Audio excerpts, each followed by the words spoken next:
Chapter 597. Although Soul Gem had existed for many times longer than Rog's lifespan, it was clearly far from being a match for Rog when it came to spouting nonsense. Men were most afraid of being told that they were inferior to others. Although Rog didn't know the gender of Soul Gem, from the fact that Soul Gem didn't reject being brothers with the Reality Gem, Strength Gem, and other gems, it was likely a man. At the very least, in terms of mentality and thinking, it was more like a man. After a few minutes of silence, Soul Gem finally controlled Red Skull again and said, "I know you're talking nonsense, but what you said makes sense.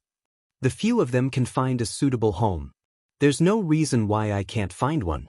I agree to your deal. I'll go to Earth with you. You don't have to destroy my altar.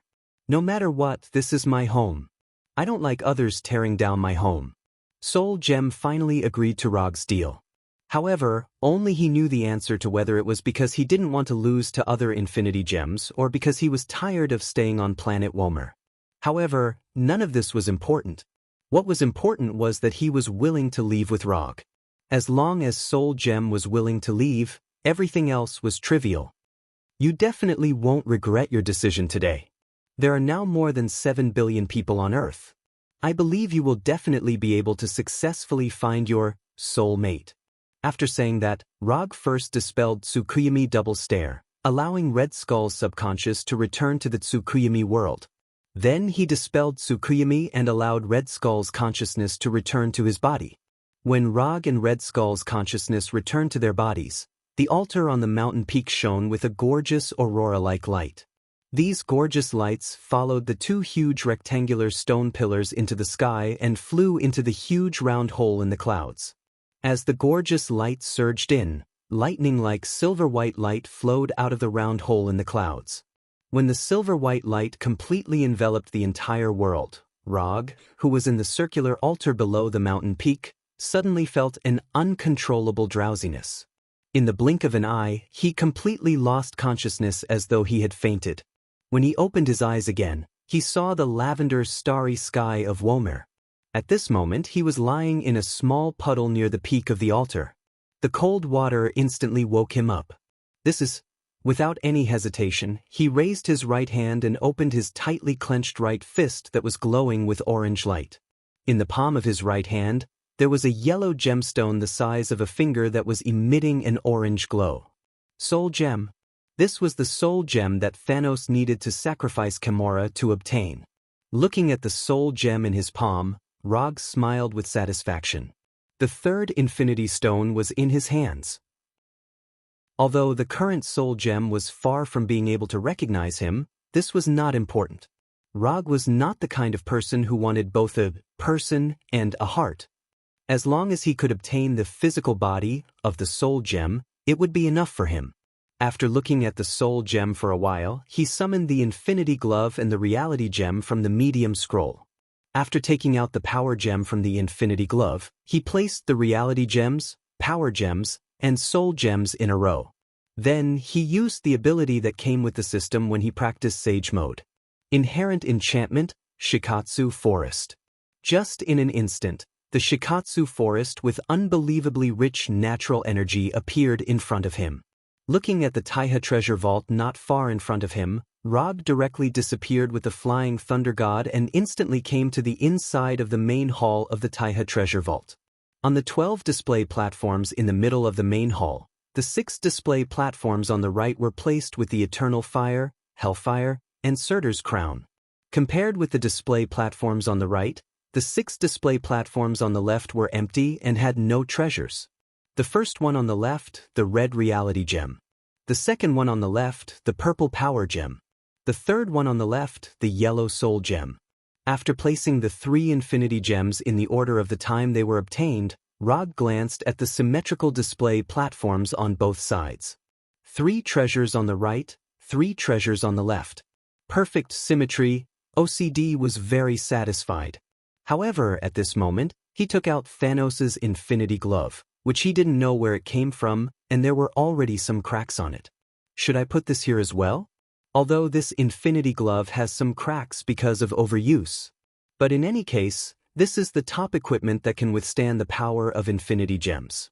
In terms of preciousness and commemoration value, this infinity glove is better than the 12 sacred tools he got from the blood breed. After thinking about it seriously for dozens of seconds, he finally gave up the plan to destroy the symmetrical display of the treasures in the main hall and placed the infinity glove in the side hall where the 12 sacred tools of the blood breed were located.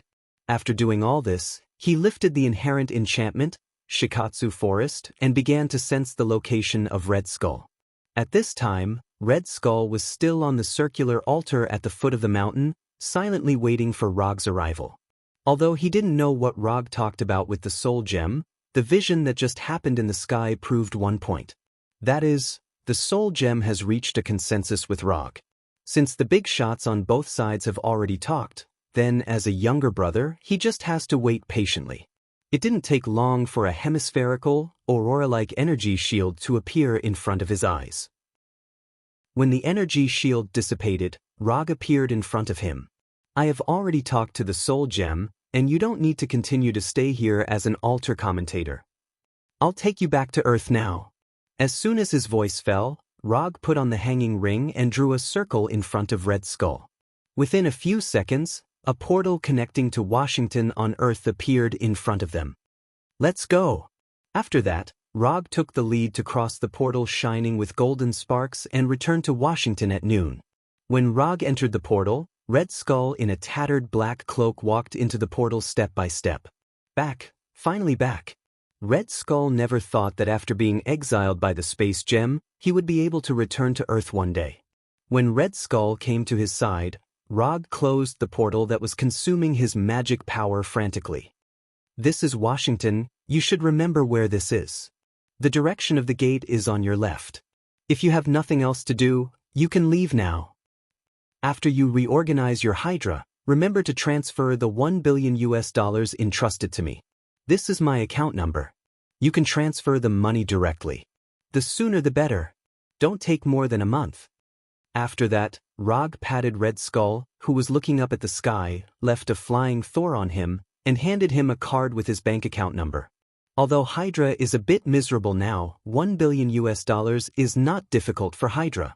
As for how Red Skull will reorganize Hydra that once belonged to him, it is his own business and Rog does not intend to ask.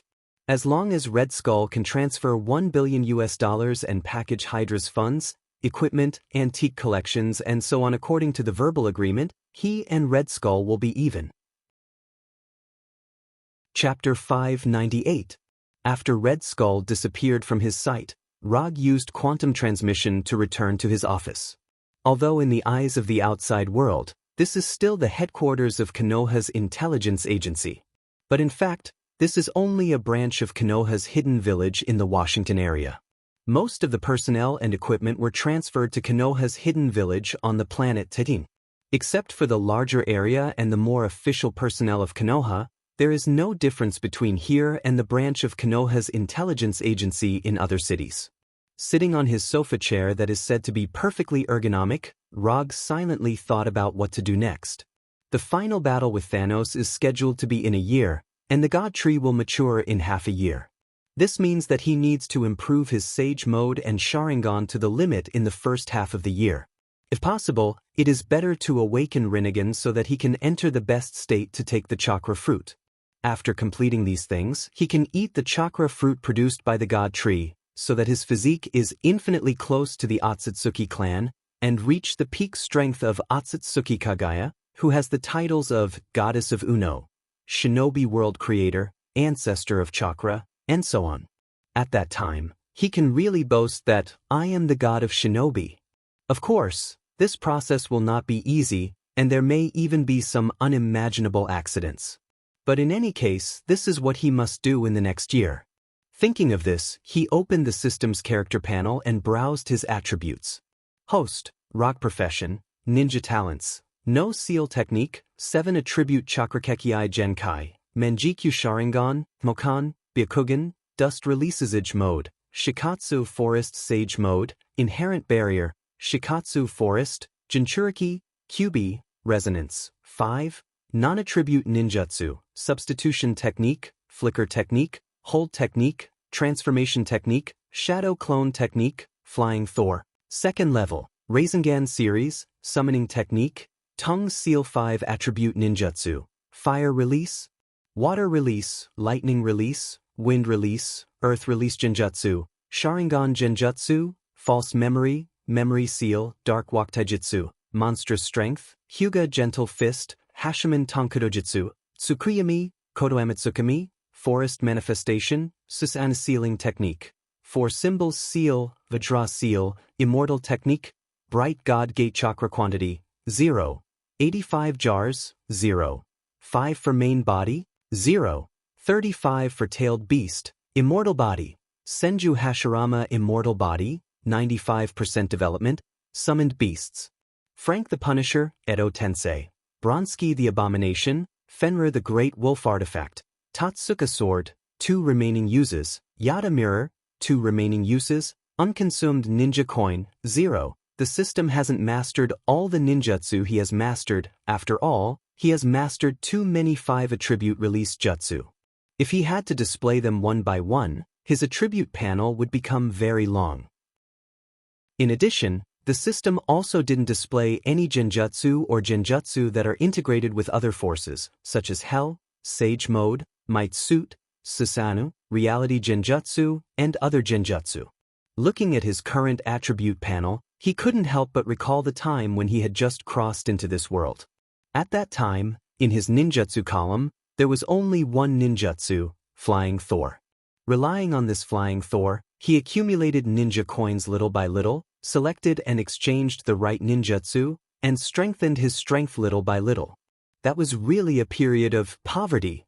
He didn't know why, when he recalled the experience of being a private investigator, an idea that was both intuition and foresight suddenly popped up in his mind. In the battle a year later, he will die. He will die in the hands of Thanos. For ordinary people, this kind of sudden idea may be just a random thought without any reason. But for someone like him who was only one step away from becoming a divine father, such an idea suddenly popping up in his mind may mean a reminder of fate. It shouldn't be, right? Rog frowned and pondered. After thinking about it seriously for more than 10 minutes, he finally gave up the deduction of the battle a year later. Don't think about it, if Thanos can really grow to the point of killing him in a year, it is also the ability of Thanos. Time passed day by day. Unknowingly, 3 months have passed since he returned to Earth. In the past 3 months, he has been practicing his Sage Body and Sharingan step by step, pushing them to the extreme little by little. More than 2 months ago, Red Skull transferred $1 billion to his bank account as agreed in the commission, which gave him a small amount of pocket money. In addition, Red Skull also sent the funds and equipment as agreed verbally, as well as some antiques. As for whether these were all in Hydra, he didn't delve into it and thought that Red Skull had fulfilled the promise. After the system sent the reward of Red Skull's commission, he accepted some commissions as a private investigator and re-experienced the detective career that he had just transmigrated to this world. Of course, when accepting and executing commissions, he used transformation jutsu to change his appearance and did not perform these commissions in the name of 4th Hokage. These commissions were not difficult at all, but they also provided him with a lot of ninja coins, which increased the number of ninja coins he had not consumed to 165. After having these ninja coins, he didn't go to the system to exchange anything, but saved all these ninja coins as he had previously exchanged ninja coins for Sharingan. Practice, execute commissions, continue to practice, continue to execute commissions. This was his main life for the past 3 months. During this period, he also took the time to fulfill his promise to the Soul Gem and took the Soul Gem to Asgard and Kamardaj, letting the Soul Gem see the Space Gem and the Time Gem once. He originally planned to see the illusion as well, but when he contacted Tani, Tani told him that the illusion had been lost for a long time. Yes, the illusion with the Soul Gem on his forehead has been lost. Although Fu Lien tried their best to find the illusion, unfortunately, they never found the whereabouts of the illusion. In addition to the disappearance of the illusion, Fu Lien also encountered a very troublesome thing recently. The blood race, who had been extorted by Rog for 12 sacred tools, actually brought their ancestor Cain back to the world. Not only that, but the blood race also appeared in the eyes of the world, completely breaking their commandment of seclusion. He didn't know what those blood race were thinking, but after the appearance of Cain, they took the initiative to provoke a battle with Fu Lian. What's even more surprising is that Fu Lian actually lost. Fu Lian lost in the hands of Cain. If it wasn't for the fact that Tony managed to get a few divine weapons that heaven had left behind on Earth, the Avengers would have been gone by now. Chapter 599. The Avengers were in decline. Thor, one of the 6 Titans, didn't come to Earth much anymore. He stayed in Asgard all year round to deal with government affairs. Walter and Pietro, who were supposed to join the Avengers, became part of Konoha because of Rog. Although Hulk was still in the Avengers, he didn't agree with the Avengers' philosophy at all. He would continue to stay in the Avengers purely because of Natasha and Banner. If it were up to him, he would have left the Avengers long ago. Phantom, who had the Soul Gem and the Vibranium body, could have made up for the decrease in combat power when Thor wasn't in the Avengers. But now, no one knew where Phantom had gone. As for Tony, Rogers, Captain America, and the others, they were very strong in the eyes of ordinary people. But in the face of real high-level combat power, they lacked the absolute strength to make the final decision. In the past, the appearance of the vampires would have been handed over to Konoha's Intelligence Bureau and dealt with by Konoha. But this was already in the past. Ever since the New York Accord, Konoha's Intelligence Bureau didn't care much about these things. The current Konoha's Intelligence Bureau was like a fishing unit that only received a salary and didn't do any work. Unless the vampires and Cain took the initiative to attack, Konoha wouldn't take the initiative to do anything. In the past, when Konoha was in charge of these things, the government and the people felt that Konoha's approach was too domineering. But now, when the vampires and the other dark races appeared, they began to miss the time when Konoha was in charge of these things. At least at that time, under the domineering style of Rog and Konoha's Intelligence Bureau, no organization or dark race dared to jump out and go against the government so blatantly. In fact, a week ago, Rog received a call from Secretary of State Ross and a few military bigwigs, hoping that Konoha could continue to perform some of its previous duties. But Rog rejected them without even thinking about it. Konoha wasn't so cheap that they could come and go as they pleased. Even if Konoha was still receiving a salary from the government, Rog didn't give them any face at all. If they weren't happy, then they could just stop Konoha's funds. Anyway, Konoha didn't count on these funds now. 3 months ago, when he started the last Sage Body and Sharingan practice, Rog gave the order to Number 2 of Konoha's Hidden Village to open interstellar trade. The current Konoha Hidden Village can now trade with other planets to obtain the materials they need. It's worth mentioning that after Konoha started interstellar trade, the rope grass slavers, which had a good reputation in the slave-catching industry, was officially disbanded. Sakura's head, Sakura Worlds of Konoha's caravan. With the help of Noah and other veterans who used to make a living in the gray area, Konoha's interstellar caravan developed very smoothly, bringing back a lot of rare resources for Konoha.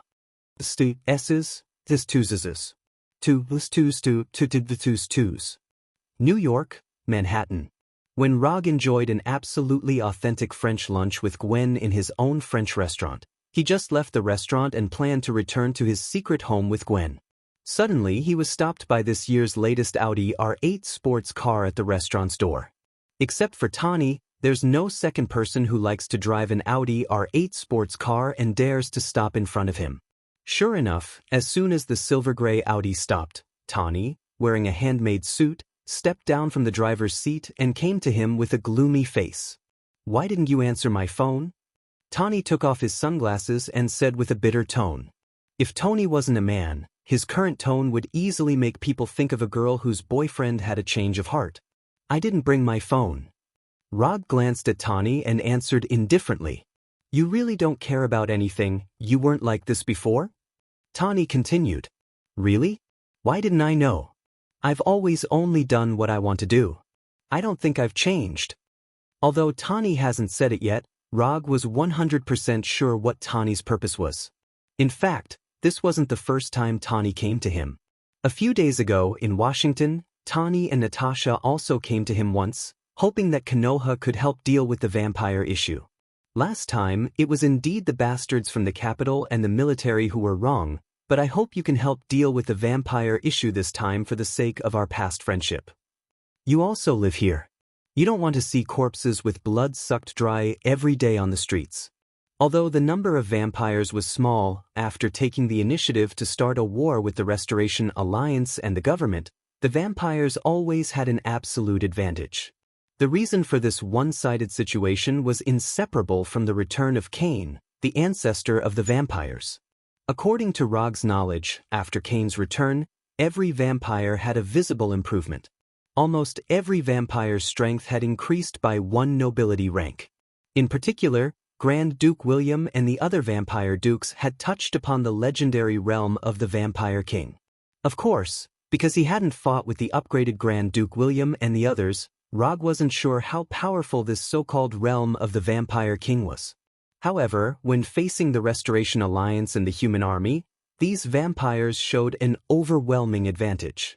Not to mention the dark magic of the vampires, it was purely a form of attack. Just the vampires' ridiculously strong physical fitness alone was troublesome enough. Yes, the vampires were indeed afraid of special bullets such as ultraviolet bullets and holy water bullets. However, the problem was that ordinary human soldiers couldn't even aim at the vampires. What was more troublesome was that the vampires also had the ability to embrace and transform blood slaves. After a while, the Restoration Alliance and the military helplessly found that not only did the number of vampires not decrease significantly, but it also showed a trend of increasing. With Cain, the ancestor, the third of the 6 precepts of the secret party, the descendant precepts, had completely disappeared. Every day, a large number of ordinary people were transformed into vampires and blood slaves. What made people feel even more helpless was that many people chose to join the vampires in an attempt to obtain a longer life by transforming into a vampire. This phenomenon was especially obvious among the elderly and the young people in their teens and 20s. The elderly chose to become vampires in order to prolong their lives that were nearing the end. Meanwhile, the young people saw becoming vampires as a trend and an opportunity to change their lives. Chapter 600. Although the vampires were far from perfect creatures, under the temptation of ultra-long lifespan and extraordinary power, many people still took the initiative to throw themselves into the arms of the vampires and gave up their human identity. And these humans who joined the vampires also became the most troublesome target for the Avengers and the military. First of all, I don't care what the UA becomes. Even if this place becomes the country of the vampires, it doesn't have much impact on me. You should know very well that I'm not an American. In fact, until now, I've been using a fake identity bought from the black market, so I have no obligation to help this country.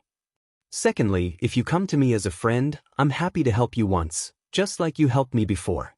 But if you come to me as the person in charge of the Avengers and an American superhero, then I can only say sorry. Okay, I've said what I wanted to say. If you don't have anything else, I'm leaving. After that, Rog pulled Gavin next to him and turned to leave. From the perspective of friends, Tawny was indeed a good friend. But there was one thing he never realized. Tawny received a traditional American-style elite education, and his way of thinking and behavior had a very obvious American style. If Rog was also an American, he might agree with him. But unfortunately, Rog was not an American, and he had no feelings for this country. Watching Rog and Gavin go farther and farther, Tawny sighed helplessly, then drove his latest Audi R8 sports car and disappeared at the end of the street. Are you really going to ignore the vampires incident this time? I heard from Dad that there have been a lot of vampires in New York recently, and many workers on the night shift have been attacked. Gavin asked cautiously. What? You want me to attack these vampires? Rog stopped, turned to look at Gavin and asked slowly. I don't know. I hope you can protect more people, but I'm afraid you will get hurt. I saw Hulk's news. The vampire ancestor Cain is very strong, Gavin whispered with a tangled expression. Don't worry. If I attack, Cain will be the one who gets hurt. Don't forget, I'm the 4th Hokage, the strongest ninja on Earth. As he spoke, Rog stretched out his right hand and patted Gavin's head. He also saw the news about Hulk that Gwen had just mentioned. After knowing that Hulk had been injured by Kane, he secretly went to the Avengers headquarters to meet Hulk. How should he put it? Kane was indeed quite strong. He had defeated the entire Avengers, including Hulk, by himself. But after communicating with Hulk, he found out why Hulk and Fu Lien had lost so badly. The reason was simple.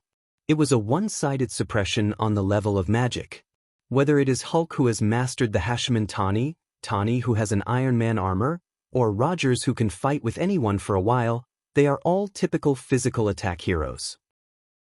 In front of Kane, whose dark magic is superb and whose physical fitness is incomparably strong, they could not exert their proper combat power at all and were defeated by Kane with an absolute advantage. Although magic can be called another science that has not been mastered by humans, magic is actually quite unsolvable without mastering the same system of abilities. A simple example is that if Rog threw Hulk into the mirror dimension space, then even if Hulk mastered the Hashiman Tani, he would never be able to come out in a short time. Without enough countermeasures, magic is so unsolvable. Therefore, Hulk and Fu Lien's loss to Kane was not unjustified. And according to Hulk, Kane had the opportunity to quickly deal with them at the time, but Kane held back and did not kill them. It was precisely because of Kane's mercy that Tani had the opportunity to bring the heaven weapons that had always been considered antiques to repel Kane and the other vampires. Why Kane held back on Fu Lien, Rog did not know. But one thing he was sure of was that Kane and the vampires were deliberately controlling the situation, and they did not let things develop to the level of a disaster and a race war. Except for the cities in the United States, there was no case of vampires attacking humans in other countries. All of the vampire attacks were concentrated within the borders of the United States. Furthermore, the scale of the attacks was not considered large, far from the scale of a large-scale war. In fact, the scale of the attacks was not even as large as the previous two battles between Roger and the military.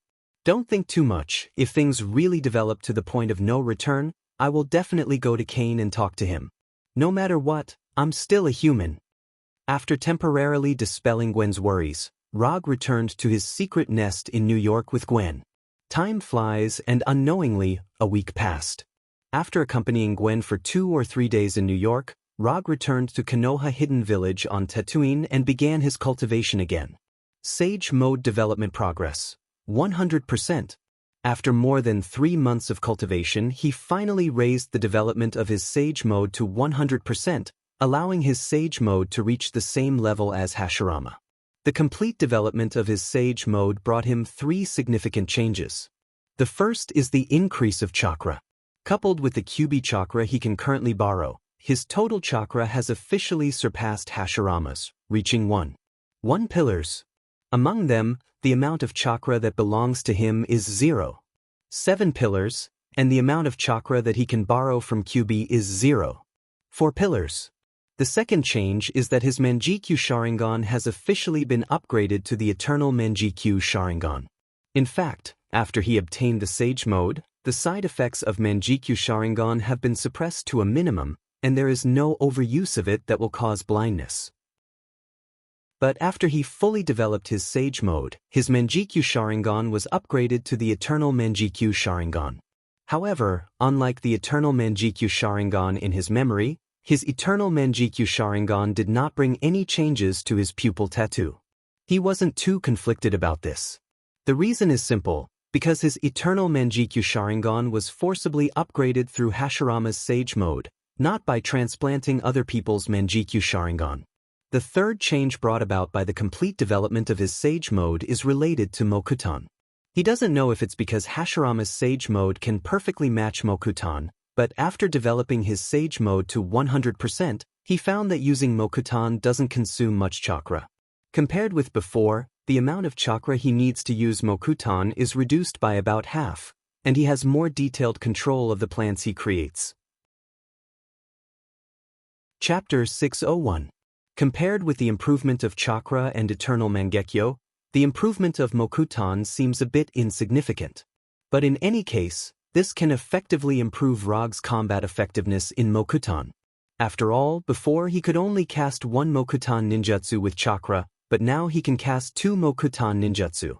This also means that if he only uses Mokutan in battle, his chakra is equivalent to twice as much as before. After adapting to the fully developed sage body, Rog left his exclusive Hokage training room and came to the office of the Hokage building. Although he is the Hokage of Konoha Hidden Village, with artificial intelligence number 2 and Hinata, he doesn't need to deal with too many internal affairs of the Hidden Village, and he only needs to make final decisions on some major events. Just when he finished dealing with the few village affairs and planned to return to his mansion to have a good rest, number 2's mechanical synthetic voice suddenly sounded in his ear. Hokage-sama, the Konoha Intelligence Agency headquarters on Earth has received a message from Kamartaj's New York temple. Should we check it now? Kamartaj? After hearing number 2's report, Rog froze for a moment. Although he has the name of Kamartaj and Ancient One student, he has always taken the initiative to contact or go to Kamartaj, and Kamartaj has never taken the initiative to contact him, a wandering sorcerer. Show it directly. As soon as his voice fell, a huge holographic virtual projection appeared in front of him. This is a video message, and the one on the video is a typical Asian face. This is Wang? Looking at the slightly chubby face in front of him, Rog recognized his identity at a glance. Rog, Ancient One hopes that you can return to Kamartaj as soon as possible. If you are not free, come back as soon as possible. Rog is no stranger to Wang. The current Wang is not the same as he remembered. He is not the administrator of Kamartaj's library, but the guardian sorcerer of New York Temple. Although he didn't know why Ancient One was looking for him, after watching King's video message, Rog put on the hanging ring and opened the portal back to Kamartaj. As his right hand continued to draw circles, a portal shining with golden flames quickly appeared in front of him. Just as he was about to step into the portal, he suddenly remembered something and said to number 2 without looking back, "Tell Hinata that I'm back on Earth, and I'll have dinner with her next time." After that, he stepped into the portal and directly returned to Kamartaj from Konoha Hidden Village on Tang. Although he hadn't come to Kamartaj for a while, Kamartaj was still the same as in his memory. Mages Kamartaj, who were dressed in various colors, were cultivating in an orderly manner. There were also apprentice mages who had just joined and were still learning portal magic. There was also a beginner mage who was training in magic weapon combat. There was also a mage wearing a dark red mage robe. His hands were trembling uncontrollably as he flipped through a magic tome that was thicker than a brick under a stone bench in the shade of a tree. Who's this? Although it was the first time he saw him in person, if his memory is correct, this man with a sexy mustache is his junior brother, the future Doctor Stephen Strange. He has come to Kamar. Does that mean that Ancient One is going to? A thought flashed in Rog's mind for an instant. It shouldn't be, right? According to the timeline in his memory, Ancient One did choose to die not long after Strange's arrival and handed over the responsibility of Sorcerer Supreme to Strange. But the problem is that the current timeline is no longer the timeline in his memory. Taking a look at Strange, who was trying to learn by himself, Rog turned and walked towards the hall where Ancient One often made tea. Sure enough, after entering the hall, he saw Ancient One making honey tea. "Sensei, are you looking for me?" Rog sat on the chair opposite Ancient One and asked respectfully. "Yes, try my newly developed tea first. I changed it to honey. See if it suits your taste."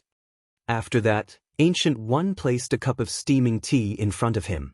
Looking at the honey tea with a color similar to Chinese medicine, Rog swallowed his saliva, picked up the teacup and took a small sip. The taste is not bad, maybe it would be better without honey. Rog still doesn't like Ancient One's habit of adding honey to tea. Compared to this kind of honey tea, he still preferred pure tea from China. "When you came, you should have also seen your junior brother Strange. What do you think of him?" Ancient One asked slowly after taking a sip from the teacup. "What do I think of him? He is your chosen successor. What else can I think of him? I just met him for the first time. I don't know his personality very well, so I can't evaluate him." After thinking for a few seconds, Rog gave his answer. "You are lying. You may have met him for the first time, but you are definitely not a stranger to him." Ancient One put down the teacup in his hand and said meaningfully, "That's boring. What's the difference between this and digging into someone's past? Teacher, You are right, but since he is your chosen successor, I think he will definitely live up to your expectations. Rog said with a smile and rounded the question. If it was before you appeared, I would not hesitate to train him as the next Sorcerer Supreme and give him the responsibility of guarding the Time Stone. But now, I am beginning to hesitate on this point.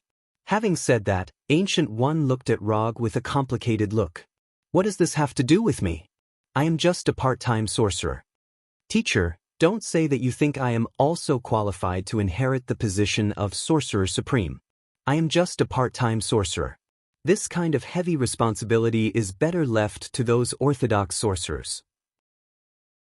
Although you can get the Time Stone after inheriting the position of Sorcerer Supreme, but compared with the need of Sorcerer Supreme to protect the Earth from the invasion of the multiverse, the temptation of the Time Stone is obviously not enough. To be precise, for Rog, who already has 3 Infinity Stones, the temptation is not enough.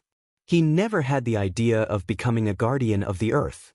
Compared with this kind of self-sacrifice guardian of the Earth, he wants to be a free ninja. You think too much, the Time Stone doesn't like you, and your magic talent is far from being comparable to Strange. As you said yourself, you are only suitable to be a part-time sorcerer. Ancient One shook his head with a smile and picked up the bamboo fan that he carried with him. What do you mean, teacher? Rog asked. I asked you to come over this time in the hope that you can guide Strange and let him increase some actual combat experience. I heard about the blood race and I also met with Kane. The current blood race incident in the United States is very suitable to be Strange's first action. Chapter 602. You want me to guide Strange? Teacher, are you kidding me? Before coming to Kamardish, Rog thought about why Ancient One was looking for him at this time. He guessed a lot of reasons, but he didn't guess this. What? You don't want to? Ancient One waved his bamboo fan gently and said unhurriedly. It's not a matter of whether I want to or not, it doesn't make sense. I am a ninja, you want me to guide a sorcerer, and he is also your designated heir, isn't this a joke? And aren't you worried that after being guided by me for a while, Strange will become as overbearing and arrogant as me? If it was anything else, Rog might have agreed directly. After all, Ancient One is his teacher. But asking him to guide the future Doctor Strange is a bit too difficult for him. Others may not know, but he knows very well that being the teacher of Doctor Strange will not end well. If he really becomes overbearing and arrogant under your guidance, it can only mean that he is not suitable to be the Supreme Sorcerer. Okay, you don't have to say any more, it's decided.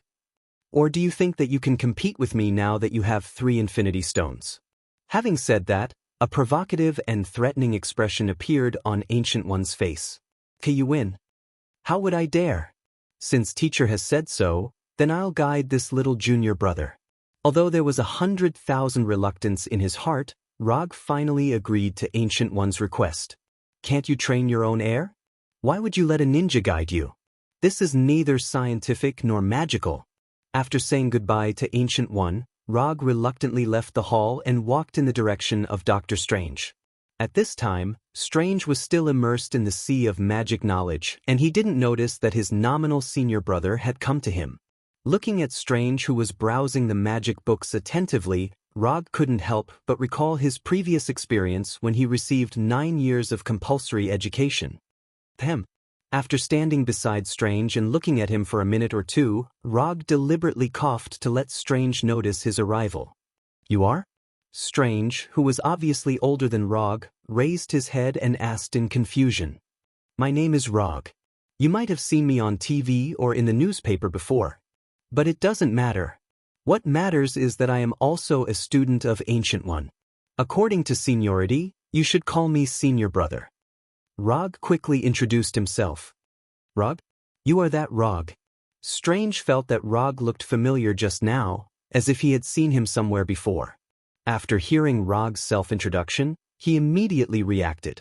The 4th Hokage, the director of Konoha's intelligence agency, the man who destroyed Wakanda.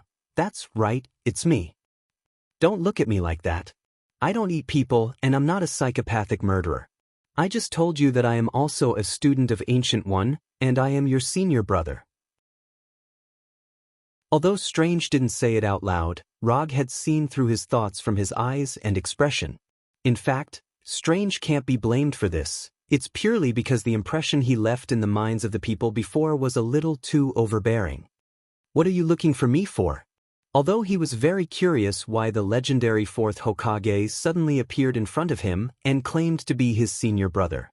However, Strange is also a person who has seen big scenes after all. He quickly calmed down and asked about Rog's intentions. "I don't know if Ancient One told you, but she just told me to guide you for a while and take you to deal with the current vampire incident in the United States. If possible, Rog really doesn't want to pay much attention to the vampire's affairs. This is why he has always refused Tani's request to the military. But he didn't expect that Ancient One would actually ask him to deal with the vampire's affairs, and with Strange, the new sorcerer. Ancient One told me that there would be a new sorcerer to guide me for a while, but she didn't say it was you, and aren't you a ninja? When did you become a Kamartaj sorcerer?" Like Rog, Strange didn't expect that Ancient One would arrange for Rog to guide him, which made him frown unconsciously. Strange knows that Rog is very strong, and he is a ninja who can fight against the US military by himself.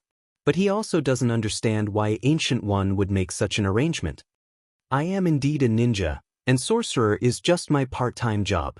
Although I am not a pure sorcerer, I am proficient in magic, and it is not a problem to guide you."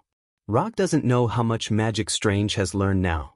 However, judging from the fact that he is still reading the Sanskrit version of the basics of magic, he won't be joining Kamartaj for too long. Really, that's not necessarily the case. As he spoke, Strange silently closed the book that was as thick as a brick. Then, as if he was performing a finger dance, his hands quickly danced. A few seconds later, golden whips connected to each other appeared between his hands. Light of magic. When Strange just made the first magic gesture, Rog knew what magic he wanted to use. However, he didn't stop Strange. Instead, he allowed Strange to cast the spell. When the golden magic whip in his hands took shape, Strange raised his right hand and tried to throw the magic whip in his hand at Rog. However, at the moment he raised his right hand, Rog's body quickly emerged with magic fluctuations. Hold human spell. In just an instant, Strange's whole body was completely fixed, maintaining the posture of trying to whip Rog with the magic whip. Hold human spell. This is not a compulsory spell for Kamartaj's mages. Although this spell is also collected in Kamartaj's library, there are not many Kamartaj's mages who really learn this spell. He doesn't know if it's because of tradition or the aesthetic of Kamartaj's mages are similar. They all prefer the kind of golden magic. Don't waste your energy. Unless your spirit and magic power are higher than mine, you won't be able to break free from the shackles of this spell. Glancing at Strange, who was trying to get rid of the effect of Hold Human spell, Rog came to the stone bench next to him and sat down straight. Then he lifted the Hold Human spell on Strange. "Sit down and talk." Chapter 603. Strange didn't expect that he, who had already stepped into the gate of magic, was still no different from ordinary people in front of Rog. In fact, until now, he hadn't recognized what kind of magic Rog had just used. "How are you going to guide me in dealing with the vampires? Isn't this what Konoha's intelligence agency should do?" Like others, Strange also regarded these supernatural events as the responsibility of Konoha's intelligence agency. First of all, Konoha will not deal with this vampire incident. Konoha is not the nanny of the police and the military, and it is not interested in intervening in this matter. In addition, it's not how I'm going to guide you in dealing with the vampires, but how you plan to deal with it. I will only give you some advice and guarantee that you won't die in the hands of the vampires. You have to deal with everything else by yourself. Although it was Ancient One's request, Rog still had no interest in guiding Strange. With this kind of effort, he might as well instruct Hinata on how to fight in ninjutsu battle. At least Hinata is much cuter than Strange. "I understand, nominally you are my instructor, but in fact, you are just my bodyguard." Strange showed an expression of understanding. "You summed it up very well, so now can you tell me, how are you going to deal with the current vampires? Also, let me remind you, you'd better not have the crazy idea of completely eliminating the vampires." This is Strange's first foreign action, and Rog doesn't want his little brother to have the great dream of completely eliminating the vampires. Don't worry about this, I have self-awareness. In the next 10 minutes, Strange roughly described his ideas to Rog. Although he has been staying in Camartage recently, he is no stranger to the vampires in the United States. Camartage is indeed a mage organization, but this does not mean that Camartage will be completely isolated from the world. In fact, Camartage has many of this year's latest technological products. Most of them were sent by Konoha under Rog's arrangement. For example, Sony's latest game console. Since you already have an idea, then let's follow your plan. After saying that, Rog put on the ring and drew a circle in front of Strange. In a few seconds, the golden portal back to New York was completely formed. Do you have anything else to pack? If you don't, you can leave now. Before entering the portal, Rog turned around and asked Strange. After Strange put away the magic book on the stone table, he followed Rog into the portal. Rog didn't take Strange to Konoha's New York branch. Instead, he took Strange directly to Konoha's New York temple. This time, it's a private job, so he doesn't intend to use Konoha's power, and he doesn't need to use Konoha's power. The two of them had just passed through the portal and arrived at the New York sanctum when Wang, holding a one-handed staff, hurriedly appeared at the staircase on the second floor. After seeing that it was Rog and Strange, King put away the staff in his hand and walked down from the second floor. Then, he asked in confusion, "Why are you here?" Ancient One arranged some tasks for the two of us. Rog didn't tell King what their specific task was. King is just the guardian sorcerer of New York Sanctum. As long as the blood breeds are not crazy enough to attack New York Sanctum, then this matter has nothing to do with King. Then help yourself. If you want to use any magic tools, you can go to the exhibition hall on the second floor to get them. Of course, the premise is that the magic tool is willing to let the two of you use it. After saying that, King, who had a staff around his waist, walked directly towards the door. It's just lunchtime now, and the Fat King doesn't want to miss any of his lunches. If you go out for lunch, help pack two back. When King was about to leave the sanctum, Rog stopped him and psychically took out his wallet from the psychic scroll. After handing a few $100 bills to Queen, he took Strange to the second floor of the sanctum. After coming to the hall where the magic tools were placed, Rog went directly to the levitation cloak and said to Strange, "Communicate with this cloak and see if you can respond to it." When he first came to New York Sanctum, Rog had the idea of the levitation cloak. But unfortunately, this magic cloak with the ability to fly and self-awareness didn't take a fancy to him. The more advanced the magic tool, the more picky it is towards the sorcerer. And this pickiness has nothing to do with strength, it's purely a matter of fate. In the history of Camartage, there are many cases of beginner sorcerers getting the recognition of powerful magic tools. And obviously, the future Doctor Strange is one of them. When Strange came to the levitation cloak according to Rog's instructions, the levitation cloak, which looked no different from an ordinary cloak, floated up automatically and flew around him a few times. Then, the crimson magic cloak took the initiative to drape itself on Strange's body. When the time came to the early hours of the morning, Rog and Strange, who had a good rest, left the New York Sanctum under the cover of the night. They didn't choose to go through the main entrance, but came to the roof of the sanctum and flew out of the sanctum. After an afternoon of communication and recuperation, Rog roughly figured out the true strength of his junior. Although the future Doctor Strange was proficient in various types of magic, the current Strange could only use one hand to count the number of magic spells he knew. In addition to the teleportation gate, mirror dimension and Ragador ring, the only magic spells Strange knew were astral projection and light of magic. Whether it was the time he learned magic, the magic he mastered, or his combat experience, the current Strange was a complete novice sorcerer. Fly 5 blocks to the left, there are 3 vampires, their strength is negligible. Strange didn't have any perception detection methods, so Rog not only had to be his bodyguard, but also his guide, lest Strange flew around like a headless fly. "Okay, I got it." After receiving Rog's reminder, Strange didn't hesitate and turned to the left block. It didn't take long for them to fly to the designated location and looked down at the 3 vampires in the alley. Judging from the behavior of these 3 vampires, they should be the humans who took the initiative to throw themselves into the arms of the vampires. Are you planning to wait for these 3 vampires to eat and drink before making a move?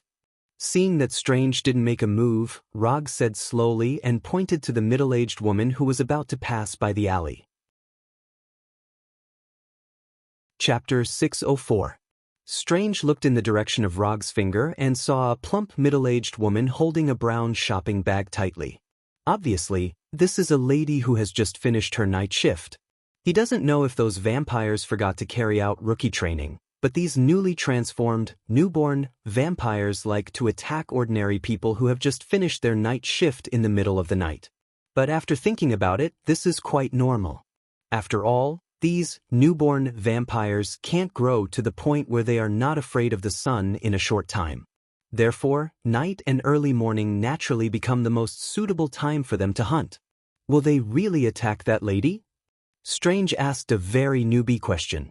Otherwise, or do you think the 3 of them deliberately gathered in the alley to have a fierce game of landlord? If Strange was not his junior brother, and this was a direct request from Ancient One, Rog really had a plan to turn around and leave. But Strange can't be blamed for this. Although he is now a sorcerer, not long ago, he was a neurosurgeon who saved people with a scalpel in his hand. It was indeed a little too difficult for him to mentally prepare himself to kill right now. According to the walking speed of that lady, you still have 1 minute to mentally prepare yourself. If you still can't make up your mind, that lady will become a corpse that dies of excessive blood loss in front of you. Although vampires suck blood, unless they encounter extreme circumstances, vampires generally do not suck all the blood of the target. And in many cases, vampires do not suck blood to maintain their own survival, but just to satisfy their own perverted desires. For example, they enjoy the look of fear shown by humans before death, or kill humans to prove their strength, etc. I see. After speaking, Strange, wearing a floating cloak, began to fly towards the dark alley where the 3 vampires gathered. Be careful of being bitten. Rog did not forget to give some safety advice to his junior brothers. When Strange flew towards the 3 vampires, Rog landed on the roof of a nearby building and sat on the edge of the rooftop to observe Strange. Although Strange was a doctor before, he was now a mage who had received Kamartaj's basic mage education. He did not stupidly land in the alley. Instead, he quickly waved his hands and prepared his first spell. This was the mirror dimension? Not bad, not too stupid. Just by looking at Strange's gesture, Rog recognized the magic he intended to cast. Although Rog wasn't sure why Strange wanted to increase his home field advantage or because he didn't want the next battle to affect the innocent bystanders, he still gave a good evaluation. He didn't get nervous because it was his first battle, and he didn't lose his judgment because he was outnumbered. Just based on these 2 points, Strange was much stronger than the others. Of course, this could also be related to his previous occupation. After all, neurosurgeons were a profession that required absolute calmness. After preparing the spatial mirror in his hand, Strange instantly increased his flying speed and fell into the alley like a meteor. Then he slammed the mirror space magic that he had already prepared on the ground. In the blink of an eye, the unique spatial fluctuations of the mirror dimension swept through the alley like a hurricane and finally enveloped the entire street. When the unique spatial fluctuation of the mirror dimension arrived in front of him, Rog, who was sitting on the roof, reached out his right hand at lightning speed. It was as if he had broken an invisible glass, causing the space in front of him to fold strangely like broken glass. Strange's magic control was good, but at this time, he made a mistake that he shouldn't have made. He isolated his bodyguard, Rog, from the mirror dimension. So Rog could only do it himself and let himself enter the mirror dimension that Strange unfolded, lest he really become a bystander. The 3 vampires who were waiting for their prey in the alley didn't expect that what they were waiting for was not a prey that could give them a full meal, but a mage with a golden circular magic shield in both hands. Ragador Ring, Kamartaj's compulsory magic. Like the ninja school's 3-body technique, Ragador Ring was also a spell that wasn't difficult to learn, but had a large range of use. Watching Strange and the three vampires staring at each other, Rog unhurriedly retrieved a bottle of Iced Fatty's happy drink from his medium scroll and started drinking leisurely. Novice Mage vs Newborn Vampire. This seemed to be a coincidence, but in fact, this was the result of Rog's deliberate choice. There were more than just these three vampires active now, there were also vampires closer to New York's Holy Temple. But considering Strange's current strength, Rog deliberately chose these three newborn vampires that had just been converted not long ago. After a few dozen seconds of stalemate, the three vampires took the initiative to attack Strange. Compared to werewolves, vampires were a more calm dark race. But this was only limited to those vampires who already had a noble title. For newborn vampires, especially those that had just been converted from humans, they often couldn't control their thirst for blood and their mentality of suddenly having extraordinary strength.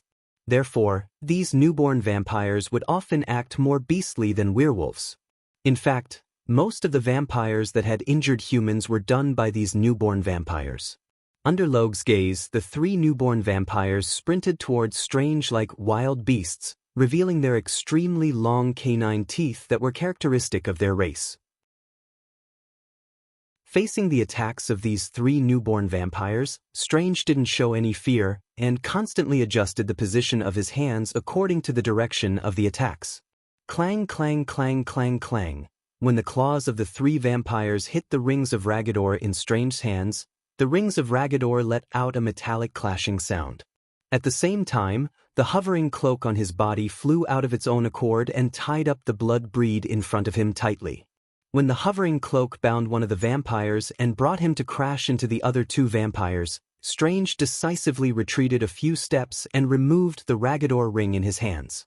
Although the magic power of the Ragador ring could cause some burns to these vampires, these burns wouldn't take long to be healed by the regeneration ability of vampires.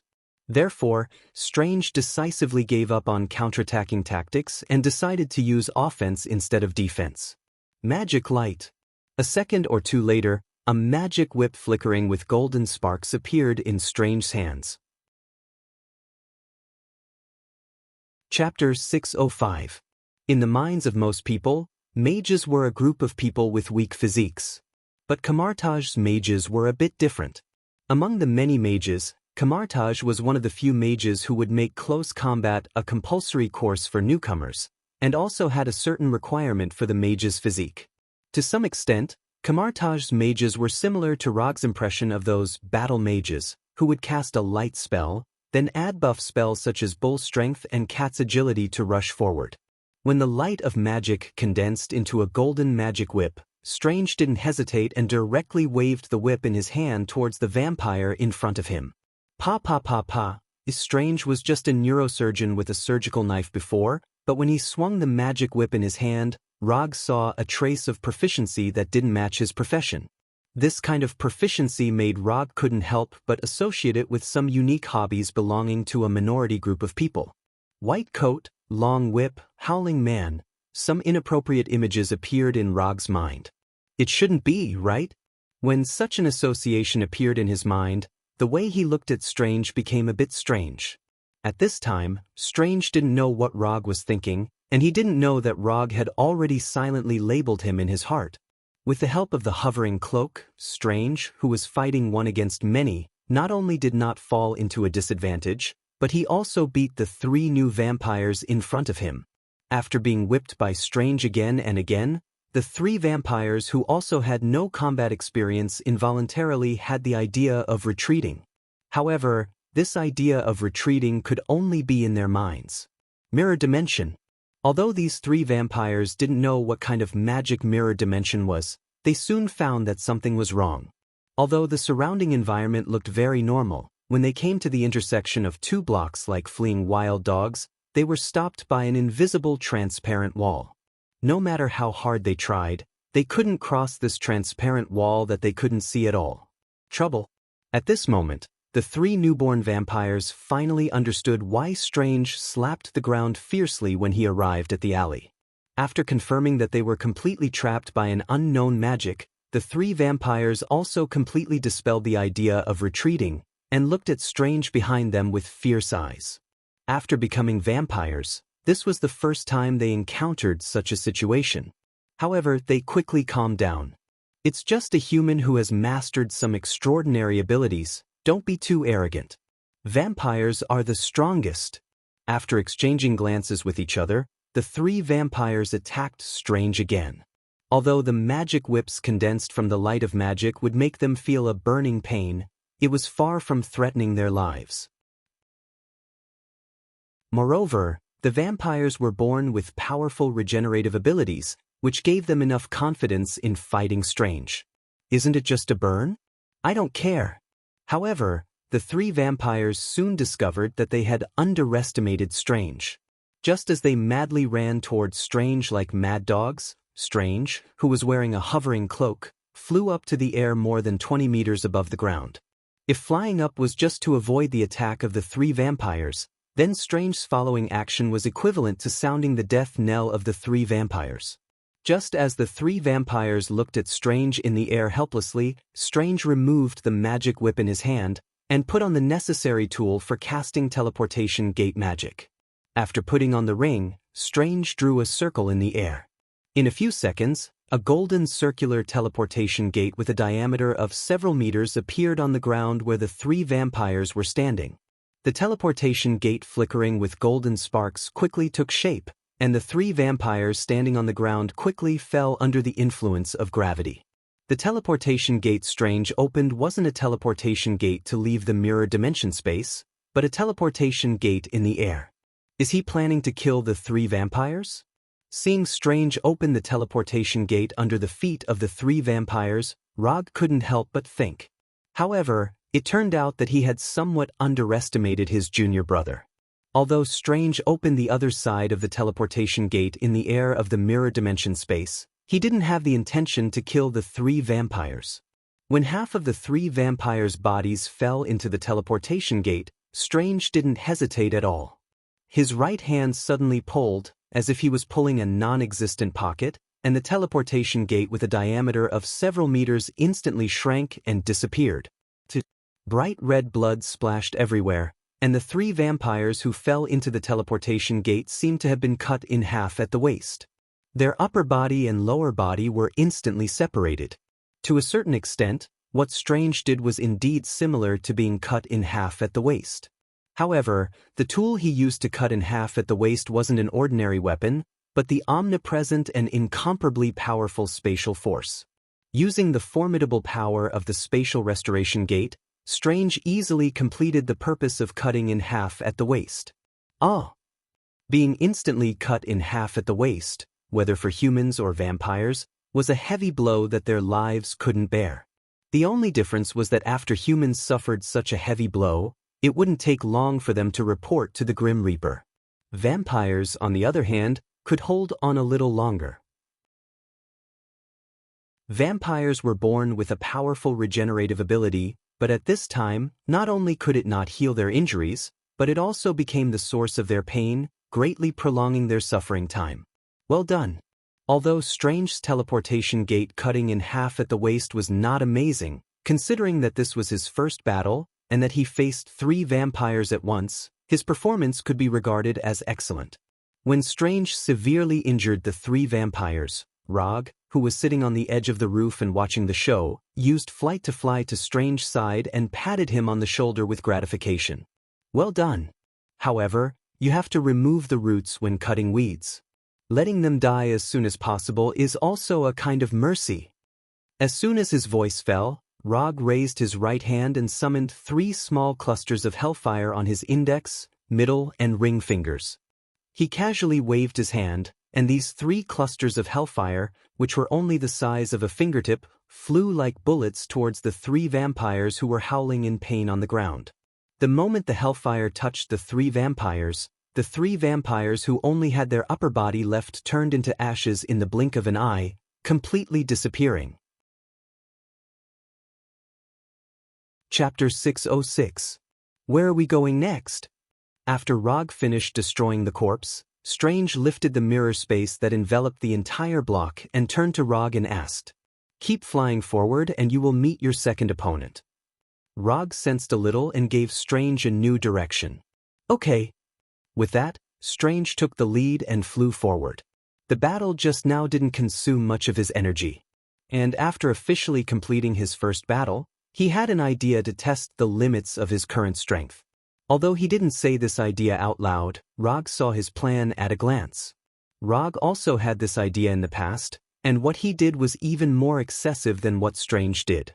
Rog remembered that at that time, he went directly to a Russian mafia and broke into the mafia's headquarters with a knife, rescued the kidnapped hostages, and then accepted the mafia's property. That commission didn't get much ninja coins, but it opened the idea of increasing his side business. It was also from that day on that he began to gradually develop the habit of never failing to act. Under the bright moonlight, Rog and Strange flew quickly through the air like two ghosts, flying towards the fourth unlucky vampire. Although he was Strange-skied at this time, in fact, this late-night hunting plan was entirely Strange's own idea. According to his explanation, he would first use these low-level vampires to improve his combat experience, and while attracting the attention of the vampires, he would eliminate the vampires in New York little by little. As long as he can maintain a stable elimination efficiency, then the high-level vampires in New York will focus on him. At that time, he can get rid of the person in charge of the vampires in New York and finally eliminate all the vampires in New York. Generally speaking, there is no problem with his plan. The only uncertainty at present is what kind of strength the vampire in charge of New York has. However, because his current guide is Rog, he can basically ignore this. Even if the vampire in charge of New York is the legendary vampire ancestor Kane, Rog has absolute confidence in protecting Strange. If he wants to kill Strange in front of him, even if Ancient One does it himself, he may not be able to do it.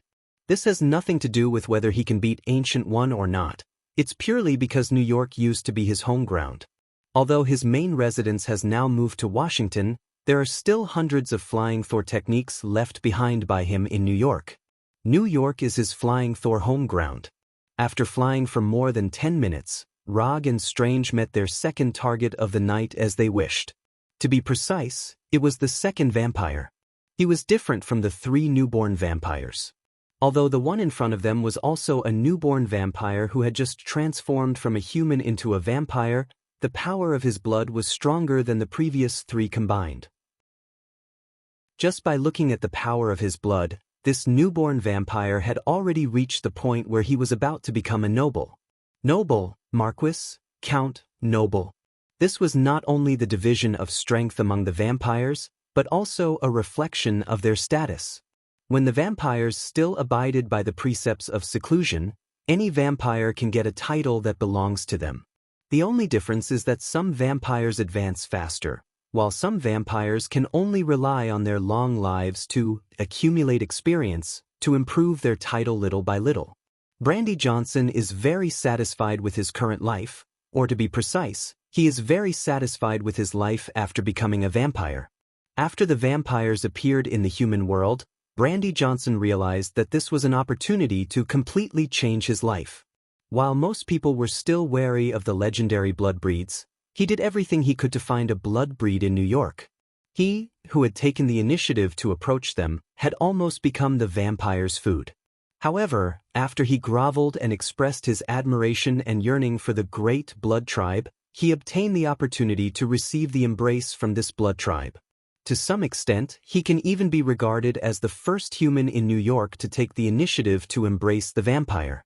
Although it was shameful to give up the identity of a human, his sacrifice allowed him to see the hope of changing his life. After accepting the embrace and becoming a blood breed, he displayed an extremely high talent. In just a few months, he grew from the lowest level of vampire to only one step away from becoming a baron. Even his father, who gave him the embrace, was shocked by the talent he displayed. As long as he maintained his current hunting and feeding efficiency, it would take him at most half a month to raise the blood power in his body to the point where he could be promoted to a baron. He would become a true noble vampire with a title and be recognized by the clan. Yes, as long as a vampire had a title, he would be recognized by the clan. He would not be seen as a servant or slave. Before he became a vampire, Brandy Johnson had been a young man who had a bright future ahead of him. However, real life taught him a lesson time and time again. If you didn't have a prominent background, if you didn't have the absolute talent to look down on others, if you didn't have the support of a superior, then, no matter how hard you try, you will never be able to break those invisible, intangible, but real, unspoken rules. Brandy Johnson also fantasized about using hard work to change his not-so-outstanding background and family background. Unfortunately, in a capitalist society where money was paramount, the harder he worked, the faster his boss could get the latest Ferrari. Not to mention the fact that his credit had been stolen by his flatterer colleague, and that his longtime girlfriend had thrown herself at his sports car driving friend, and a series of melodramatic but real events, he was in despair. However, just as he was considering whether to take the initiative to end his clown-like life, the vampire appeared. Although a few months had passed, he still couldn't forget the scene when he became a vampire. His fat boss and flattering colleague knelt in front of him and begged for mercy. He also couldn't forget the fear and regret on his ex-girlfriend's face when he sucked her blood dry. Of course, he also couldn't forget the scene of the sports car friend who he once regarded as a confidant, but who appeared on his girlfriend's bed, crying in pain when he broke all 4 of his limbs. That cry was extraordinarily pleasant to hear. Thinking of this, a morbid smile appeared on Brandy Johnson's face. Chapter 607. Be careful. The opponent's strength is stronger than the previous 3 blood breeds combined. Roger said to Strange as soon as he arrived at Brandy Johnson's location. Okay, I got it. Strange frowned and looked at Brandy, who was sitting on the rooftop, and replied in a serious tone. Brandy Johnson, who was sitting on the rooftop, suddenly raised his head and looked in their direction. Just as he was about to cast a spatial mirror spell to land in front of his target, Brandy Johnson suddenly raised his head and looked in their direction. Good hearing. Rog wasn't surprised that Brandy Johnson was able to discover his and Strange's arrival in advance. Any vampire with a noble title possessed senses that were far sharper than ordinary people. When Brandy Johnson raised his head, Strange was stunned for a moment. His hands maintained the gesture of the mirror dimension as he floated in the air. This, Strange, who lacked enough experience, didn't know whether to continue landing or not. Just as Strange was considering if he should rethink his strategy, Brandy Johnson suddenly stood up and looked at Logue, who was floating in the air in disbelief. Fourth Hokage? Why is he here? Although Brandy Johnson hasn't been officially recognized by the clan, he already heard about the grudge between Rog and the vampires from his father who gave him the embrace. How is this possible? Why would the 4th Hokage specifically come to find me, a little vampire? Brandy's face was covered in cold sweat. There were many vampires who knew about the grudge between Rog and the vampires, but there weren't many who really cared about this news. Even some of the less intelligent vampires, after hearing this news, had a crazy idea to fight with Konoha. But these vampires didn't have time to carry out this crazy idea, as they were killed by their father. If it's not necessary, don't provoke Konoha. Especially Rog, the 4th Hokage of Konoha. Although this wasn't an official order, those vampires who dared to violate it didn't live to see the moon the next day. After confirming that the person floating in the air was Rog, Brandy Johnson didn't hesitate and turned to run. Rog sighed helplessly as he looked at Brandy, who was running away like a frightened stray dog. Although he didn't know how the vampires trained the vampires, from Brandy's actions, they obviously reminded the vampires to pay special attention to some things. What do we do now? Strange dispelled the spatial mirror spell that he had yet to cast and flew back to Rog. Follow him, maybe I can have some extra relaxing activities tonight. After saying that, Rog took the lead and flew toward Brandy. Brandy's running speed was far faster than ordinary people, and the escape route. But in front of Rog, who has the ability to fly and chakra, his escape was declared a failure. Rog and Strange followed behind him, like 2 hunters stalking their prey. How could this be? Could it be that they found out that I tortured and killed my ex-girlfriend and friends? Didn't they say that as long as I don't provoke Konoha, Konoha's people won't come? Brandy, who was running frantically, thought about the possibilities in his mind. But he would never have thought that the reason why he met Rog tonight was purely a coincidence. After flying for nearly half an hour behind the running Brandy, Rog and Strange came to an abandoned factory. In order to prevent Brandy from noticing that he was following them, Rog even cast a group invisibility spell on himself and Strange to conceal their figures. Under the gaze of the two of them, Brandy Johnson carefully walked into the factory that had been abandoned for a long time. When entering the factory, Brandy didn't forget to look up and look around to make sure that Rog didn't follow. When Brandy's figure disappeared behind the back door of the factory, Rog stopped Strange, who was about to land on the roof of the factory. There are a lot of vampires in there, and some of them have titles. After going in, your target is still the guy who ran away just now. As for the rest, I'll take care of it. Although there were a lot of vampires in the factory, for Rog, there was no difference between one vampire and a group of vampires. Even if there were 8 vampire dukes in the factory, he had absolute confidence in dealing with them. But Strange had no objection to Rog's arrangement. It was only after experiencing a real battle that he began to realize just how powerful Logue was. That's the power of a single person against a country and a race. When Rog landed at the gate of the factory, Strange controlled the floating cloak to slowly land behind him and immediately cast Light of Magic, condensing a shining golden magic whip in his hands. Don't be so nervous. The strongest vampire inside is only a Viscount. Rog glanced at Strange, then walked into the abandoned factory without any lights as if he was taking a stroll after a meal. Generally speaking, vampires usually gathered in private manors or 5-star hotels and other high-class places. However, not every member of the Blood Clan had the financial resources to maintain their so-called nobility. Living for a long time didn't mean that one would have a lot of wealth. Even among the vampires with titles, there were many who couldn't take out millions of USD. Wait a moment, I'll use the magic you know to deal with these guys. If you're interested, you can learn a little. But my fighting style might not be suitable for you, so you don't have to bite the bullet and learn it. Just observe it. Strange only had 5 spells at his disposal, and only 4 of them could be used in battle. Although the out-of-body magic wasn't absolutely impossible to deal with enemies, the timing to cast it was rather harsh, and it wasn't suitable to be used as a regular combat method. Okay. Strange answered silently, still maintaining the magic whip in his hands. Then I'll teach you the first lesson now. In a dark environment, you need to avoid exposing your position as much as possible. After saying that, Rog pointed at the magic whip in Strange's hand that was constantly emitting golden light. After hearing Rog's reminder, Strange froze for a moment, then removed the magic whip in his hand. Without the light emitted by the magic whip, the surrounding environment instantly dimmed. The second lesson, distance is the key to determining the outcome of a battle. If the enemy is far away from you, then what you need to do is to find a way to close the distance between you. Chapter 608. Distance. Strange repeated, and then nodded, indicating that he understood. Although he already gave a reply, Rog felt that he still didn't understand.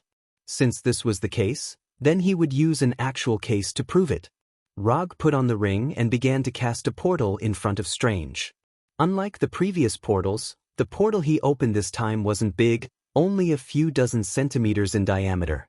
What was even more unusual was that the portal he cast this time was extremely fast. In less than a second, he opened up a portal above his right hand. Looking at this unreasonably small portal, a puzzled look appeared on Strange's face. However, he soon understood Rog's plan. Almost at the moment when the portal was formed, a vampire standing in a corner of the factory fell into the portal that suddenly opened under his feet. *CK. The vampire didn't realize what happened and fell into the portal as if he fell into a lake. The entrance of the portal was set by Rog at the feet of the unlucky vampire. And above his right hand was naturally the exit.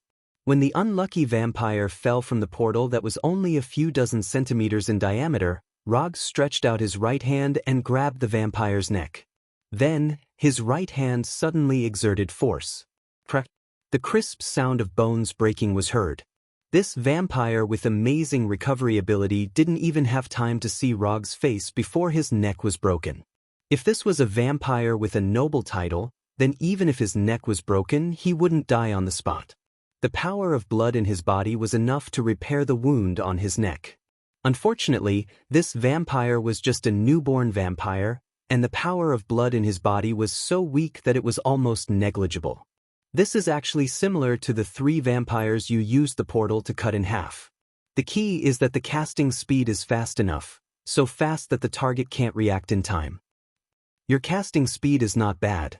Without increasing your casting speed, reducing the size of the portal can effectively reduce the time it takes to form. After throwing away the lifeless vampire in his hand like garbage, Rog turned his head and explained to Strange.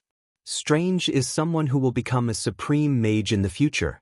His magic talent is far above Rog's.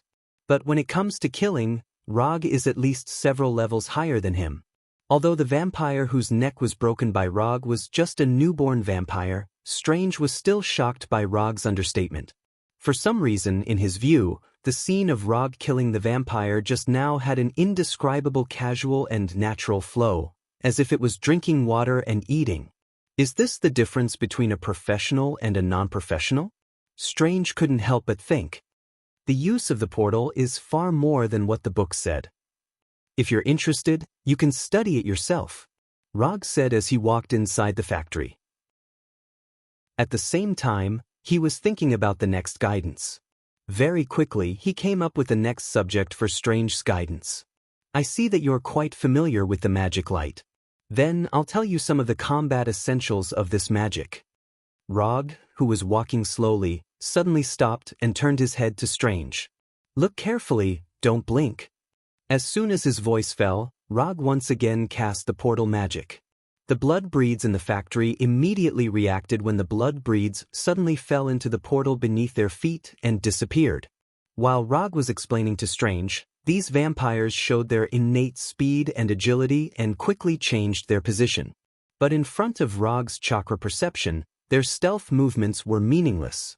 In the blink of an eye, another portal with a diameter of tens of centimeters was formed and appeared under the feet of a vampire. In the next second, this unlucky guy fell from the portal in front of Rog. Light of magic, blade form. The moment this vampire was about to land, Rog's right hand swung out like lightning. Under Strange's gaze, a golden magic blade instantly appeared in Rog's right hand. Then, with lightning speed, it slashed across the vampire's neck. One slash, decapitated.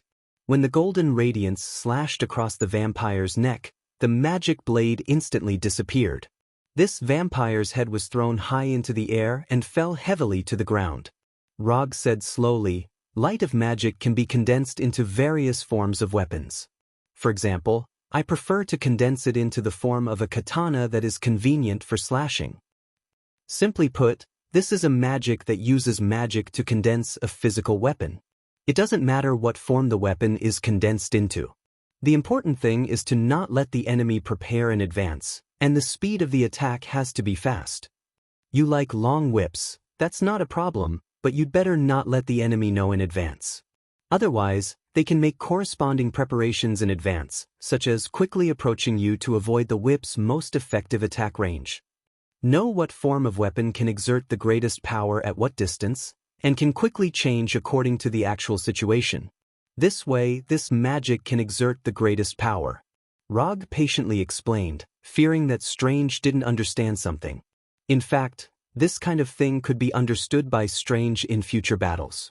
But since he accepted the task of guiding Strange, he would naturally do his best to help his junior grow up. Understood. Although Rog was a mage taught by Kamarj, Strange found that Rog's understanding of light of magic was completely different from his. In Rog's eyes, light of magic was a close-range weapon arsenal. And he found that no matter what kind of magic Rog used, he would try to pursue the instant effect as much as possible. In this regard, he was completely different from Kamartaj's fighting instructors. Not only did Kamartaj's mages like glittering magic, but they would also deliberately maintain the golden effect, as if they were afraid that others couldn't see it. But Rog was completely different. He seemed to hate these golden effects. There's nothing much to teach about mirror dimension. It's just a matter of the size and casting speed. You can slowly study this by yourself and strive to achieve instant effect. A spell that could be cast instantaneously was a good spell suitable for battle. Chapter 609. Whether it was magic or ninjutsu, Rog pursued instant casting as much as possible. Although ninja was a melee profession, he had the heart to become a magic cannon. Because of the gift of Muji, he could basically cast ninjutsu instantaneously. As long as the amount of chakra could keep up, he could transform into a ruthless ninjutsu machine. However, magic was slightly different. Although his casting speed was faster than many professional mages, it still didn't reach the perfect state in his mind. But he didn't spend too much time and energy to improve his casting speed. After all, his profession was a ninja, not a mage. Okay, I got it. To a certain extent, Strange was also an out-and-out genius. However, compared to those who were arrogant and unruly just because they had some talent, he could be considered as a person who always maintained a humble attitude. There are 10 vampires here. Except for the one who escaped from the rooftop, leave the rest to me. Go to the left, you should be able to meet the guy who escaped. After that, Rog raised his right hand and motioned to Strange, indicating that he should go to the factory alone. If he wanted to know if the guidance was effective, he would let him fight. This was like a teacher who liked to test the student's learning progress by assigning homework. Although Rog wasn't Strange's teacher, he also wanted to see how much his little brother had learned. After seeing Rog's signal, Strange nodded silently and walked straight into the dark factory. When Strange's figure disappeared into the left entrance, Rog stretched his neck, then summoned the silver Kusanagi sword, and hummed a little tune as he walked to the right. Although there were several vampires with titles in the factory, Rog wasn't particularly worried about Strange's safety. Not to mention that Strange had a certain ability to protect himself. The new artifact he just got today was enough to ensure that he wouldn't be instantly assassinated by the vampires. The hovering cloak was no ordinary magic item. If one were to evaluate it in terms of grade, it would be a genuine ancient divine artifact. Aside from flying and cooperating with its owner in battle, the hovering cloak also had powerful defensive capabilities. It could withstand most physical and magical attacks. In addition, it also had the ability to transform and shrink or extend at will. It could transform into normal clothes, such as a suit. If it weren't for the fact that the hovering cloak didn't approve of him, Strange wouldn't have gotten the chance to own this self-aware ancient divine artifact. Rog didn't tell Strange that Brandy Johnson wasn't the only one on the left side of the factory. There were also 3 blood breeds who were stronger than Brandy Johnson. 1 Viscount and 2 Barons. The 3 strongest blood breeds in the factory were now with Brandy Johnson. Rog deliberately concealed this point because he wanted to see how Strange would deal with this sudden situation. Although Ancient One asked him to guide Strange, he did not ask him to be Strange's nanny. If Strange couldn't even deal with these little blood breeds, then he wasn't qualified to be the supreme sorcerer, and he wasn't qualified to take the time stone from Ancient One. After entering the dark and turbid passage, Rog stopped and cast a ninjutsu that he rarely used. Ninjutsu, mist concealment technique. As the chakra in his body began to flow, a thick mist quickly surged in the dark passage. As time passed, the mist became thicker and spread out along the passage. When the thick mist seriously blocked the line of sight, Rog walked forward again. This time, he didn't hum a tune, didn't make any sound, and even the sound of his footsteps seemed to have completely disappeared. Who did that guy Brandy meet outside? I've never seen him so flustered. Who knows, I've never liked him. Didn't he just receive the embrace earlier than us? What's there to be arrogant about? Do you think he met someone from the Avengers? Wasn't the Avengers taught a lesson by the ancestor some time ago? Maybe he met those street vigilantes. The street vigilantes that these blood breeds spoke of were the vigilantes represented by Daredevil. Strictly speaking, Gwen was actually a vigilante. Although she had the strength to become a superhero, because she didn't participate in any major crisis, she wasn't a real superhero. While these vampires were whispering to each other, Logue, who was using a different kind of silent killing technique, silently appeared behind them and watched them complain about Brandy Johnson. Mist, silent killing technique. This was the famous move of the Mist Ninja Zabuza, who was known as the Ghost Man chakra, hit the whole body, and the purple chakra flow burst out like a ghost, and then through the fog produced by the mist concealment technique, he hid his tracks and moved at high speed to assassinate the enemy in the fog. If he was in a good mood, he could also appear at the last moment for an ultimate kill. However, this assassination method belonged to Zabuz's silent killing technique, not Rog's silent killing technique. Rog borrowed some ideas from Zabuz's silent killing technique and made some improvements. For example, the effect of stealth in the fog was enhanced, and the high-speed movement assassination was adjusted to silent movement assassination. Of course, if necessary, he could also switch silent movement to high-speed movement. But in this way, the effect of silent approach would be significantly weakened. Is it foggy?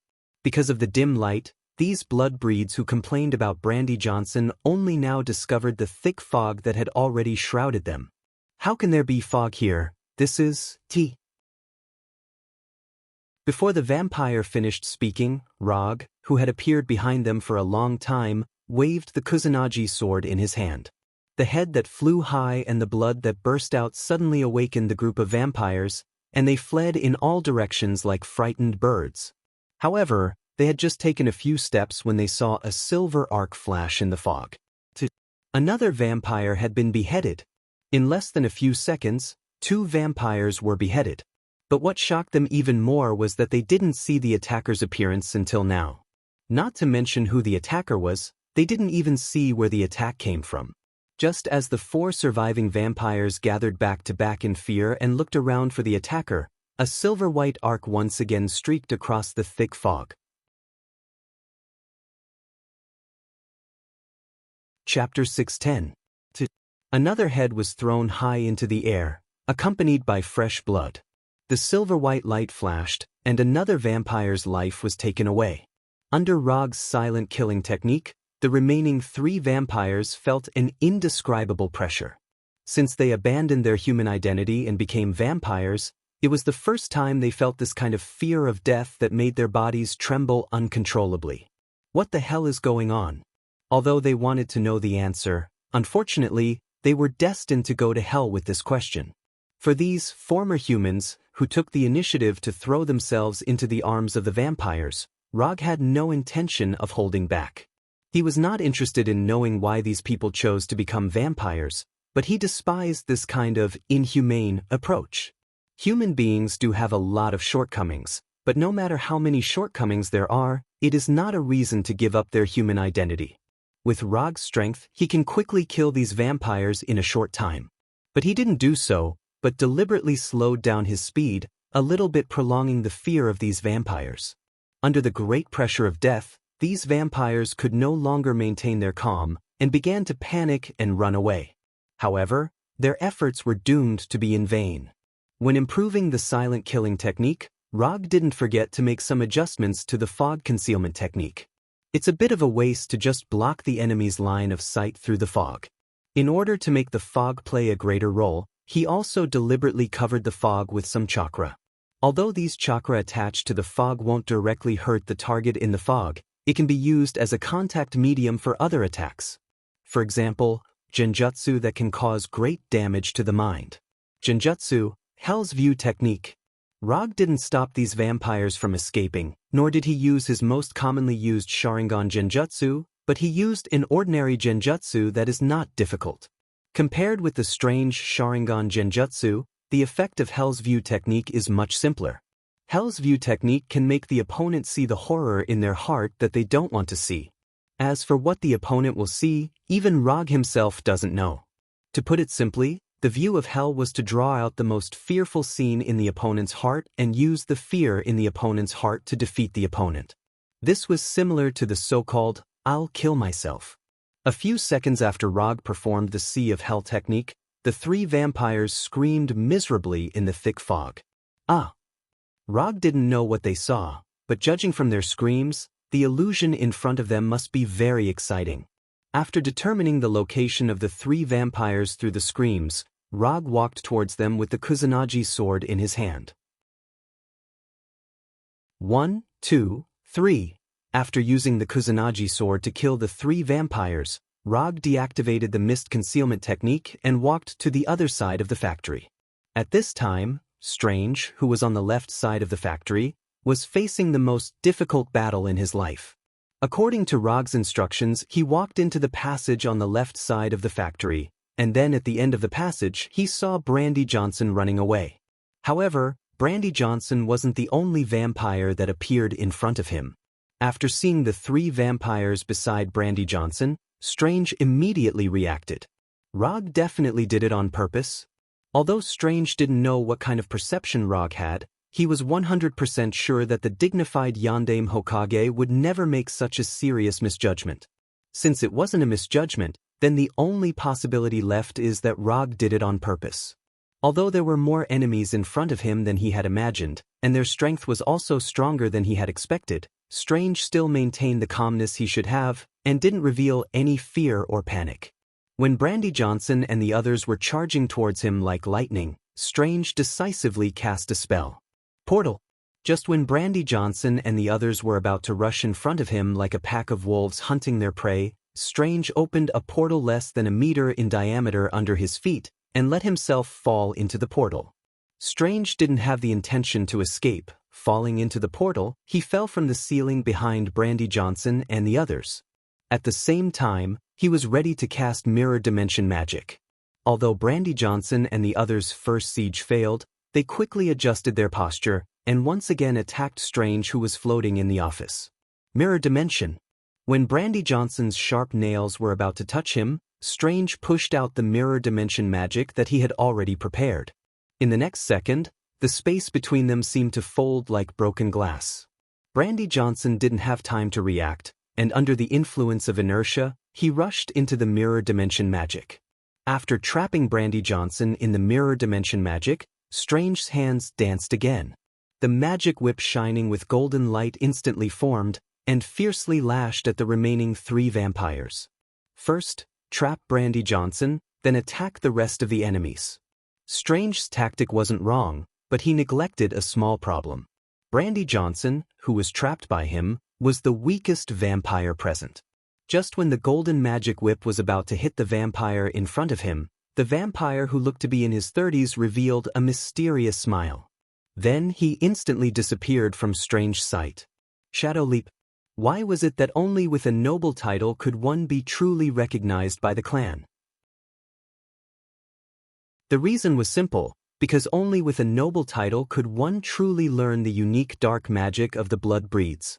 Using the power of shadows, the vampire who was supposed to be hit by the magic whip easily dodged Strange's attack, and appeared behind him in a flash. Corrosive Claw. The right claw with strong corrosive power fiercely attacked Strange's back.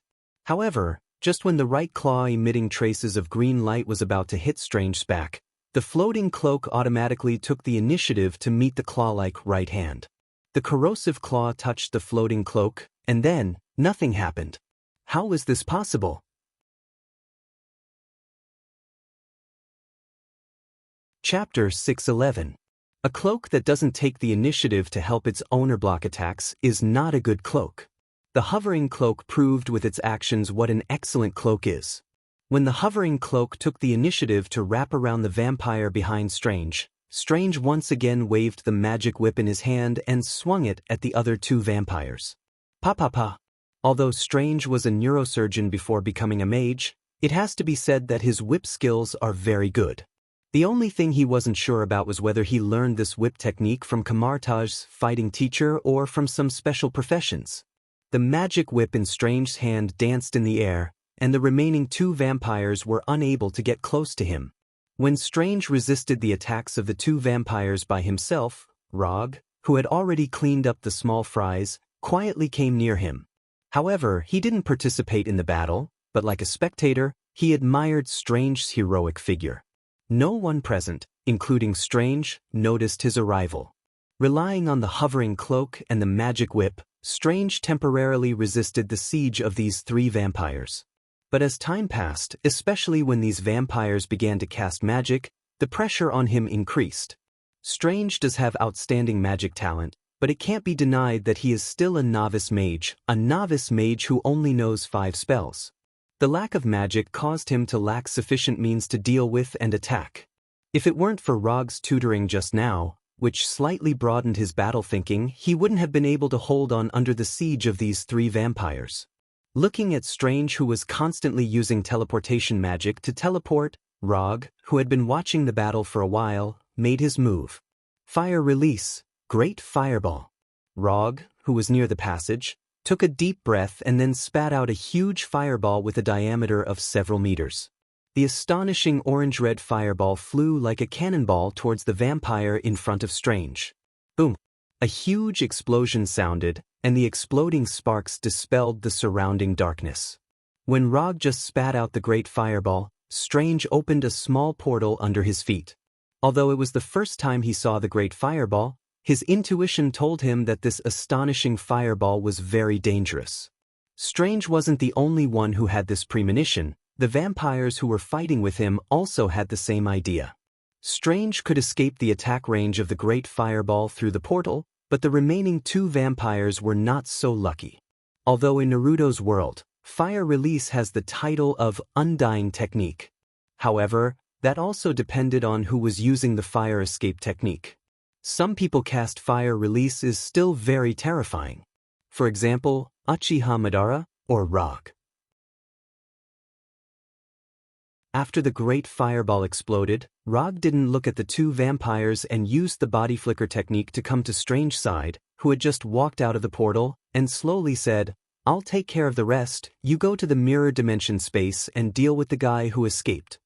Although Rog came after the battle, as long as he took a look at the mirror dimension space entrance in midair, he could know what Strange had done before. After watching the battle for a while, he also roughly figured out the extent of Strange's current mastery. Whether or not Strange could take care of these vampires on his own wasn't the main point. The main point was whether or not he understood Logue's instructions. "You can tell me in advance next time. I don't mind you using actual combat to test my learning progress. But I don't like the feeling of being hidden," Strange complained. "In a real battle, no one will provide you with information in advance, so be content." As soon as his voice fell, Rog disappeared in front of Strange. "It's time for tonight's operation to end." After Rog disappeared, Strange summoned back the hovering cloak that tied up the other vampire. He put on the cloak and flew towards the entrance of the mirror dimension in midair. More than 10 minutes later, Rog and Strange left the abandoned factory and flew in the direction of the New York Sanctum. In terms of the results of the operation, tonight was a good hunting operation. After tonight's battle, Strange was no longer the rookie sorcerer who only had theory and no practical experience. And Rog also completed his guidance task. In the following time, he only needs to protect Strange's safety and prevent the future Supreme Sorcerer from being killed by vampires. As for the rest, it's Strange's own business. After returning to the New York Sanctum, Rog greeted the king who was guarding the sanctum. He then went to the study in the sanctum, picked up a magic book, and started reading. Although the collection of books in the New York Sanctum is not as good as Camartage, there are many unique books here that Camartage does not have. When Rog spent the rest of the night in the study, Strange returned to his room without saying a word, digesting the harvest of tonight. For Strange, tonight was definitely a memorable night. Nothing happened all night. When the sun rose the next day, Rog left the New York Sanctum alone and opened the portal to return to Konoha headquarters in Washington. Although he promised Ancient One to guide Strange for a period of time and protect Strange's life and safety. But this doesn't mean that he will drop everything and stay with Strange all day. It's daytime, it's vampires' sleeping time, and Strange is now in the New York Sanctum, so he doesn't need to worry about vampires' revenge. After enjoying an exquisite breakfast at Konoha headquarters, he came to the private training room located underground. The sage body from Hashirama has been completely developed, and the eye power of Manjikyu Sharingan has long been raised to the limit, so the next thing to do is, of course, to upgrade Manjikyu Sharingan to Rinnegan. Rinnegan, the ultimate dojutsu derived from the fruit of the god tree chakra, is known as the eye that controls life and death. The power of Rinnegan is beyond doubt, but similarly, the conditions for opening it are also extremely harsh. Under normal circumstances, only Indra's chakra reincarnation can open it after transplanting the body or cells of Ajura chakra reincarnation. Simply put, it is necessary to have eternal Manjikyu Sharingan and Hashirama cells. Rag doesn't have eternal Manjikyu Sharingan, but he has the same sage body as Hashirama. So as long as he finds the right way, he may be able to open Rinnegan. As for what is the right way, Rag already has a general idea. Chapter 6:12. Uchiha Madara has given enough advice on how to open Rinnegan. Although after he obtained Hashirama's cells, it took him a long time to awaken the Rinnegan before he died. But his experience can still be used for reference. And unlike him, Roger now has a guarantee that he can open the Rinnegan with 100% success rate. The chakra fruit of the God tree. As long as 3 months pass, the God tree on Igo will be completely mature. Even if his current attempt fails, he can still open Rinnegan after 3 months. So even if he fails now, he has nothing to worry about, he just needs to make sure that he doesn't kill himself. After coming to the private training room located in the basement of Konoha's headquarters building, Rag stretched his limbs. Then he opened the Hashimen Tanku. Moreover, he directly opened the 7th gate of the Hashimen Tanku. Hashimen Tanku, 7th gate of wonder, open. In an instant, a large amount of blue steam was emitted from his body, and the already amazing amount of chakra instantly skyrocketed. Although this sudden burst of blue steam is similar to the chakra coat he usually uses, it has nothing to do with chakra. This blue steam is the evaporation of sweat when the body is overloaded. As for why it is blue after evaporation, Rag doesn't know the specific reason. Anyway, the Hashimen Tanku is set up like this. The method he intends to use to forcibly open Rinnegan is simple, but also difficult. In short, it is to overload the fully developed Sannin body, and then use the chakra enhancement brought by the Hashimen Tanku to forcibly stimulate his Manjikyu Sharingan. With the super recovery brought by the Sannin body, Rag doesn't need to worry about the sequelae of opening the 7th gate of wonder. Moreover, in this state of overloading the body, his Manjikyu Sharingan will also be stimulated to the limit. The opening of Rinnegan, in the final analysis, is the reappearance of the power of the Otsutsuki clan. Rikudo Sannin inherited the power of Otsutsuki Kagaya, so he was born with Rinnegan. The so-called Indra Chakra and Ajura Chakra were just a part of the Sage of the Six Paths power. Therefore, Rag intends to directly skip the link of Indra and Ajura Chakra. With the help of the chakra buff brought by the Hashimen Tanku, and the power of his Sage body and Mangekyo Sharingan, he will touch the level of the Sage of Six Paths. This kind of potential squeezing that was similar to seed explosion definitely had some risks. However, Rag had calculated that the risk was completely within the acceptable range. It's totally worth it to open Rinnegan 3 months in advance. After opening the 7th gate of wonder, his body had been strengthened to an unimaginable level. Right now, even if he were to compete with Hulk in terms of strength, he still had absolute confidence that he would have the upper hand. The 8 inner hidden gates was a body technique that was used to risk one's life in battle, but now he was using it as an auxiliary move. Of all the users of the 8 inner hidden gates, he was the only one who dared to do such a thing. Although the practice was a bit crazy, the benefits it brought were obvious. Under the stimulation of the sage body and the massive amount of chakra, his Mangekyo Sharingan began to spin wildly, and the color began to fade. It actually worked? After noticing that the lines on his Mangekyo Sharingan were spinning wildly uncontrollably, Rag froze for a moment. However, he quickly calmed down and controlled the surging chakra in his body to flow into his eyes. Strictly speaking, his way of opening Rinnegan was not fundamentally different from Uchiha Madara's. The only difference was that Uchiha Madara chose to use a lot of time to open it bit by bit. Rag, on the other hand, chose to squeeze out his own potential to open it quickly. Both methods had their advantages and disadvantages. Uchiha Madara's method was more stable, except that it took a lot of time, there was no risk. Rag's method was much more radical. Not only would it overload the body, but there was also a certain risk of losing control. This was why he deliberately came to the private practice room to do this instead of trying it in the New York temple. After losing control, destroying his Konoha headquarters was not a big problem for him. It was nothing more than spending some money to rebuild it. But if he destroyed the New York temple, he would not be able to explain it to Ancient One. As time passed, the lines in his eyes turned faster and faster, and began to develop into concentric circles. At the same time, the bright red color was getting lighter and lighter, gradually showing a trace of lavender. Judging from the mutation of the Mangekyo Sharingan at this time, the progress was smooth. But Rog couldn't relax at all. Even if the amount of chakra he had now surpassed that of Hashirama, the chakra in his body was gradually unable to keep up with the consumption. Do I have to open the 8th gate of death? This idea involuntarily emerged in Rog's mind. But he quickly gave up this crazy idea. Trying to open the Rinnegan didn't need to go to such a point. After thinking for a few seconds, he quickly made a decision. Give up opening both eyes at the same time and open one of them first. He decisively stopped the chakra rushing to the left eye of the Mangekyo and used all the chakra in his body to stimulate the right eye.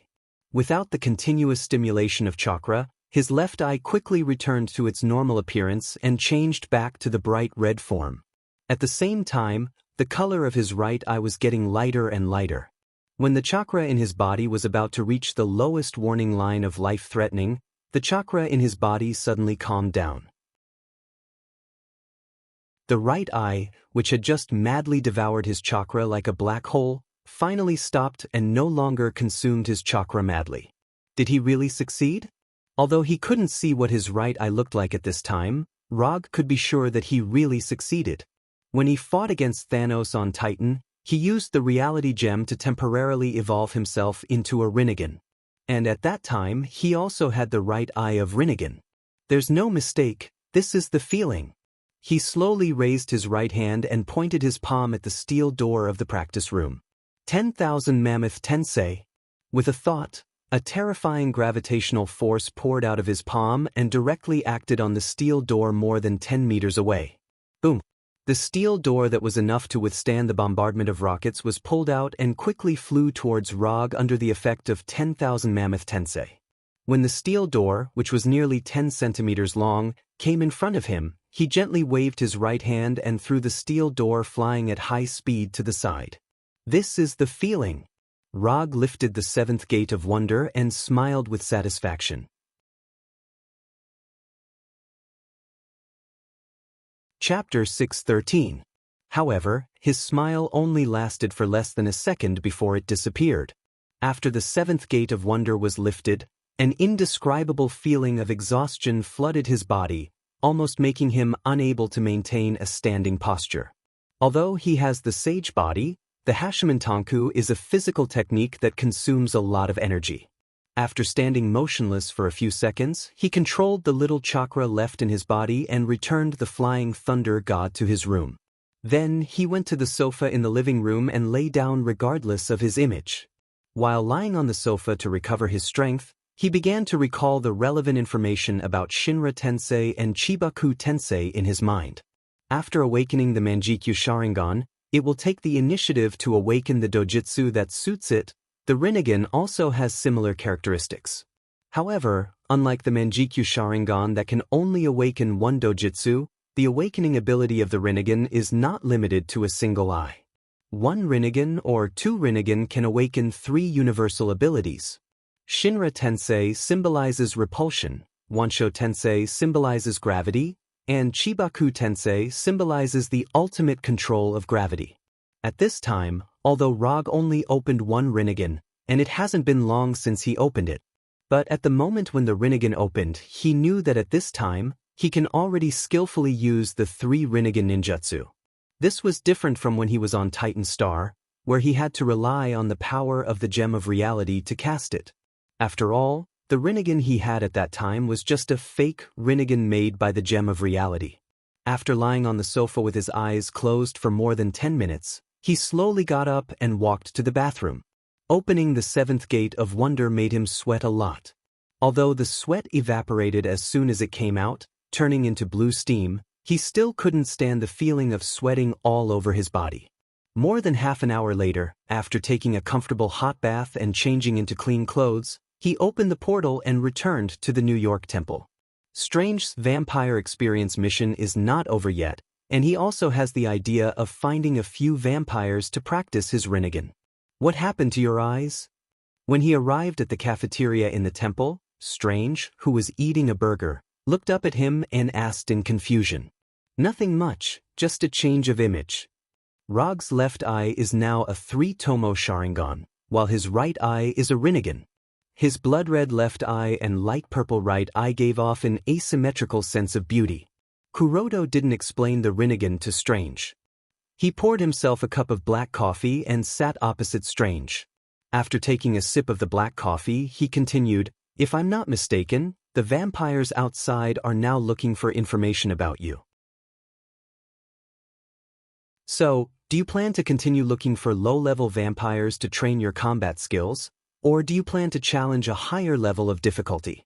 The two of them had killed a total of 13 vampires last night. Although there were no witnesses at the scene of the battle, with the vampires' abilities, they should be able to quickly determine that it was them who had done it. Perhaps the information about the two of them had already been placed on the table of the vampire prince in New York City while they were chatting.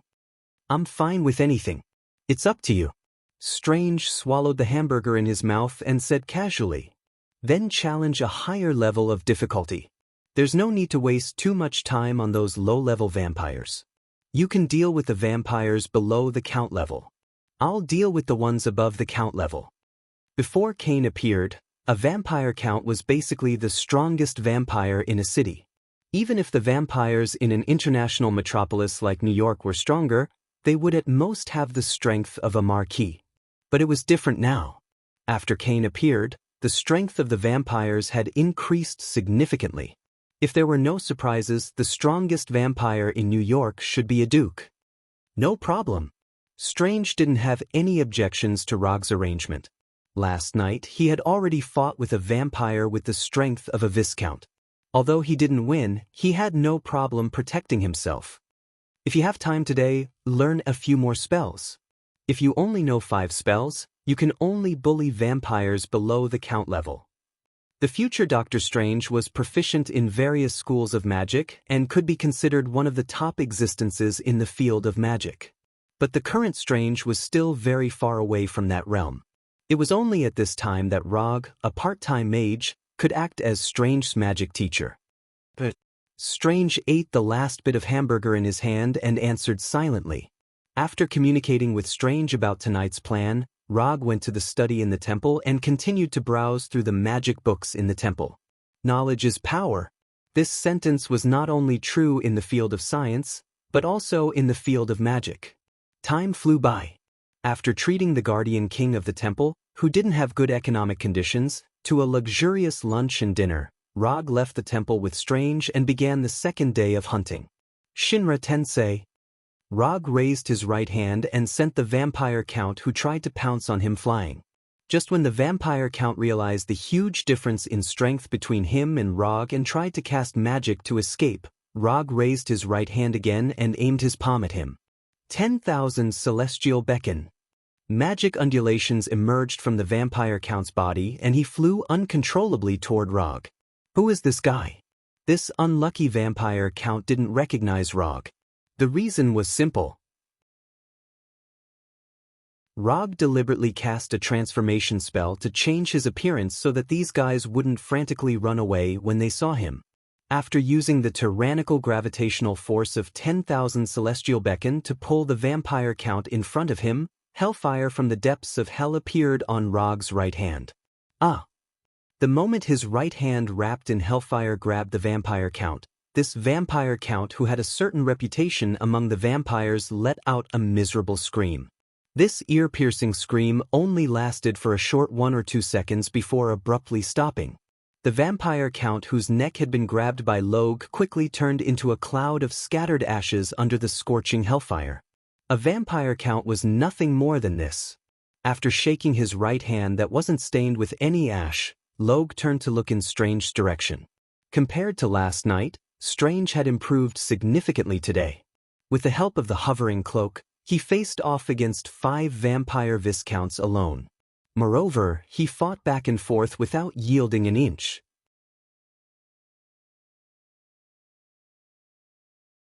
Chapter 614.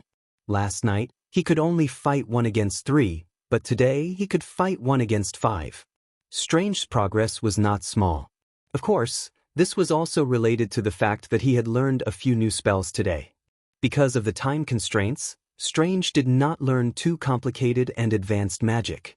Instead, he learned a few Zero Circle and First Circle spells that could be mastered by practicing casually. For example, magic tricks, blind, mage's hand, and so on.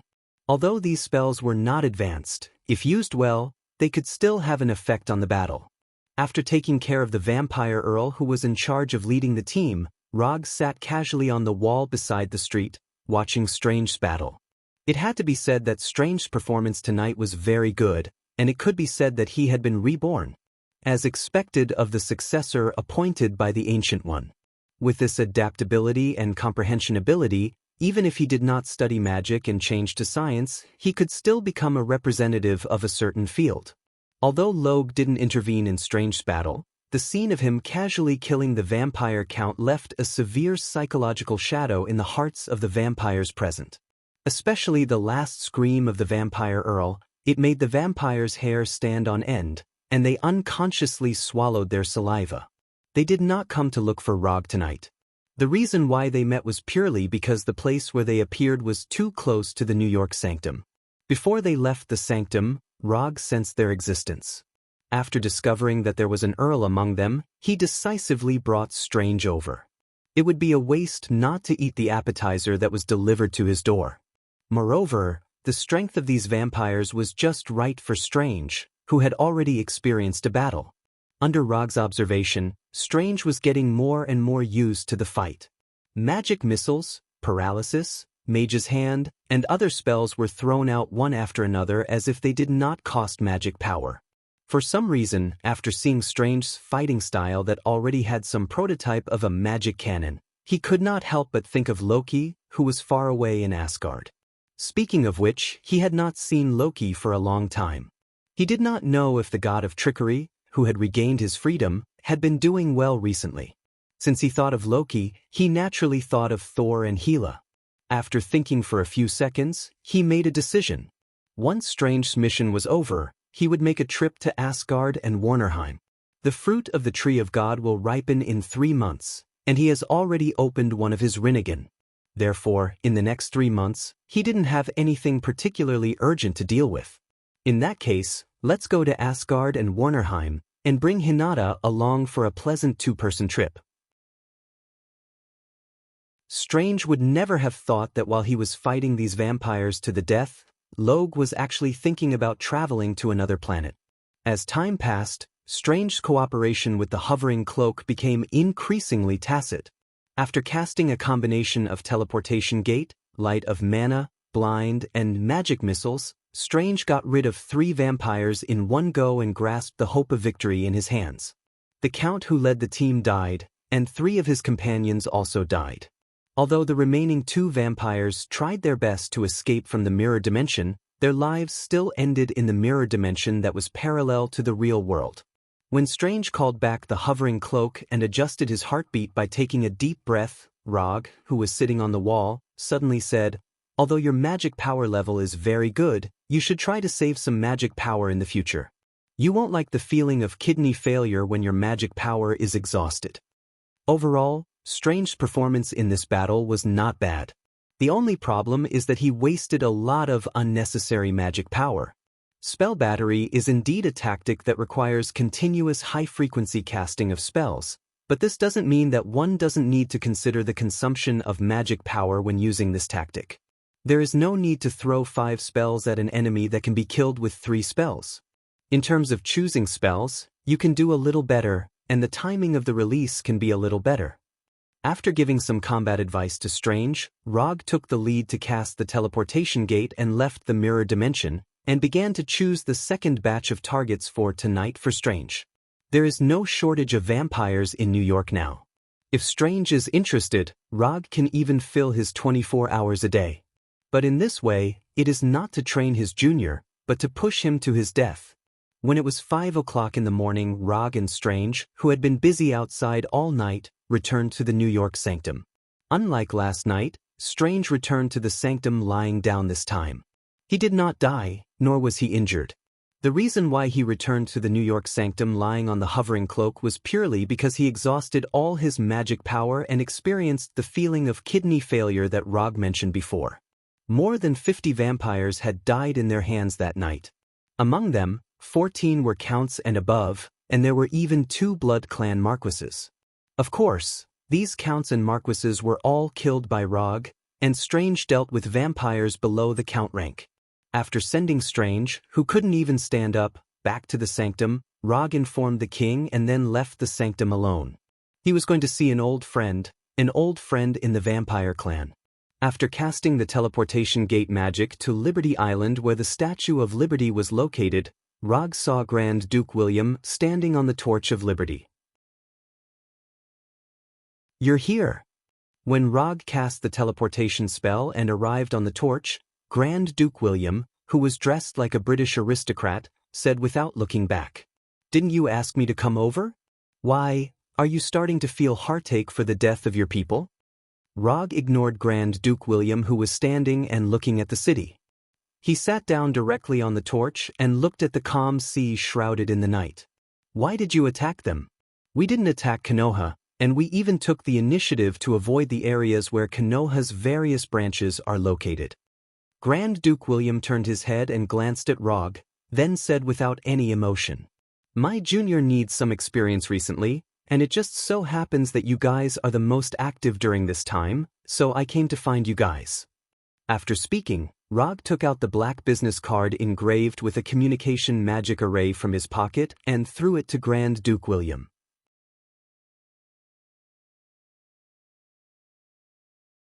Chapter 6:15. This black business card was specially handed to him by Grand Duke William. It was also a testimony of their little friendship. However, at this time, it was time for their unreliable friendship to come to an end. Ever since Cain returned to the real world, the ambition of the blood breeds to rise again was well known. If not for this, the blood breeds, who had always abided by the precepts of seclusion, would not have openly gone against the Restoration Alliance and the authorities. Although Rog did not know what Cain was thinking for the time being, judging from the current situation, the chances of them becoming enemies were greater than becoming friends. Moreover, he clearly remembered that in his collection of the 13 holy artifacts of the blood breeds, there was still a corpse hand made by Cain's left hand missing. "Are you planning to become enemies with us?" Grand Duke William did not look back. He accurately stretched out his right hand and caught the business card that was flying at high speed with 2 fingers as he asked in a calm tone. "Not completely. The Earth is very big. It's not a big deal to have one more blood breeds. However, you should know that I have some interest in collecting. Among the 13 holy artifacts of the blood breeds, I only got 12. In the past, Grand Duke William was not his opponent. After his strength increased, he would not be his opponent either. If it were not for the fact that he had already satisfied the experience of using the Rinnegan on those blood breeds marquises and counts, Rog would not mind letting Grand Duke William experience the power of the Rinnegan. You, as a superior of the blood breeds, second only to Cain, Grand Duke William knew very well what the corpse hand was about. Although Rog did not say it explicitly, he had already heard the provocation in Rog's words. That's right, it was a provocation. And it was not a provocation to him alone, but a provocation to the entire blood breeds. "I'm in a good mood tonight, so I won't attack you. After you go back, tell Cain that I want to see him. The time and place are up to him, but it's best not to delay too long. Otherwise, I can't guarantee that something unpleasant won't happen." After saying that, Rog ignored Grand Duke William's reaction and opened the portal to return to the New York Sacred Palace. He then walked into the portal. After Rog and the teleportation gate disappeared completely, Grand Duke William's countenance turned extremely grim. He exerted force with his fingers that were clamping onto the black name card, breaking the black name card that was as sturdy as steel. An invisible sea breeze blew past, and Grand Duke William, who was wearing a black classical suit, turned into a group of bats and flew out in all directions, disappearing from the torch. Strange's training wasn't over yet. While protecting Strange's life, Rog decided to find some fun for himself. Otherwise, life would be too dull and boring. Furthermore, he was a little interested in the legendary blood tribe ancestor, Cain. This was the first vampire in history, a guy who had single-handedly created a dark race. It would be weird if he wasn't curious about such a legendary creature. The night passed uneventfully. When dawn appeared on the horizon once again, a brownish-yellow letter with a wax seal floated down from the entrance of the New York Sacred Palace. The moment this letter with a classical European style floated down from the air, Rog, who was lying on the sofa in the Sacred Palace study, opened his eyes. Magical fluctuation. Although the magical fluctuation at the entrance of the Sacred Palace was very weak, it didn't escape Rog's perception and woke him up from his sleep.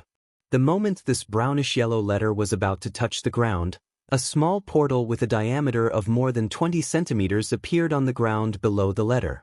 This letter passed through the portal on the ground and appeared in front of Rog, who casually held it in his hand. What era is it now? Still using the method of sending letters? After cursing in his heart, Rog opened the letter and quickly browsed through it. Just as he had guessed, the person who sent the letter was none other than Grand Duke William. The contents of the letter could be described in one sentence. The blood tribe ancestor, Cain, had agreed to his request for a meeting. The meeting time was tomorrow at 1 o'clock in the morning, and the location was Liberty Island where the Statue of Liberty was located. After reading the letter, Rog summoned the hellfire and burned the envelope and the letter into nothingness, leaving not even a trace of ash. At noon, in the dining hall of the Sacred Palace. I have something to deal with tonight. I will let my avatar follow you. You can go out with my avatar to perform the mission. Rog tasted the Mexican food recommended by the king and said to Strange sitting opposite him, "Avatar? What are you going to do?" Strange raised his head and glanced at Logue as he asked doubtfully, "You don't have to worry about this. Anyway, with my avatar, you don't need to worry about safety." In the field of magic, physical avatar is an extremely advanced magic, and the learning difficulty and casting conditions are extremely harsh. But in the field of ninjutsu, this is something that most chunin can do. Although Strange knows that Rog is a ninja, he has never seen Rog use shadow clone jutsu and wood avatar, so he couldn't react for a while. Got it? Obviously, Roger didn't want to tell him what he was going to do tonight, and Strange naturally didn't want to ask any further. Since Rog said that there is no need to worry about safety with his avatar, then he will definitely not encounter a life-threatening emergency. On this point, Strange still trusts Rog. After all, Rog is not only his senior brother, but also Konoha's fourth Hokage. Night once again enveloped New York City, which was known as safe and sound. Strange left the New York sanctum with Logue's wood clone to continue his actual combat training and vampire hunting plan.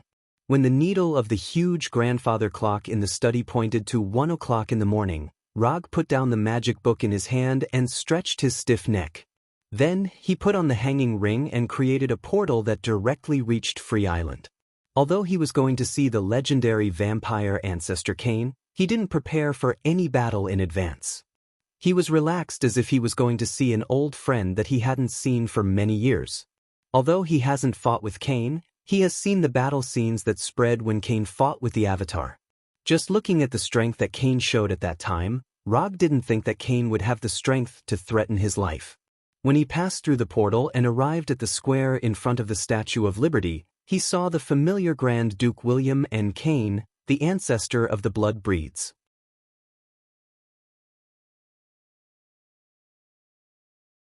Chapter 616.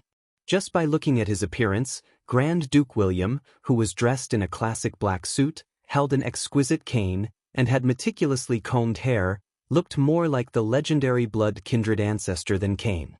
Compared to Grand Duke William, whose image and temperament were perfect, Cain's appearance was much more casual. He was wearing a pair of black pants and a white shirt with only the bottom few buttons buttoned. He had a head of casual black hair and a dark red windbreaker. "You are Rog."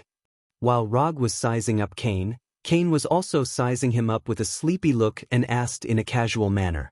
There shouldn't be anyone else who would come at this time other than me. Or have you sucked too much dirty blood and your brain is muddled? Even though he was facing the so-called ancestor of the vampires, Rog was still as indifferent as ever. When he stepped out of the portal, he used Chakra's sensing ability to sense Cain.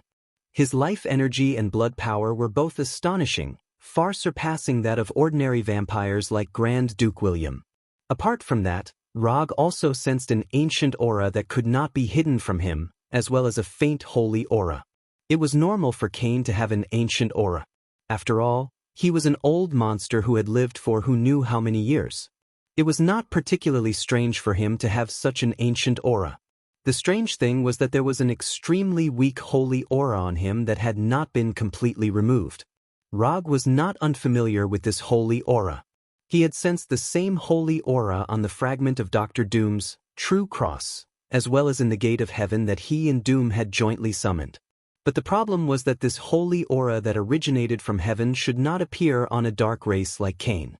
Rog had always been skeptical about the claim that Cain was a descendant of Adam and Eve. Or rather, he did not believe in the so-called God-created humans at all.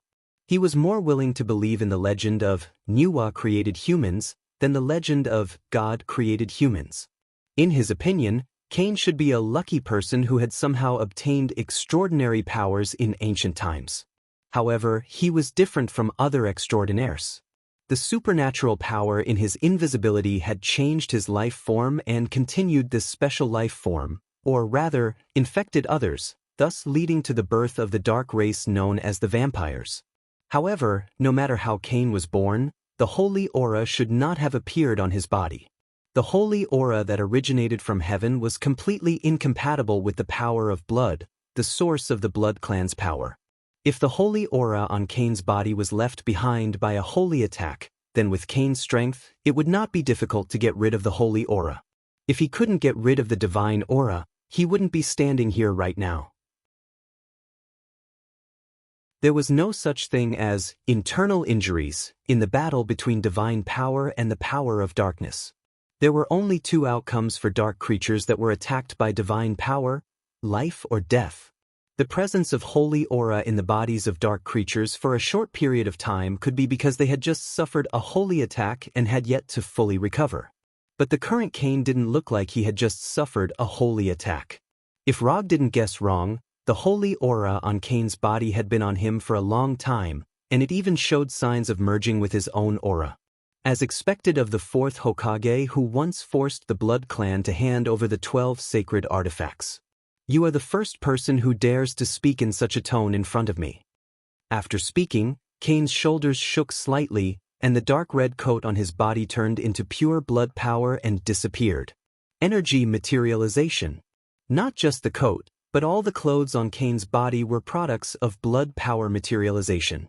In this regard, he was very similar to the goddess of death, Hela, as they both liked to use energy to make their own clothes.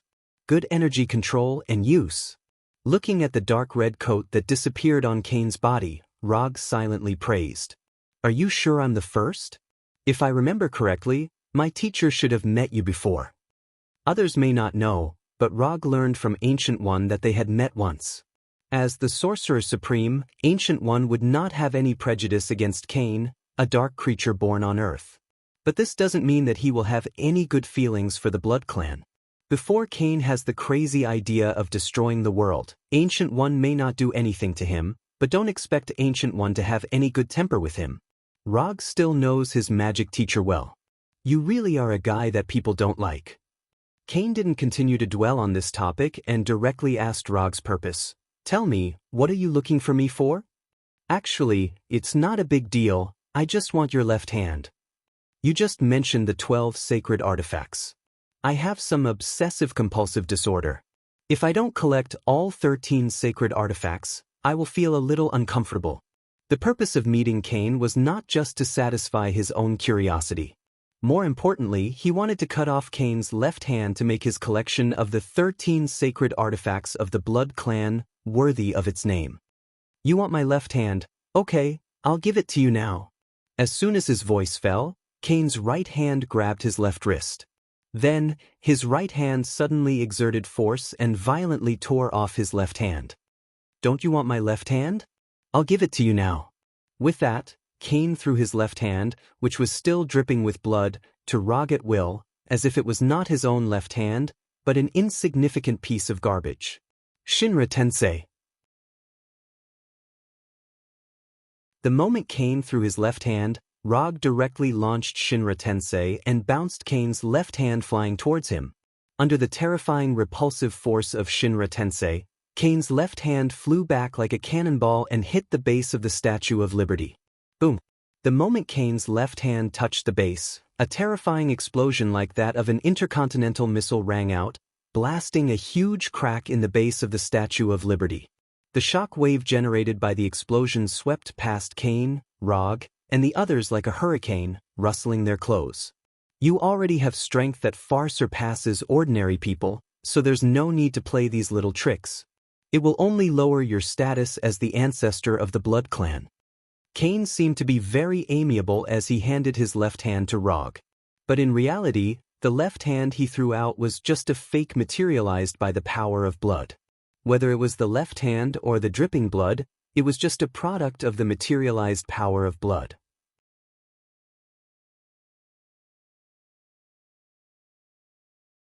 Chapter 617. On the surface, Cain pulled off his left hand and threw it to Rog. But in fact, Cain threw a blood bomb, disguised as his left hand to him. Rog noticed this for the first time, so he used Shinra Tensei to bounce the left hand back. "You are more vigilant than I thought. However, this is far from enough." As soon as his voice fell, Cain's figure disappeared from Rog's sight and appeared in front of him in a flash. Almost at the moment when the figure reappeared, Cain's right hand grabbed Rog's neck like a sharp blade. Bang! Cain's right hand grabbed Rog's neck and broke his neck as easily as breaking a branch. However, the death scene that Cain imagined did not happen. Rog turned into a cloud of smoke and dissipated in front of him. "Is that so? You're even more reckless than I thought." Cain's speed is indeed not slow, far beyond the limit that can be captured by the human eye. But it's a pity that he is now facing Roger, who has Sharingan and Rinnegan. After Cain appeared in front of him like teleportation, Rog first used Sharingan to cast a genjutsu that only had a misleading effect on Cain. Then, under Cain's eyes, he replaced himself with a shadow clone, making Cain mistakenly think that the attack was him himself.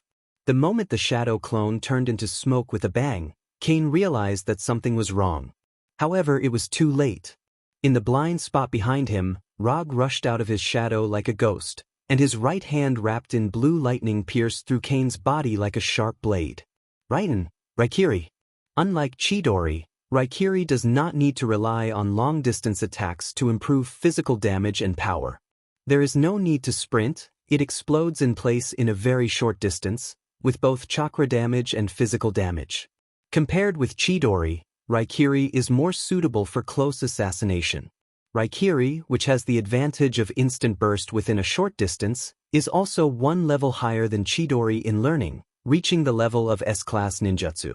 However, for Rog, who can be regarded as a ninjutsu professor, there is no difference between A-class and S-class. He can smoothly master and skillfully perform them. Well done. After I broke free from the seal, you were the fastest person to hurt me among all the enemies I fought. Looking at the palm that had pierced through his chest and was still entwined with light blue lightning, Cain spoke slowly with a tone of admiration, as if the person whose chest was pierced through was not him. "You are more talkative than I thought." Although Rog had penetrated Cain's body with Raikiri, he did not feel like he had seriously injured Cain. If he could injure the Blood Patriarch so easily, then Cain would be a disgrace. "If you weren't a student of Ancient One, I wouldn't mind giving you the embrace and making you a great vampire second only to me. But unfortunately, you won't have this chance."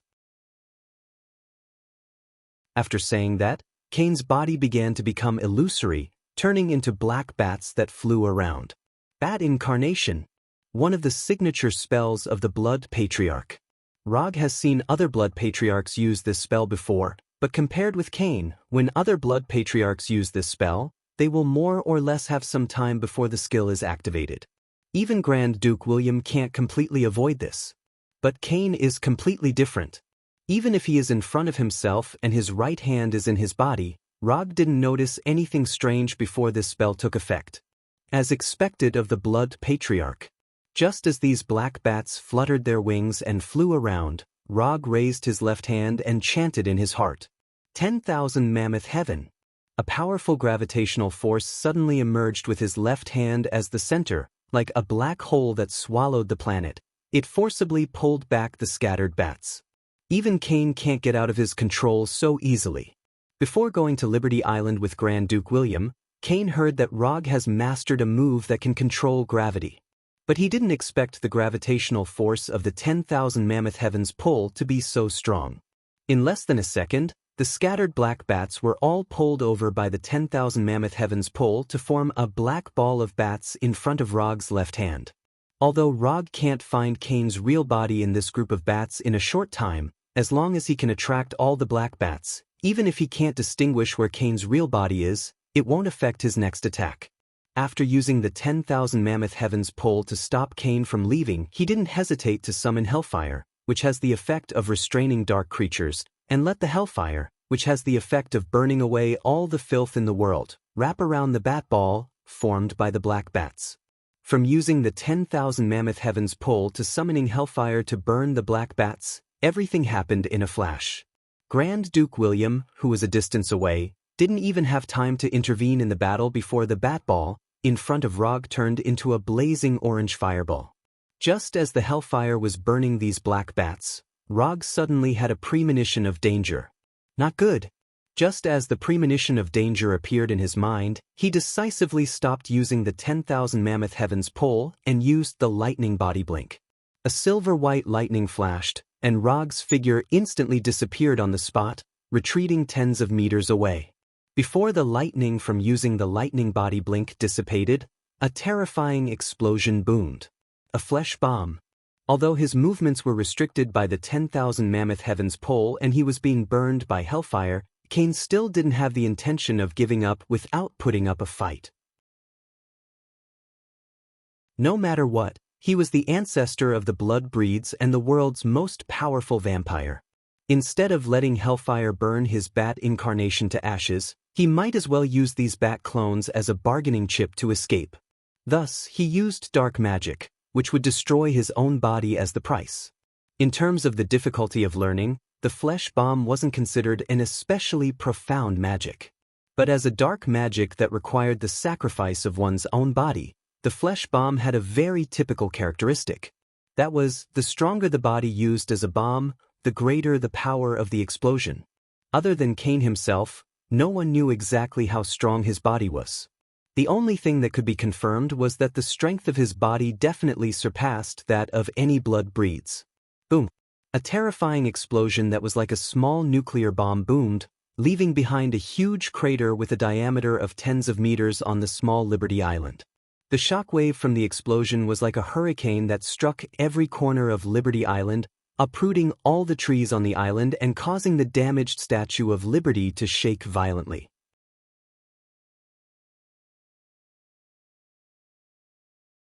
Chapter 6:18. The Statue of Liberty won't collapse, will it? In the face of the explosive impact of the flesh bomb, the first thought that came to Rog's mind was not how powerful the flesh bomb was, but whether the Statue of Liberty would collapse. He had seen a lot of explosions that were stronger than the flesh bomb, so the flesh bomb that Cain used at this time did not surprise him too much. In other words, if Cain, the ancestor of the vampires, did not have this ability, he would be surprised. In terms of strength, Cain had also reached the level of a heavenly father. However, compared with Thanos, who was a top-level existence among the heavenly fathers, Cain still had a big gap. After using the chakra coat to resist the shock wave of the explosion, Rog turned his attention back to Cain, who was in the center of the explosion crater.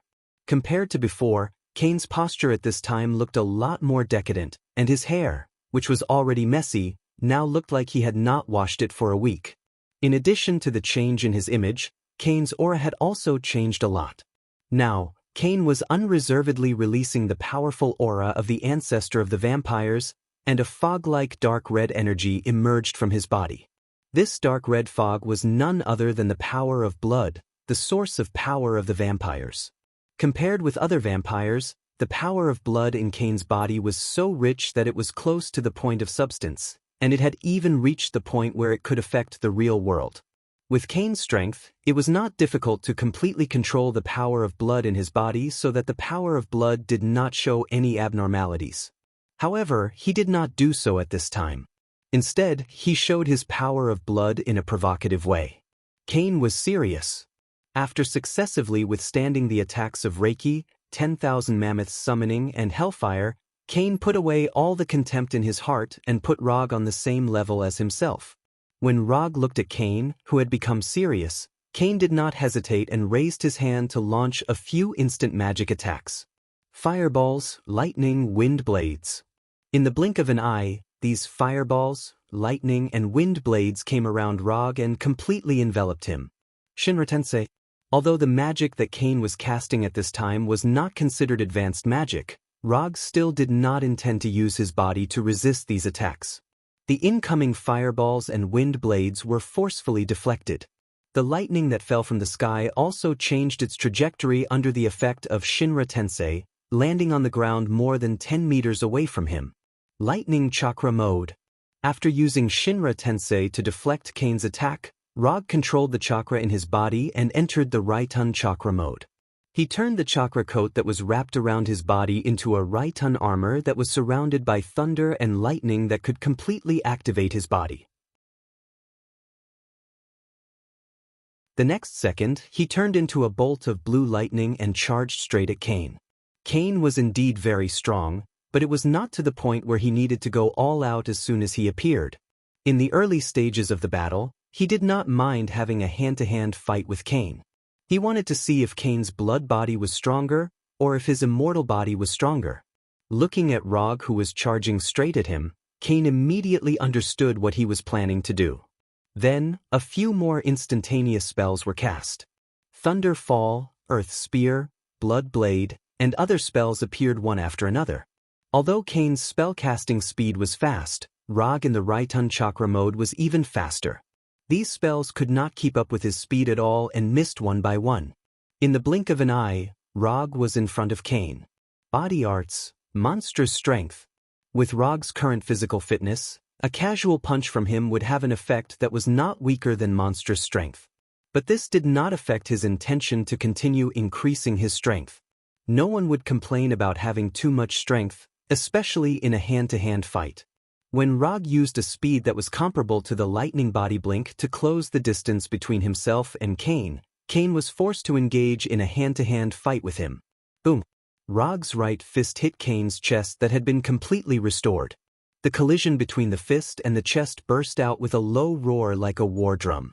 Despite Kane's appearance of excessive drinking and women, his physical strength was far beyond that of ordinary creatures. Although his physical strength could not be compared with the abnormal Thanos, he was not weaker than the Hulk Abomination and the other tank-type units, and was even stronger. Since you want to fight, then I'll fight with you. After resisting Rog's monstrous strength punch with his chest, a perverted smile appeared on Kane's face, and his right claw, which was sharper than a sharp blade, directly grabbed Rog. Soft Fist Technique, 8 trigrams 64 palms. After blocking Kane's fierce claw with his left hand, Rog, without opening the Byakugan, displayed the soft fist that could cause serious damage to the enemy's meridians and internal organs. Except for the abnormal Thanos, Rog had not found a second person who could completely ignore the effect of the soft fist. Although Kane's physical strength was not bad, it did not look like it could ignore the power of the soft fist. When Rog's hands appeared with the soft fist chakra, Kane realized that something was wrong.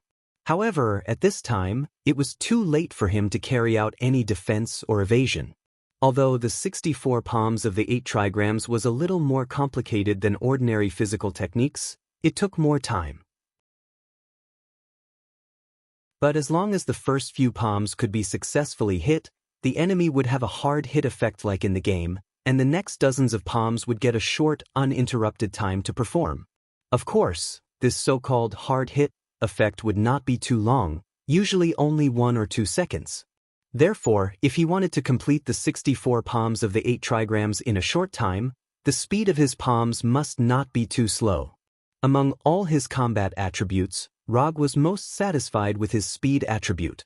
Whether it was movement speed or attack speed, it had always been the focus of his training. 8 palms, 16 palms, 32 palms. Taking advantage of the time when Cain could not resist and could not move, Rog used his hand speed far beyond that of ordinary people to finish the first 32 palms and hit the soft fist chakra into Cain's body. Although he did not use the Byakugan to specifically observe the flow of the blood power in Cain's body, Rog was not worried about the final effect of the 64 palms of the 8 trigrams. Although the blood breed and human beings were two different races, the body structure of the blood breed was very similar to that of human beings. This also meant that the internal organs of the blood breed and human beings were similar in terms of the position and movement principle. Although the 64 palms of the 8 trigrams had the effect of sealing the target's energy flow, what Rog wanted at this time was not to seal the flow of Cain's blood power, but to cause internal damage to Cain's body. 64 palms. After finishing all 64 palms, Rog did not stop there, but used a move that once left a deep impression on Grand Duke William. 8 trigrams, mountain break.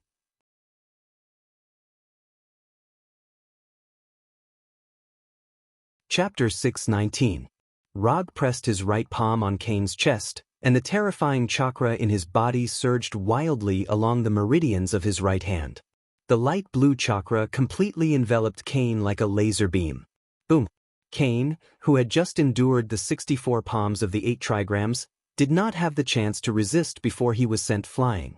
After using the Bagua, mountain breaker to send Cain flying, Rog did not continue to pursue him. Instead, he stood where he was and waited for Cain. Although the 64 palms of the 8 trigrams and the Bagua, mountain breaker were not weak, it was still a little too whimsical to think that he could defeat Cain. In fact, Rog had never expected to defeat Cain so easily. No matter what, Cain was the ancestor of the blood kindred and the most powerful vampire in the world. If he had been defeated so easily, the blood kindred would not have appeared in front of the world so arrogantly after his return. Seeing Rog use the 64 palms of the 8 trigrams to restrict Cain's movements and then use the Bagua, mountain breaker to send Cain flying, Grand Duke William could not help but frown. The tactics that Rog had used just now were exactly the same as the tactics that had defeated him before. They both started with the 64 palms of the 8 trigrams and ended with the Bagua, mountain breaker as the ultimate skill. Although Rog did not use the thunder evasion chakra mode when he fought with him back then. However, there was no difference in the way that he thought about the two battles. Until now, Grand Duke William still clearly remembered the pain that he had felt after being sent flying by the Bagua, mountain breaker. That was the most profound and painful lesson in his life. It was also because of that defeat that he represented the blood kindred and offered the 12 sacred weapons, making the sacred weapons that the blood kindred were so proud of become Rog's personal collection. While Grand Duke William was recalling that battle, Cain, who had been sent flying by the Bagua, mountain breaker, stood up again and moved his limbs as if he was stretching and relaxing after a workout. Neither the 64 palms of the 8 trigrams nor the Bagua, mountain breaker caused fatal damage to him, but the chakra that had entered his body caused him a lot of trouble. These chakra cells were like cancer cells, stubbornly residing in his body, corroding his internal organs and hindering his body's movements. What was even more troublesome was that these chakra were extremely resistant to the power of blood, making it impossible for him to use the power of blood to quickly disperse these chakra. After dispersing the chakra in his body so that it would not affect his normal activities, Cain ignored the remaining chakra and allowed it to stay in his body. With his body's regenerative ability, the remaining chakra would be cleared out sooner or later. It was just a matter of time. After confirming that the remaining chakra in his body would not affect the upcoming battle, Cain tore off his white shirt that had obvious holes and blood on it and walked towards Rog bare-chested. He couldn't remember the last time he was sent flying. The only thing he was sure of was that he didn't like this feeling. When he was only about 20 meters away from Rog, he stopped, raised his right hand and hooked his finger at Rog. Obviously, he intended to continue the hand-to-hand combat with Rog. Looking at Kane's sharp eyes, Rog showed a satisfied smile. The reason why he didn't continue to pursue Kane was that he didn't want to end the hand-to-hand combat so soon. Otherwise, he could have launched a second wave of attacks before Kane got up, instead of allowing Kane to disperse the chakra in his body.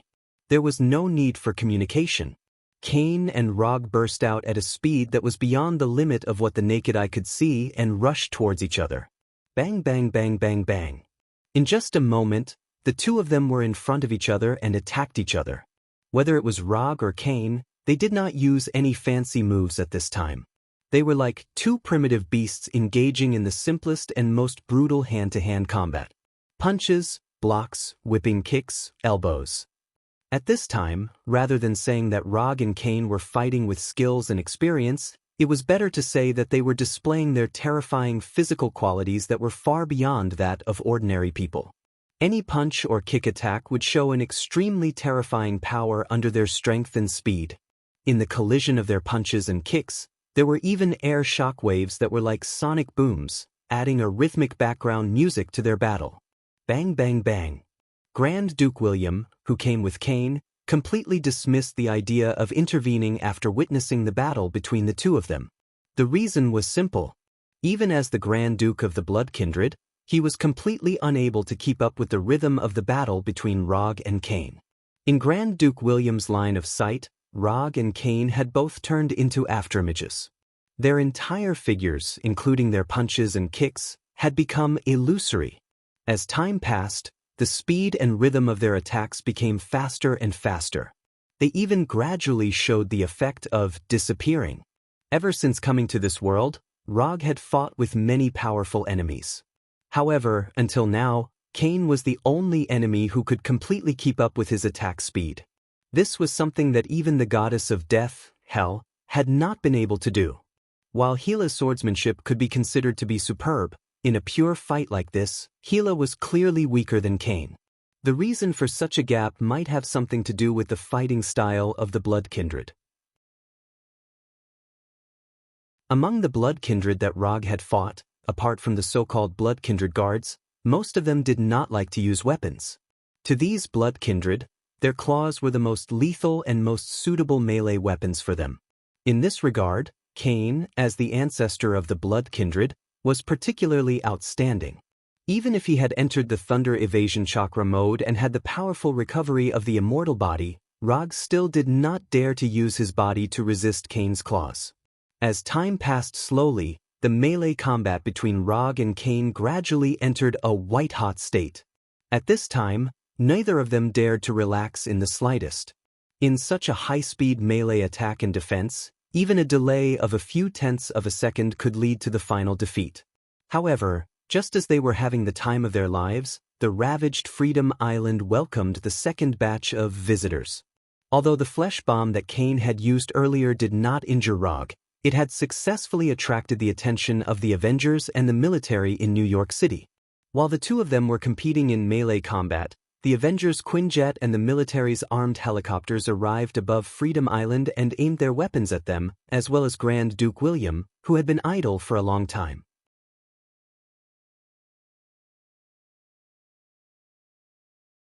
Chapter 620. Rog and Kane noticed the arrival of the Avengers' Quinjet and military helicopters when they were still a few kilometers away from Freedom Island.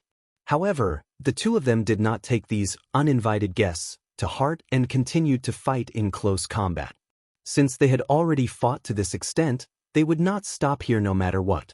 Before the outcome was decided, even if the Avengers and the military completely surrounded the place, they would not stop, let alone the Quinjets and military helicopters. Moreover, they were not the only ones on Freedom Island. When the Quinjets and military helicopters aimed their weapons at Rog and Kane, who could barely catch a trace of them, Grand Duke William, who had been watching the battle for a long time, made his move. Although Grand Duke William could not intervene in the battle between Rog and Kane, it was not difficult for him to deal with the Quinjets and military helicopters. The Quinjets and military helicopters hovering above Freedom Island did not even have time to fire before Grand Duke William launched a magic attack first. Grand Duke William casually raised his right hand that was holding his cane, and a dark thundercloud that completely covered Freedom Island quickly appeared in the calm night sky, making the already dim night even darker.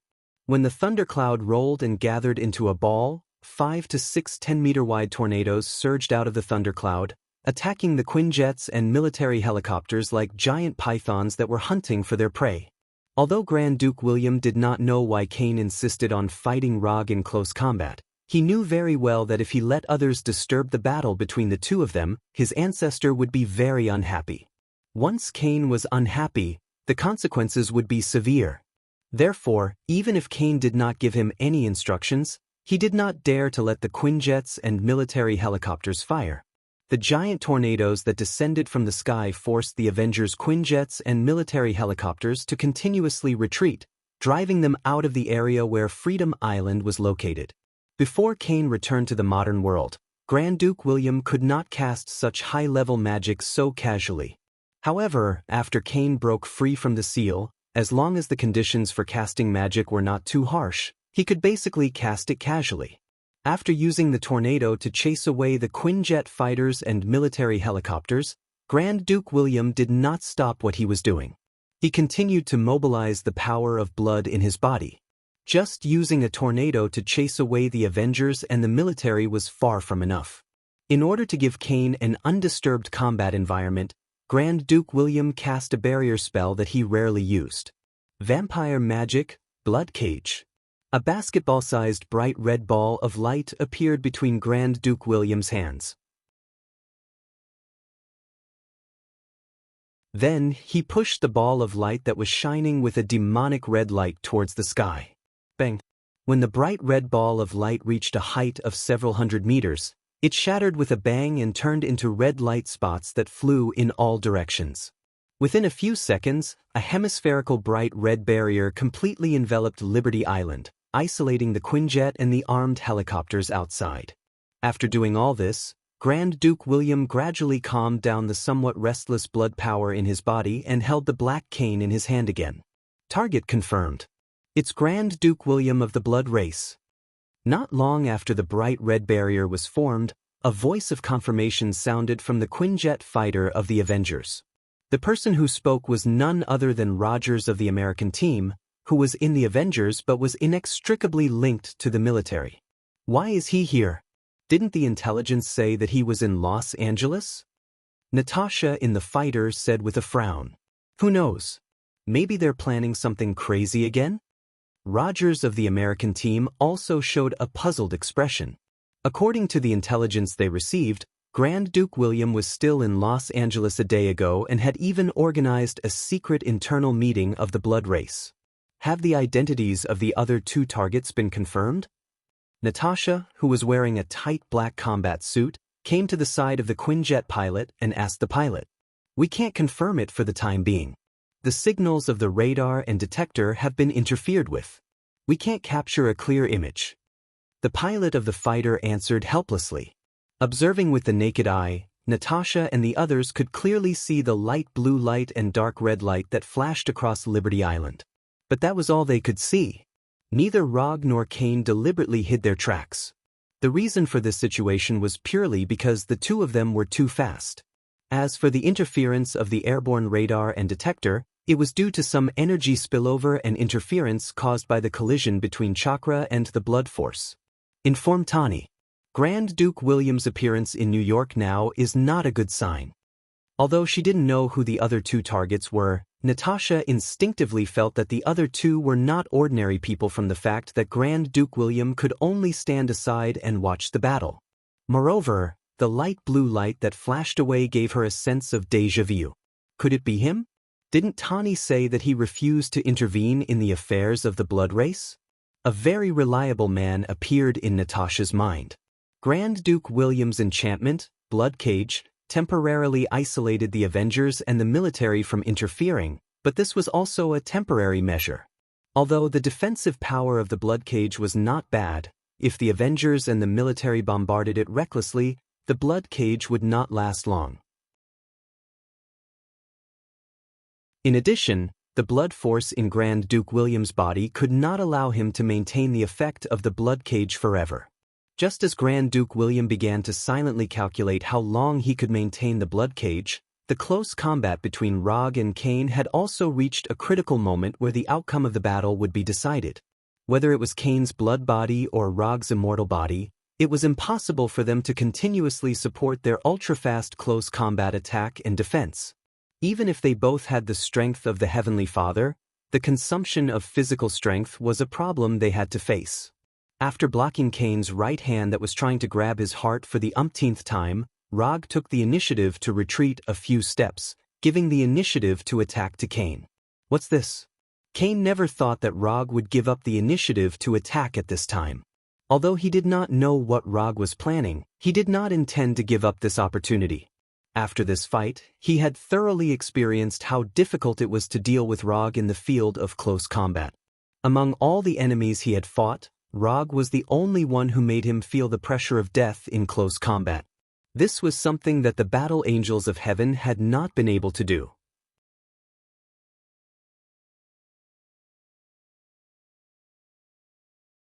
Chapter 621. Although he was emotional, Cain didn't hesitate in his actions. After fighting for so long, this was the first time he took the initiative in the battle. Although Rog's deliberate move to give up the initiative made him a little uneasy, he believed that he had enough strength to resolve any crisis. What's more, he has a regenerative ability that is far beyond ordinary people. As long as Rog can't kill him in one blow, he doesn't need to worry too much about his own safety. Cain didn't let go of this rare opportunity. His fingernails were as sharp as blades as his hands attacked Rog's throat and heart. Looking at Rog's increasingly dignified look, a cruel smile appeared on Cain's face. Now, he has begun to fantasize about how to ravage the defeated Rog. Due to the fact that he had the upper hand and the initiative, Roger could not resist Cain's attack like before. He could only retreat continuously. One step back, one step back. Cain, whose combat awareness and skills are top-notch, didn't waste this opportunity. He kept moving forward and forcibly pulled Rog into his battle rhythm. From the looks of the scene, Rog has completely fallen into a disadvantage and can only constantly avoid Cain's attacks by retreating. Although there is no way to take down Rog immediately, Cain isn't worried about this at all. According to the current development of the rhythm, as long as Rog makes a mistake, he can completely establish the victory and really defeat this annoying ninja. Cain's prediction was not wrong, but he ignored one point, that is, the initiative he now has in the battle is given to him by Rog. As an experienced ninja, Rog certainly knows what it means to give up the initiative, but he still did it. The reason is simple, because only by giving the initiative to Cain and tilting the scales of victory to his side, he will ignore his real purpose. As Cain's blade-like claws continued to swipe around him, Rog's mind remained calm and silently calculated the time. 10 seconds, 5 seconds, 3 seconds. In less than 10 seconds, Cain had launched hundreds of attacks, forcing Rog to retreat dozens of meters. However, all of this was within his calculations. 2 seconds. After dodging Cain's beast-like claws once again, Rog retreated a few more meters. Cain did not give him a chance to pull away. He immediately pressed forward and continued to maintain an attacking distance of less than a meter. 1 second. After counting down to the last second in his heart, Rog stopped all his movements, as if he had completely given up on resisting. He stood still and let Cain attack him. Had he completely given up? Cain immediately noticed Rog's abnormality, but his attack did not hesitate at all. He continued to attack Rog's vital points. The moment his right hand was about to touch Rog's chest, Cain's instinctive sense of danger suddenly emerged in his mind. Not good. There was a problem. His physical instincts were frantically reminding him to retreat, but Cain eventually chose to follow his heart and tried to completely defeat Rog. However, just when his right hand was only a few millimeters away from Rog, he instantly disappeared in front of Rog and flashed dozens of meters away. What was going on? At this time, Cain still maintained his attack on Rog's chest, but his face was full of surprise. Judging from the position, he should have chosen to flash back on his own initiative. However, Cain was 100% sure that it was not him who did it. Teleportation? Or space folding? Several thoughts flashed through Kane's mind in an instant, but soon he realized that things were not as simple as he thought. To be precise, he did not know what had happened at all. He was certain that Rog definitely did not have time to cast magic in the high-speed close-range attack and defense just now.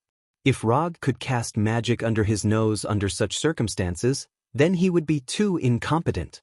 What on earth did you do? Kane stood in place and thought for a few seconds, then asked Rog, who was dozens of meters away, with a face full of vigilance. If you want to know, you have to come over. Rog replied with a smile, then slowly raised his right hand under Kane's gaze and hooked his finger at him. At this time, although Kane had been fully alert, the moment Rog hooked his finger, he once again flashed and disappeared, suddenly appearing in front of Rog. You lost. Looking at Kane, who was only about a meter away from him, Rog said with a casual expression. What on earth did you do? Kane frowned, and his tone became cold. However, just as he finished speaking, his whole body disappeared again and appeared more than 10 meters behind Rog. I already told you you lost. Rog turned to face Kane and said with an extremely certain tone. Damn it. What the hell is going on? In the field of magic, Kane was also one of the top existences. The blood breed magic developed according to the characteristics of the power of blood was superb and unique. But at this time, he was completely confused. There were no magical fluctuations, no traces of casting, and even the spatial fluctuations that spatial magic must have. This is not magic. This is definitely not magic. What Rog used at this time was indeed not magic, but ninjutsu, a ninjutsu that he had not given up on practicing since he came to this world. The Flying Thor technique. This was one of the rookie rewards given to him by the system. In the beginning, he could only use the most basic Flying Thor, which was to imprint the Flying Thor technique on a fixed target, and then use the positioning technique to perform spatial movement. After a long time, he became more and more proficient in the Flying Thor, and finally mastered the Flying Thor, second stage, which could perform spatial movement and attack by locking the movement state of the movement. The Flying Thor slash that he once used on Thanos was actually an attack method of the Flying Thor, second stage. According to common sense, after mastering the Flying Thor to this level, he could completely put his energy into other ninjutsu. But he did not do so. Instead, he kept thinking about how to continue to improve the Flying Thor. Finally, after spending a lot of brain cells and testing, he developed the third stage of the Flying Thor. Flying Thor, third stage. The reason why Kane had this inexplicable flash was one of the effects of the Flying Thor, third stage. And this was why he was so sure that Kane had lost. Because once the Flying Thor, third stage was successfully used, it could be said to be unbeatable.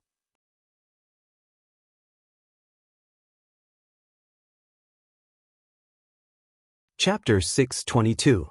In the field of how to quickly approach the enemy, the Flying Thor and Flying Thor 2 Dan have already reached the extreme. If he wants to continue to improve the Flying Thor, then he must not develop it according to the existing ideas. So, Rog had a bold idea. Since the road of quickly approaching the enemy is coming to an end, then why not do the opposite and find a way to make the enemy quickly come to his side? In terms of effect, quickly approaching the enemy and the enemy quickly coming to his side are the same thing. As long as he has the initiative, then whether he is close to the enemy or the enemy is close to him, there is no difference. Then the problem is how to quickly make the enemy come to him through the Flying Thor. In theory, it is very simple, he just needs to reverse the operation of the Flying Thor. But it is very simple in theory, it does not mean that it will be easy to operate in reality. As everyone knows, the Flying Thor is a space-time ninjutsu, it is a chakra ninjutsu that needs chakra to activate.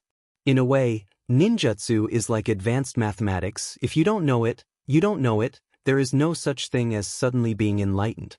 Therefore, how to make the enemy who doesn't know ninjutsu quickly come to his side through the Flying Thor has become the main technical difficulty of the Flying Thor -3 Dan. After spending who knows how many brain cells and hair, Rog had a whimsical idea. Since the enemy can't fly Thor, then I will take the initiative to flying Thunder God through the enemy's body. In order to successfully perform the Flying Thor, 3 basic conditions need to be met. The first is chakra. This is the key element of all ninjutsu. The second is the ability to accurately control chakra. This is also one of the basic elements of all ninjutsu. The third is to use the Flying Thor as a spatial anchor. As long as these 3 conditions are met, the Flying Thor can be smoothly performed. Among these 3 conditions, the Flying Thor is undoubtedly the easiest to achieve. However, unlike Flight Thor and Flight Thor 2, Flight Thor 3 required 2 spells. One was a skill that could be used by both the normal Flying Thor and Flying Thor 2nd stage. The other was a Flying Thor technique that was operated in reverse.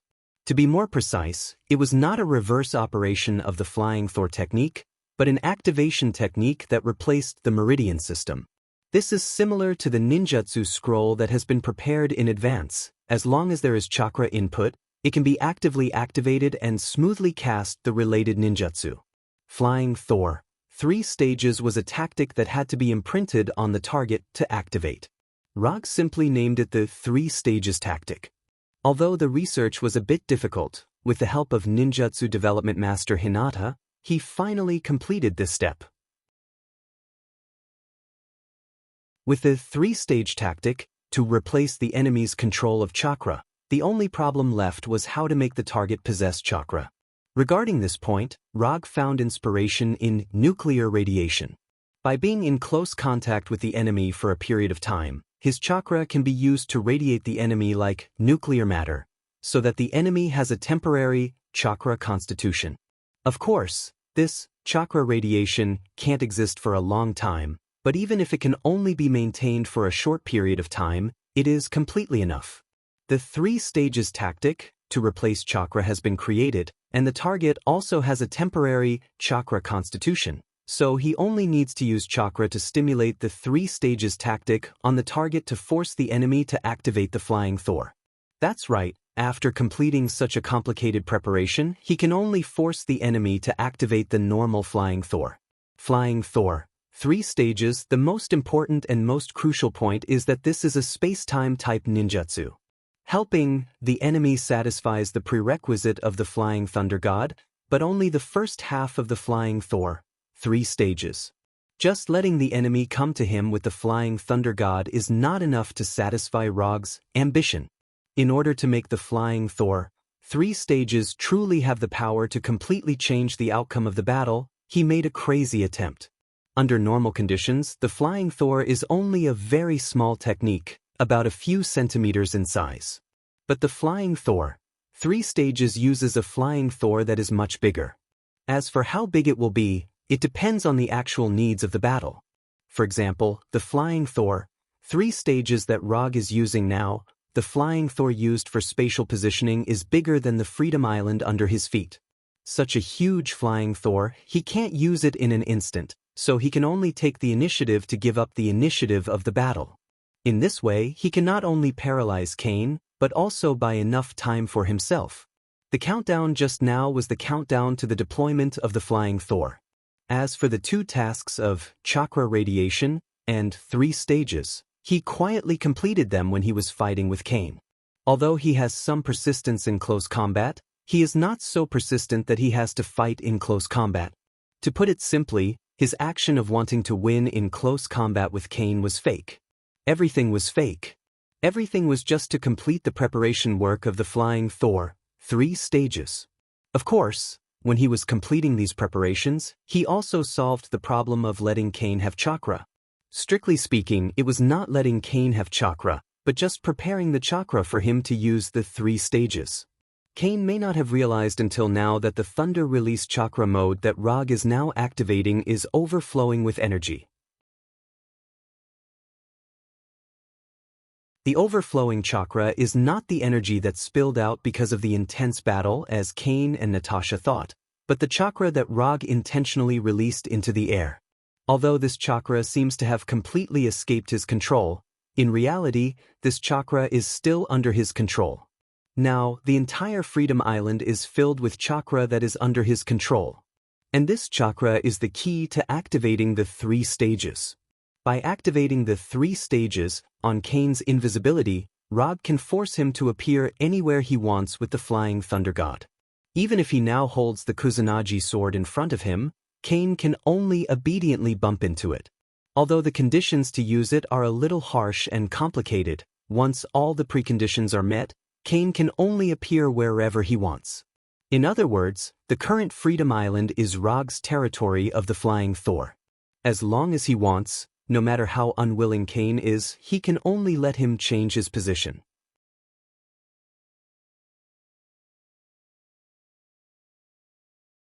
Chapter 6:23. What on earth have you done?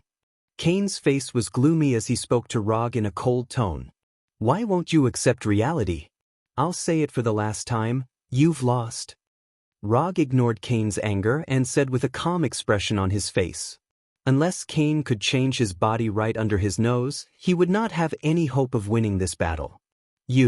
Cain wanted to continue speaking, but after thinking about the completely incomprehensible space transfer just now, he finally shut his mouth. Although he did not know what Rog had done, he had to admit that he had fallen into an absolute disadvantage. All right, we've been fighting for so long, it's time to end it. After saying that, Rog summoned the Kusanagi sword and waved it around. The moment he summoned the Kusanagi sword, Cain was fully alert and even prepared to release magic at any time. But it turned out that regardless of whether he was prepared or not, he could not change his ending. In just a moment he once again flashed in front of Rog and let his heart collide with the tip of the Kusanagi sword. The moment his heart was pierced by the Kusanagi sword, Cain uncontrollably spat out a mouthful of blood. This blood, which contained a strong power of blood, splashed in front of Rog, but was blocked by the chakra coat that came with the Raitan chakra mode, and did not stain Rog's body at all. For an ordinary creature, having his heart pierced in an instant was definitely a fatal blow. But to Cain, having his heart pierced through was more of an insult than anything else. With his physique, even if his head was chopped off, it would not be a big deal at all, let alone having his heart pierced. Unless his origin was directly damaged by the divine power, all physical injuries were nothing to him. The injury to his heart was not fatal, but this sword left an extremely deep psychological injury to Cain.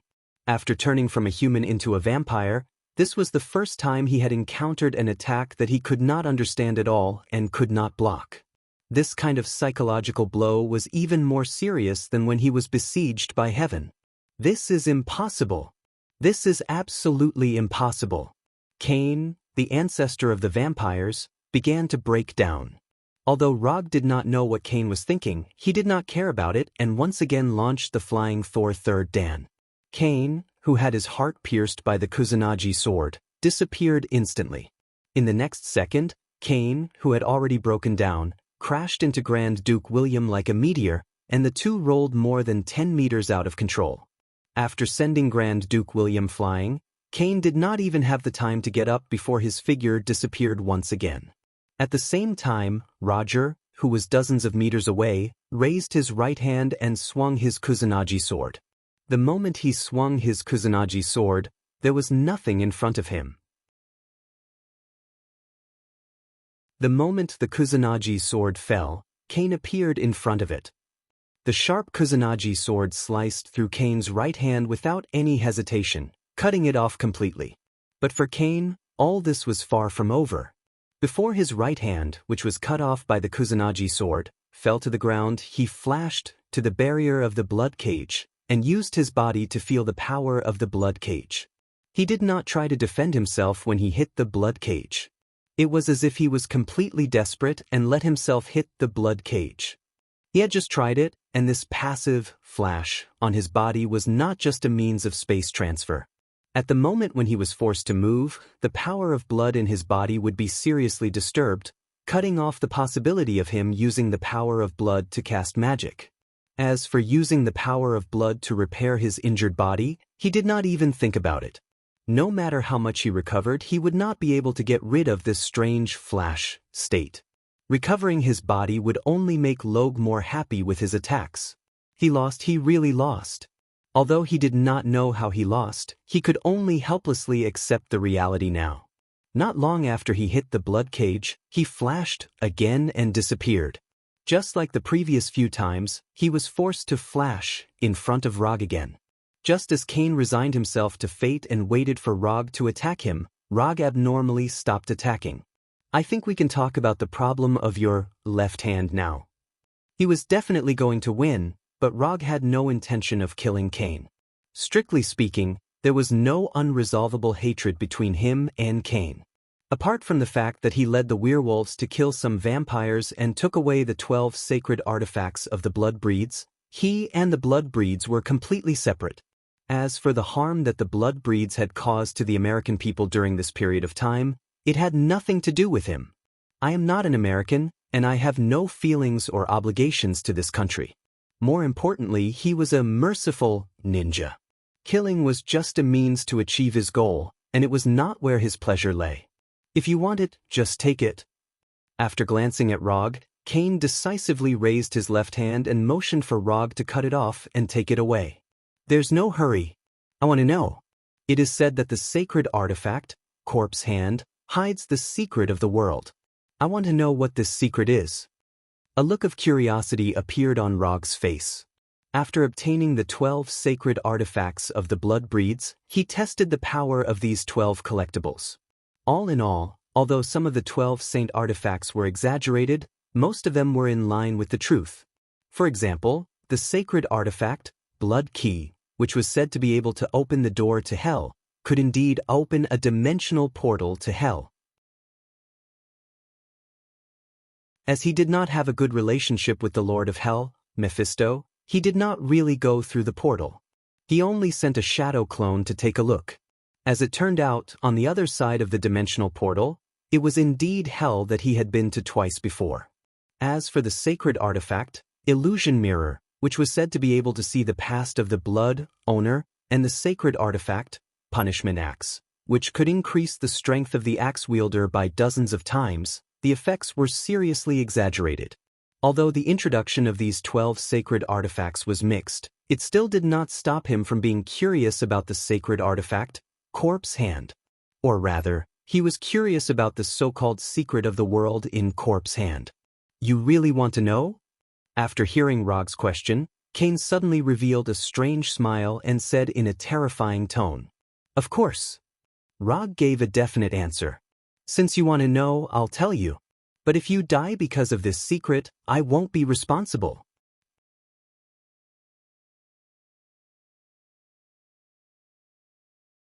Chapter 624.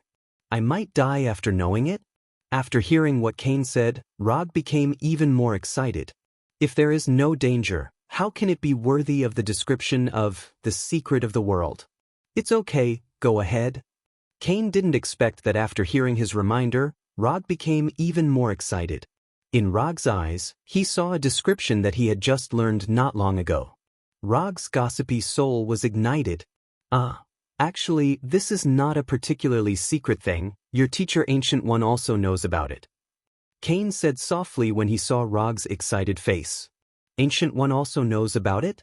After hearing Cain's words, the fire of gossip in Rog's heart suddenly dimmed a little. Looking at you, you should have been to other planets, but I don't know if you have found out why only Earth has legends related to heaven and hell? Cain did not directly tell Rog the so-called secret of the world, but asked him back. Isn't this because of different civilizations? Speaking of which, it seems that he really hasn't heard about heaven and hell on other planets and civilizations. No, it's not just a matter of different civilizations. The more important reason is that Earth is a specially selected planet. Cain was silent for a few seconds, and then slowly said, if the universe we are in is a dimension, then heaven and hell are parallel dimensions to our dimension. Under normal circumstances, if a life of one dimension wants to enter another dimension, it only needs to choose a relatively suitable place to complete the crossing between dimensions. You have the blood key, you should know this. Hearing this, Rog nodded, indicating that he understood. However, heaven and hell did not do this. They would only choose Earth as the entrance to our dimension. The reason why this abnormal situation occurs is because we, or all the creatures on Earth, are just livestock raised in captivity by heaven and hell. They select our souls like goods and use our souls to strengthen their power. Then they use the strengthened power to invade Earth. In order to harvest more souls, they left a so-called legend on Earth, making us willingly offer our souls to them. Back then, I discovered this point, so I began to build blood race cities, expand the scale of the blood race, and prolong the short and fragile lives of humans. When humans break free from the shackles of life, the number of souls they can harvest will naturally decrease, and Earth will have more power to resist their invasion. Unfortunately, I wasn't strong enough at the time and couldn't resist the attack of heaven. As a result, the first city that I built with my own hands was completely sealed. Human beings have never had true freedom. This planet is a cage that imprisons our bodies and souls. This is the so-called secret of the world that you want to know. Although Cain's tone was very calm, for some reason, Rog could hear the anger and dissatisfaction in his voice. Although the current Cain did not seem to be lying, he did not completely believe Cain's statement. He had never been to heaven, but he was no stranger to hell. Mephisto and the demons in hell did have the habit of using human souls to enhance their own strength, but this behavior, in his opinion, was more like an enhancement of their own strength, not a preparation for invading Earth.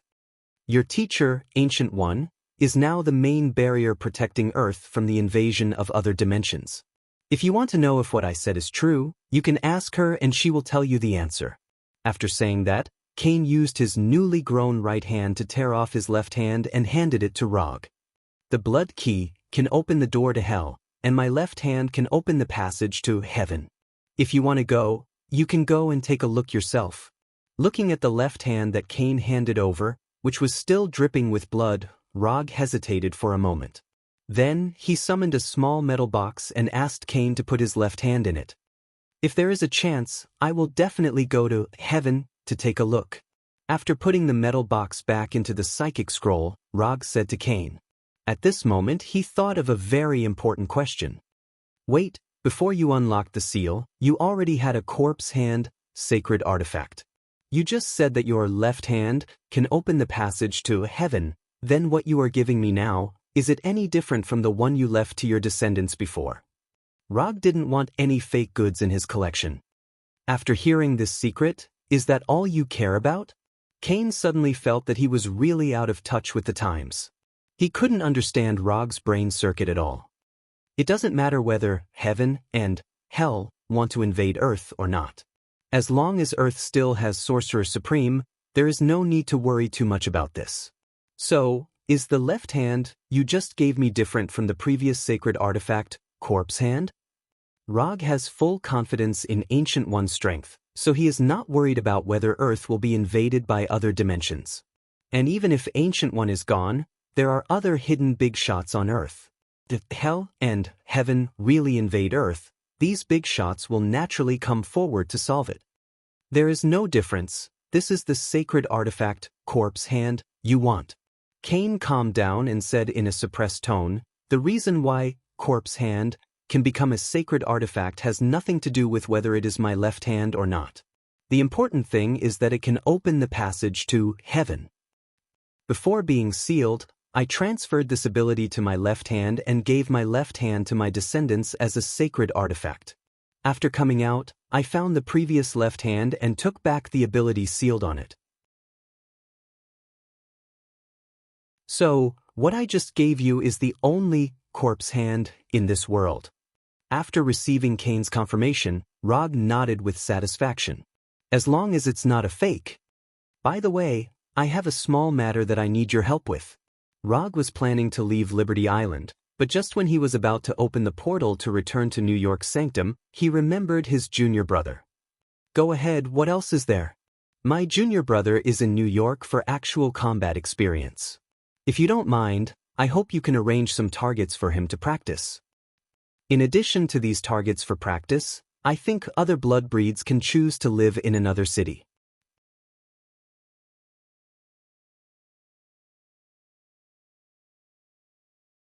Chapter 625. Although Rog had spoken in a euphemistic manner, Cain understood what he meant. Simply put, he hoped that the blood breeds could completely withdraw from New York, but before that he needed to leave behind some of the weaker blood breeds for his junior brother Strange to practice with. If it were any other time, Cain would not have agreed to Rog's request, let alone get angry on the spot. But it was different now. He no longer had the right to bargain with Rog. No problem, how many people do you want to leave behind for your junior brother to practice with? Cain's tone was very calm, as if he was saying that the moon was beautiful tonight. I don't need a lot, a few hundred will do. All those with the strength of an earl and above will leave, as for an earl, 8 or 10 will do. With Strange's current strength, the earl of the blood breeds was almost his limit. Of course, this was only Rog's speculation based on the number of spells he had mastered so far. As a mage, Strange did not need to train hard to improve his strength like he did. His strength was only related to the number of spells he had mastered. 10 earls, 100 viscounts, 200 barons. After thinking for a second or two, Cain gave Rog an accurate answer. Okay. Although 310 blood breeds was not a lot, it was enough for Strange to complete this practical experience. As for whether he wanted to continue fighting with the blood breeds in the future, that was his own business. Rog would not always stay by his side to protect him. Aren't you going to say hello to the people outside? I remember that you have a good relationship with Fu Lian. Cain suddenly spoke just as Rog was about to use the portal magic to return to the New York Holy Cathedral. Let me correct you, my relationship with Fu Lian is not very good. But you can spare the life of the woman on the Quinjet. I do have a little friendship with her. Rog used chakra to sense the Quinjet outside Liberty Island and answered casually. Then, under the watchful eyes of Cain and Grand Duke William, he opened the portal back to the New York sanctum and walked straight in. When Rog's figure completely disappeared, Grand Duke William, who had been watching the battle for a long time, slowly walked up to Cain and said respectfully, "Ancestor, do you need me to warn the people outside?" "No need, we've lost enough blood tonight." Cain looked up at the bright moon and manipulated the power of blood in his body to restore his left hand. After regenerating his left hand, Cain turned into a ball of black blood and disappeared before Grand Duke William. Grand Duke William didn't dare to be careless when he saw the primogenitor turn into blood dance. He immediately removed the blood prison. New York Temple, Restaurant. When Strange returns, help me tell him that starting tomorrow, there will only be 310 blood breeds left in New York. What he needs to do is to get rid of the last 310 vampires. After that, he can return to Kamari. Rog said quietly as he looked at Wang, who was secretly eating his midnight snack. Although Ancient One arranged for him to guide Strange, he can't guide him all the time. Both Ancient One and Strange are very clear about this. It's basically enough to take Strange to fight for a few days and give him some combat advice. Strange is an extremely talented sorcerer. Otherwise, he wouldn't have been able to take over the Time Stone and the title of Sorcerer Supreme from Ancient One in the future. Therefore, to Logue, helping Strange prepare a training environment that was suitable for his current strength was the last bit of help he could provide. Okay, I got it. Wang looked up at Rog and then continued to destroy the midnight snacks in front of him that can be called heat bombs. No wonder you are getting rounder and rounder. After thinking this in his heart, Rog opened the portal again.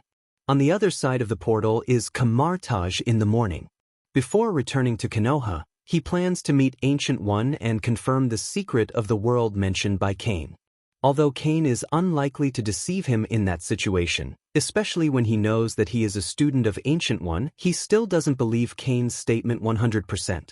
Cain is a vampire, an old vampire who has lived for who knows how many years. What he said can be believed, but not all of it. In the hall where it is basically impossible to have any visitors at ordinary times, Rog saw Ancient One. To be precise, he saw Ancient One who was making tea and reading a book. Ancient One didn't seem to be surprised at Roger's arrival, and he even prepared a steaming cup of honey tea for him. Sensei. After saying hello to Ancient One, Rog sat opposite her and took a sip of the honey tea. After putting down the honey tea that had basically no change in taste, he told Ancient One about the secret of the world he learned from Cain's mouth and asked Ancient One about its authenticity. You should already have your own judgment about the answer to this question. What Cain said is basically right, But things are not as bad as he thought. Strictly speaking, hell and heaven are no different from multidimensional dimensions such as the dark dimension. If there is a difference, it is that hell and heaven are a little more active. Since you learned this news from Cain, you should also have a way to go to a heaven. There are some records about heaven in the library. If you are interested, you can take it back and have a look. After saying that, Ancient One picked up the Sanskrit book that he had put down and continued to browse. Looking at Ancient One's indifferent expression, Rog frowned slightly. He didn't know if it was his own illusion, but he always felt that both Cain and Ancient One were tempting him to go to heaven to see it in person. After saying goodbye to Ancient One, he did not go to Kamartaj's library to look for the ancient books that recorded the information of heaven, but used the portal to return to Konoha's headquarters in Washington. Whether it's heaven or hell, whoever wants to go, he doesn't want to go anyway. After taking a comfortable hot bath and letting his former personal assistant Sharon Carter give him a massage to relax, he returned to his bedroom and began to rest for the night. Early the next morning, before he got up, he was awakened by the mechanical synthesized voice of Number 3. "Sir, Tawny Stark is at the headquarters gate now. Do you want to let him in?" "Tawny? What is he doing here?" Rog, who had just gotten up, was too lazy to think about what Tawny wanted and said directly to Number 3, "Let him in and take him to the living room to wait for me."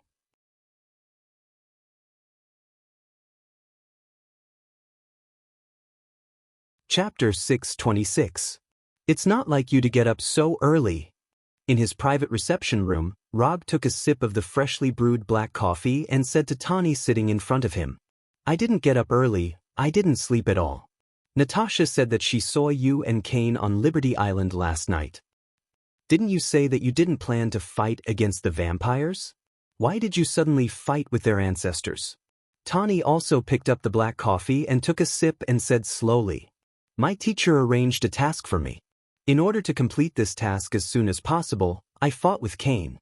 Rog didn't hide anything from Tawny and said casually, "Your teacher? You have a teacher?" Tawny just wanted to ask about Rog's fight with Cain last night, but he didn't expect to hear such news. "Of course I have a teacher. For example, Hinata is my teacher." Although he has no intention of hiding what happened last night, Rog doesn't intend to tell Tawny the identity of Ancient One. "Well, I just came here to ask what you did to Cain last night. After the battle between you and Cain last night, the vampires in New York began a large-scale evacuation. Although not all of them were evacuated, it was much less than before. As the current head of Avengers, vampires are now Tawny's main job. It's nothing, I just beat Cain, took some spoils from him, and then made some small conditions for him. The vampires evacuating New York is one of the conditions."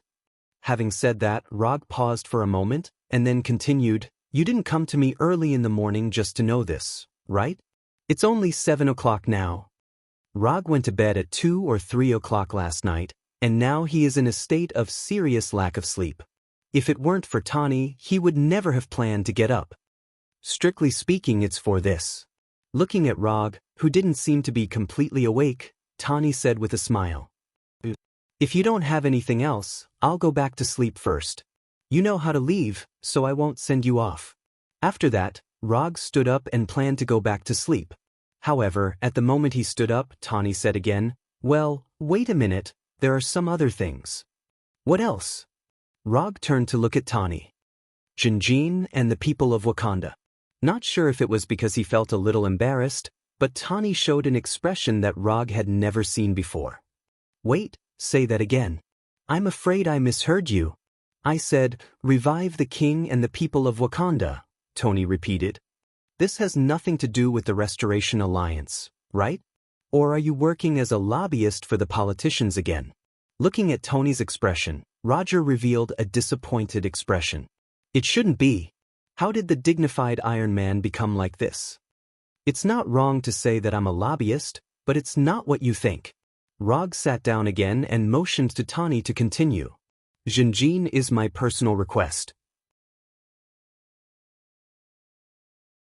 Although there is still a very small part of Jinjin in circulation on the market, the quantity is different. You now have all the Jinjin in Wakanda, and I hope to buy some from you. Tani's tone began to become serious. Let's not talk about buying or not. Tell me first, what do you need Jinjin for? Although Konoha took away all the Jinjin in Wakanda, there was still a part of Jinjin that spread out a long time ago. After all, Wakanda was not so developed from the beginning. They also developed their unique Jinjin technology step by step from scratch. So a long time ago, it was not particularly strange that a part of Jinjin spread out. If Rog remembered correctly, in the Museum of Great Britain, there were some tools made of Jinjin. Of course, the museum did not find this, and it just regarded those Jinjin tools as antiques. After the battle with Kane, I gradually discovered the shortcomings of the Iron Man armor. I'm not saying that I can't develop a better suit, it's just that the materials on the Earth limit this. So if you don't mind, I hope to get some Jinjin from you to develop a new model of battlesuit. Tani directly said his plan without concealing Rog's plan. Rog was silent for a few seconds, and then asked, which model of battlesuit have you developed now? Number 65. Mark 65? In Rog's memory, the last battlesuit invented by Tani was Mark 85.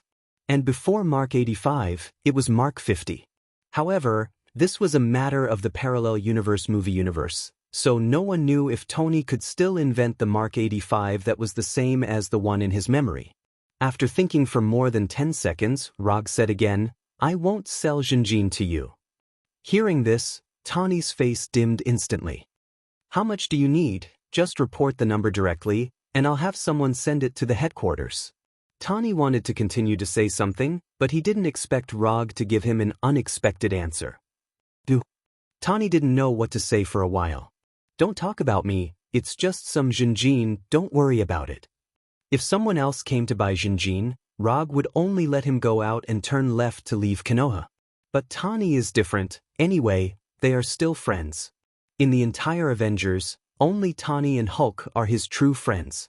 The problem of Jinjin is solved, let's talk about the people of Wakanda, this shouldn't be your personal request, right? Rog looked at Tani and said slowly, This isn't an official request. It's not the White House or the military, it's the request of dozens of countries. You have taken Jinjin, and the land of Wakanda has been given to the werewolves. The people of Wakanda have helped your werewolves build a country that belongs to them. They have already paid enough, so if you don't mind, those countries hope that you can release the people of Wakanda and give them the most basic respect for human rights. Tani also knew that this request was somewhat unreasonable, but there was no other way. The Avengers needed the support of other countries, so he could only bite the bullet and say this to Rog.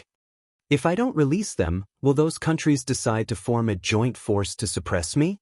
Human rights respect, that's a nice way to put it. Even if he used his toes to think, he knew what they were planning. It didn't matter whether people had human rights or not. They wanted nothing more than the technological talents of Wakanda.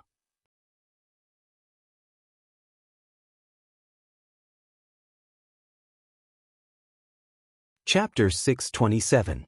The vibranium of Wakanda was indeed taken away by Konoha, but Konoha didn't touch the people of Wakanda. Except for those who died in battle and those who resisted on the spot, most of the people of Wakanda survived. Even the former king of Wakanda, Black Panther T'Challa, was still alive. It's just that he didn't have the extraordinary power granted by the Black Panther armor and the Black Panther god. He turned from a superhero with strength far beyond ordinary people back to an ordinary person. That's not necessarily the case. They just hope they didn't say that you must release them. Compared to others, Tani obviously knew Rog a little more. To be precise, Tani was one of the few people in the world who knew Rog's true character. Forcing Rog to release the people of Wakanda, let alone now, even Rog when he first met him would not agree. At that time, although Rog also had extraordinary power, compared to now, he at least looked in the category of human at that time. As for now, instead of saying that he was human, it was better to say that he was a god, like Thor. So it's just hope. I thought they were ready to go to war with Konoha. Go back and tell them, I won't release the people. If they are dissatisfied, I don't mind them declaring war with Konoha and using force to persuade me. Rog clearly informed Tani of his decision. As for how Tani would convey his decision, he didn't particularly care.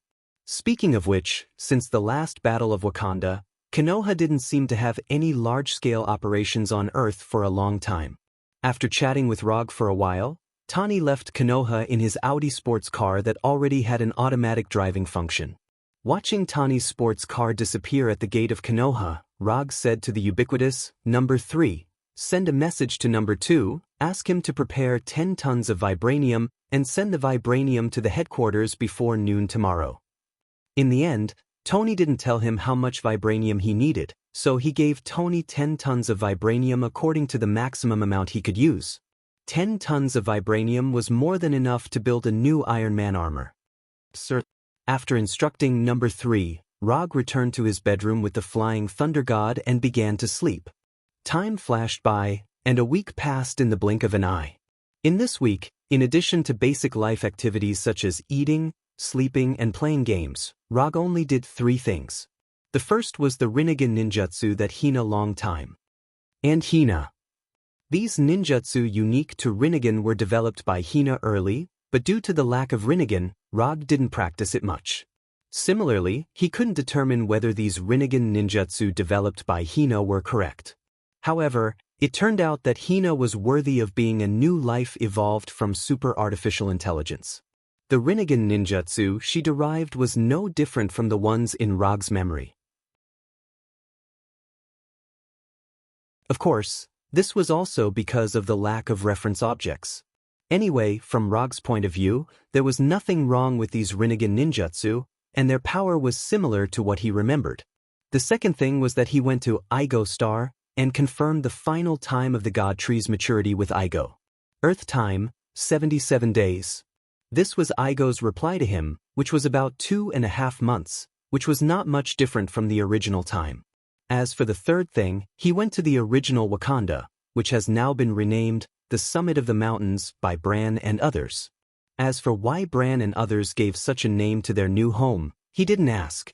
Anyway, this was the decision of Bran and others. As long as they are happy, it's fine. It was a bit different from what he imagined. After having their own country, Bran and other werewolves didn't continue to live a casual life as he imagined, but seriously built their own country. When he went to the summit of the mountains, Bran and others had built 3 reasonably good cities, and they already had their own laws and currency system. This was something he didn't expect when he gave Wakanda to Bran and others. In addition, the only thing worth paying attention to was that his junior brother Strange finally completed his first actual combat experience and killed all the vampires in New York. However, only 100 vampires died in Strange's hands. As for the rest, they were dealt with by the vampires and the military. So, 2 days ago, New York became the only city in the United States without any vampires. After finishing the day's practice of Rinnegan, Rog left Konoha's headquarters and returned to Tain. Under the management of Hinata and Number 2, Konoha's hidden village on Tain was expanded and divided into 2 parts, the inner city and the outer city. The original Konoha hidden village became the current inner city. Outside the inner city, a new outer city was being built in full swing. More importantly, the current Konoha hidden village is no longer an exclusive hidden village of Konoha's people. In the outer city of Konoha Hidden Village, there are many aliens that Rog can't recognize. Since Konoha Hidden Village began interstellar trade, Tatooine has become the most popular emerging planet in the universe. Every day, a large number of intelligent races come to Tatooine, trying to establish a stable trade relationship with Konoha or directly settle on Tatooine. The reason for this situation is that the weapons, equipment, and technological products developed by Konoha Hidden Village are cheap and are strongly welcomed by other planets. On the other hand, it's because this is the planet of the 4th Hokage. That's right, it's because this is Rog's planet. After learning that Tatooine is Rog's planet, those who heard about his achievements and wanted to see him came to Tatooine one after another. But unfortunately, they didn't even enter the inner city of Konoha's hidden village, let alone see Rog. Although Konoha has now opened interstellar trade and doesn't exclude people from other planets from coming to Tatooine. But this doesn't mean that they can go anywhere. The inner city of Konoha is one of the areas that they can't enter without permission. Of course, there are some people who don't believe in heresy and have to provoke some of Konoha's security forces. The end of these guys, without exception, were all sent outside the city to feed the beasts by Konoha's security forces.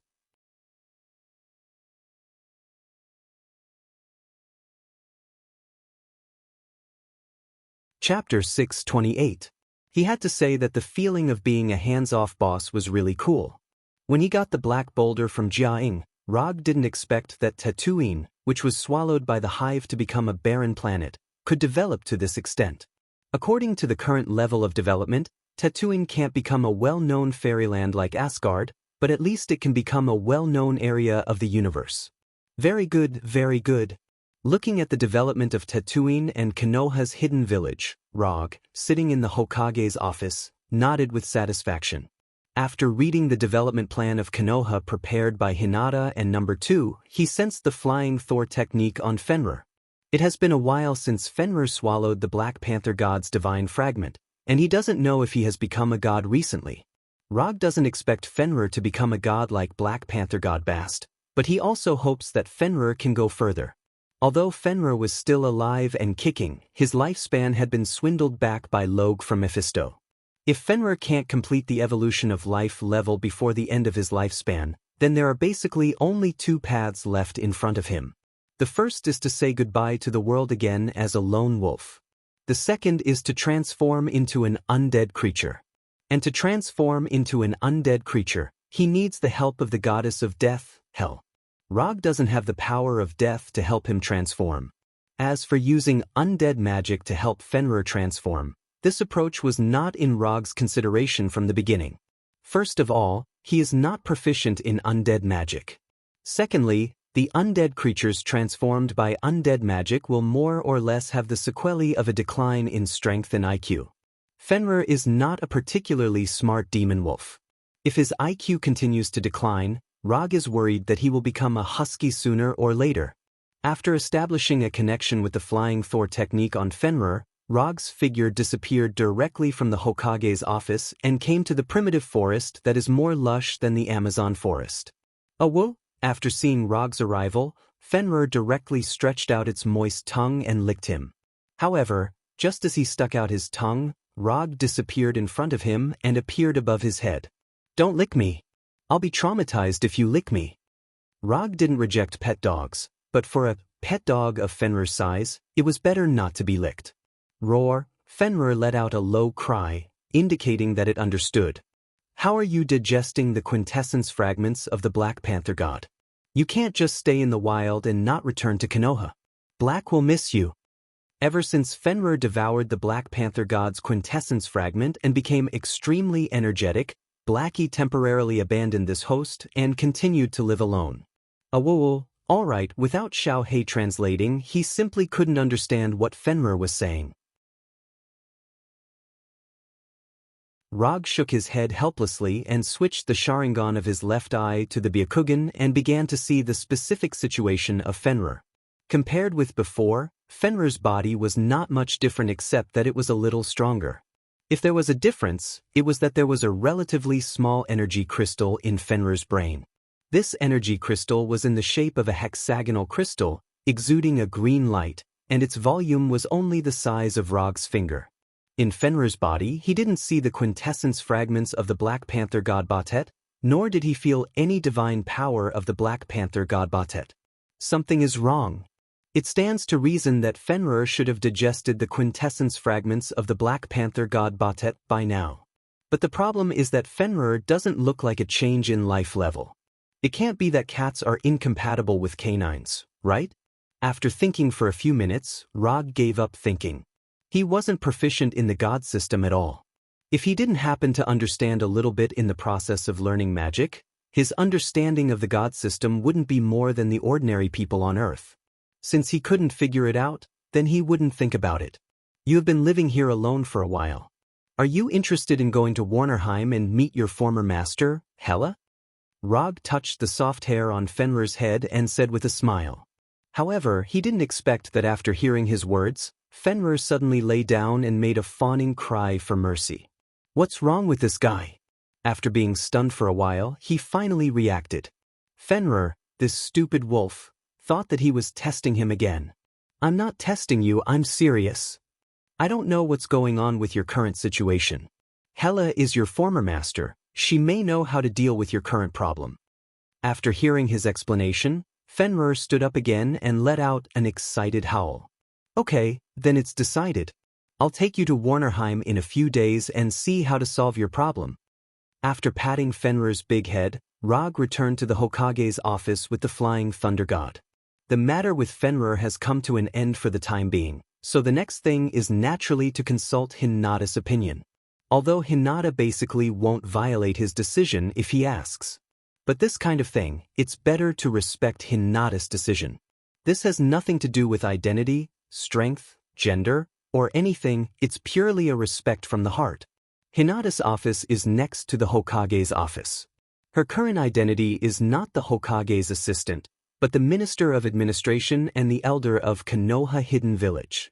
The administration was originally an institution to assist the Hokage in managing Konoha's government affairs, but because Rog ignored the specific affairs all year round, these things were handed over to Hinata.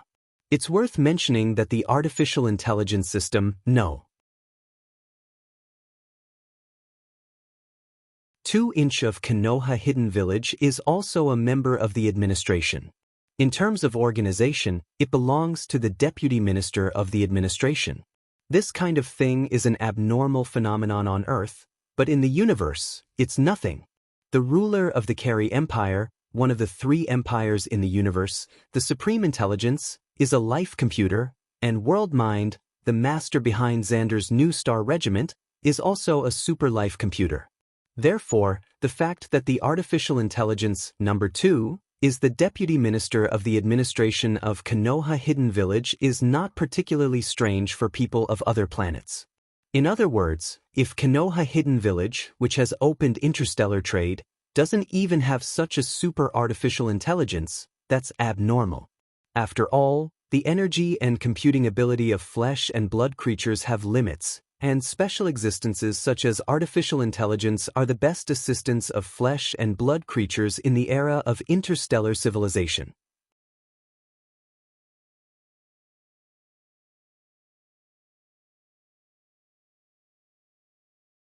Chapter 629. Warnerheim. Captain, when do you think those frost giants and flame giants will leave Warnerheim? The war has been in a stalemate for so long, they should be thinking about retreating by now.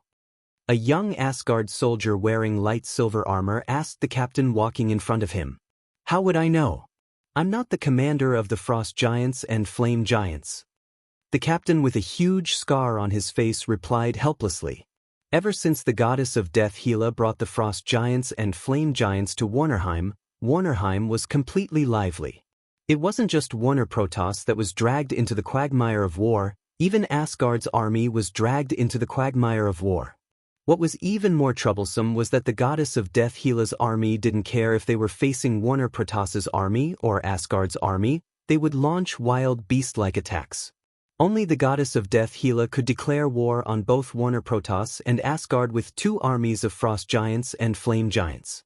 What was even more surprising was that Hela's frost giants and flame giants army actually suppressed the Warner Protoss and Asgard's army.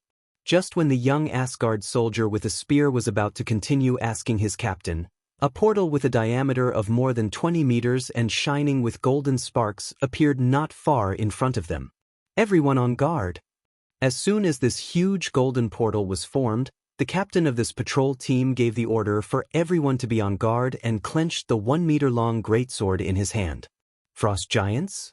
Or flame giants? When all the Asgard soldiers stared at this huge golden portal, a huge wolf head with glossy black fur stretched out from the portal. Then, a huge black wolf with a height of 5 to 6 meters and a body length of more than 10 meters walked out of the portal. This is? When seeing this huge black wolf, the captain of the patrol team suddenly frowned. In just a few seconds, he recognized the origin of this huge black wolf. This is the giant wolf Fenrir, the mount of the 4th Hokage Rog. The giant wolf Fenrir, who was once the mount of the goddess of death, was resurrected by the fourth Hokage Rog and became his mount. This was not a secret in the first place. Furthermore, after reviving Fenrir, Rog also rode Fenrir to participate in Jotunheim's crusade against the goddess of death, Hel. Most of the Asgard warriors who participated in that war had seen Fenrir. Even if he didn't want to, he had no choice. As long as the huge Fenrir appeared on the battlefield, he would definitely become the focus of attention. Don't do anything, it's fourth Hokage Rog's mount, Fenrir. After hearing the captain's warning, the other Asgard soldiers in the patrol team let out a sigh of relief. The fourth Hokage and their current king Thor are good friends. This is a well-known fact in Asgard. When the amazing Fenrir came out of the portal, Rog and Hinata also came out of the portal. Rog originally planned to ride Fenrir, but after thinking about it, he dispelled the idea. He and Hinata just came to Warnerheim to relax, not to fight. There is no need to ride Fenrir. And always using Fenrir as a mount is not conducive to Fenrir's mental health growth. Asgard's patrol team? As soon as he stepped out of the portal, Rog saw the Asgard patrol team with less than 10 people. Why are you here? I remember that the nearest camp should be more than 10 kilometers away, right? Rog came to the patrol team's captain and asked in confusion. When opening the portal, he deliberately chose a location far away from the camp. As a result, he didn't expect to run into Asgard's patrol team as soon as he came out. Sir, you are right, the camp is indeed more than 10 kilometers away. The recent battle has been a bit stalemate, so the general asked us to expand the scope of the patrol. The patrol captain replied respectfully as if he was talking to a superior officer. Although Rog doesn't have any position in Asgard now, the patrol team's captain still doesn't dare to be disrespectful to him. This has nothing to do with whether Rog and Thor are good friends or not, it's purely because of his terrifying strength. No matter when, a strong person is worthy of respect. So that's how it is. Sir, do you want to go to the camp? If necessary, we can help you lead the way. The patrol team's captain continued. No, I just came here to take a look, you can continue to patrol, don't worry about me. After saying that, Rog waved to Fenrir and disappeared in front of the patrol team with Hinata and Fenrir. After leaving the forest where the patrol team was located, Rog used chakra perception. Although he has been to Warnerheim several times, every time he came, it was basically a battle.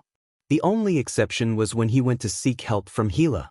After using chakra perception to confirm the location of the nearest city, his body flashed with a brilliant aurora-like light. In a few seconds, these brilliant lights completely enveloped them. Quantum transmission. The brilliant aurora-like light flashed, and the figures of Rog and others completely disappeared. Red Rock City. This is the nearest city that appeared in Rog's perception. And in this city, he didn't perceive any life signals of frost giants and flame giants. This means that this city is still under the rule of Warner Protoss. Rog didn't directly teleport Hinata and Fenrir to the city, but teleported to the vicinity of Red Rock City. Fenrir, get down. Before entering the city, he needs to help himself and Fenrir disguise themselves.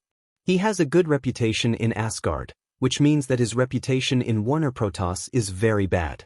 In order to avoid some unpleasant things, mainly because he doesn't want to ruin his and Hinata's trip, he intends to change his appearance to enter the city. As for Fenrir, not many people in Warner Protoss have seen Fenrir. But the problem is that Fenrir's size is too big, and letting him enter the city in his true form is not small. When Fenrir lay on the ground and pointed his big head at Rog, Rog raised his right hand and put his palm on Fenrir's head. Ninjutsu, Orc Transformation. Boom.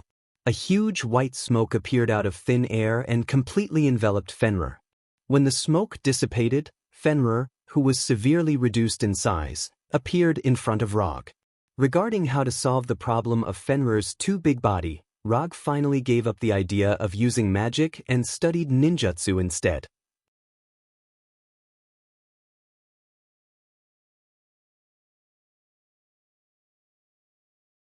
Chapter 630.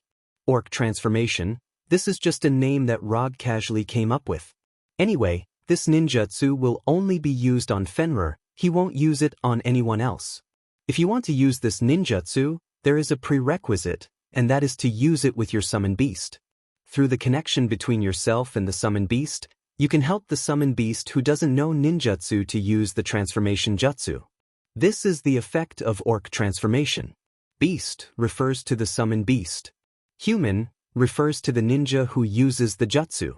Transformation is the effect of this jutsu. Simple and crude name, simple and crude effect.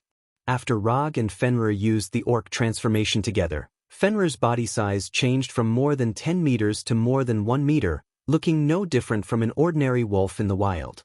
After confirming that there was nothing wrong with the shrunken Fenrir, Rog used the transformation jutsu. Boom. After the white smoke dissipated, he turned into Minato. Okay, let's go. Although Minato's appearance is not as good as his original appearance, Rog didn't care too much about this. And Hinata isn't the kind of superficial person who cares about appearances. Not to mention that he just turned into Minato. Even if he turned into Danzo, Hinata wouldn't mind at all. But at that time, it will be Rog himself who will mind. After changing his appearance, he took Hinata and the shrunken Fenrir to Red Rock City. After paying a few gold coins at the city gate, they successfully entered the city famous for its Red Rock Oregon. Since he took Hinata to Warnerheim for a tour, Rog certainly didn't forget to make some preparations in advance. Red Rock is one of the unique resources of Warnerheim. Compared with ordinary rocks, Red Rock has a certain affinity with magic and is suitable for building magic-related buildings such as mage towers or large magic formations. Because of the outbreak of war everywhere, Red Rock City, which is far away from the front line, inevitably has some atmosphere. Not long after entering Red Rock City, Rog and the others encountered 3 heavily armed patrol teams. It seems that the people of Warnerheim are not doing well recently. Rog said with a sigh. The ones who suffer the most in war are always these ordinary people. Hinata turned to look at the lifeless residents of Red Rock City and said slowly, "Oh well, Fenrir also expressed its opinion. Forget it, this is not something we can interfere with." After that, Rog held Hinata's hand and walked towards the business district of Red Rock City. Traveling was basically inseparable from the 4 basic principles of eating, drinking, and playing. If they weren't here for sightseeing, then going to the business district was definitely a good choice. Unlike the cities on Earth, Red Rock City, or rather, most of the cities in Warnerheim, retained a more pure style. The buildings in the city weren't very tall, and the shops weren't very big either. This was especially true for the taverns and weapon shops, which made Roger feel like he had returned to the Middle Ages in Europe. Of course, in terms of time, it should be the Middle Ages in Europe that referenced the style of Warnerheim. In a tavern called Afterglow of the Sunset, Rog said to the waiter standing beside him, "Give me one of your signature dishes and a bottle of your best liquor." After that, Rog gave the waiter a few gold coins. Although Warnerheim isn't Earth, gold is still the hard currency here. However, gold can only be regarded as a relatively common currency, while energy crystals are the real high-grade currency. Whether it's these gold coins or energy crystals, Rog has a lot of them in his summon scroll, enough for him and Hinata to squander in Warnerheim. "Sir, do you want to prepare some food for your pet?" The waiter put the gold coins in his pocket with a smile and continued to ask. "No need." Although Fenrir now looked like an ordinary wild wolf, his body was still that of an astonishingly huge wolf. The amount of food prepared by the tavern can't even be regarded as snacks for Fenrir. "Yes, sir." After having an authentic Warnerheim lunch with Hinata, Rog took Hinata and Fenrir out of the tavern. However, not long after they left the tavern, a team of armored Warner Protoss soldiers stopped in front of them. "Your wolf is good, I'll take it." A knight riding a dragon condescendingly said to Rog. Then, he threw a bag of gold coins to Rog. Isn't this development a bit casual? I'm just here for a vacation." Rog didn't answer, nor did he catch the bag of gold coins thrown to him.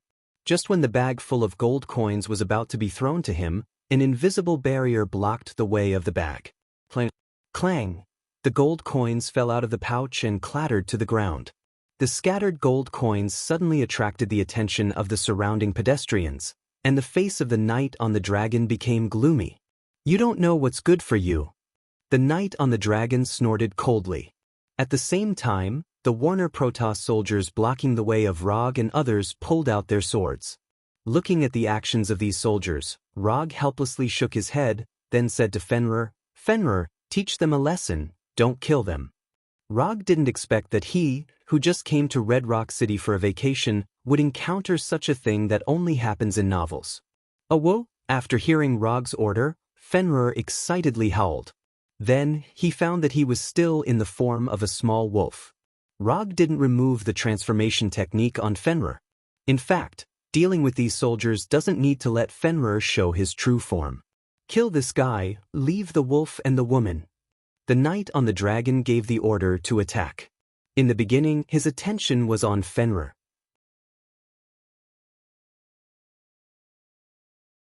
When he seriously looked at Rog, he found Hinata standing behind Rog. So, his target changed from Fenrir to Fenrir and Hinata. Has the knight education of Warner Protoss fallen to this point? Looking at the greedy eyes of the dragon knight, Rog decided to give this guy who came out of nowhere a little unforgettable education. Genjutsu, Naruto technique. Rog, who stood in the same place, didn't even raise his hand, and the Naruto technique, which can let the victim see the most terrifying thing in his heart, fell on the dragon knight. At the same time, the smaller Fenrir, like a black shadow, rushed to the Warner Protoss soldier in front of him. Ah!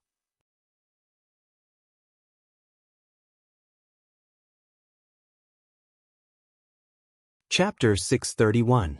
Rog heard an indescribable scream after throwing the Hell's View that could only see the most terrifying scene in one's heart onto the knight in golden armor.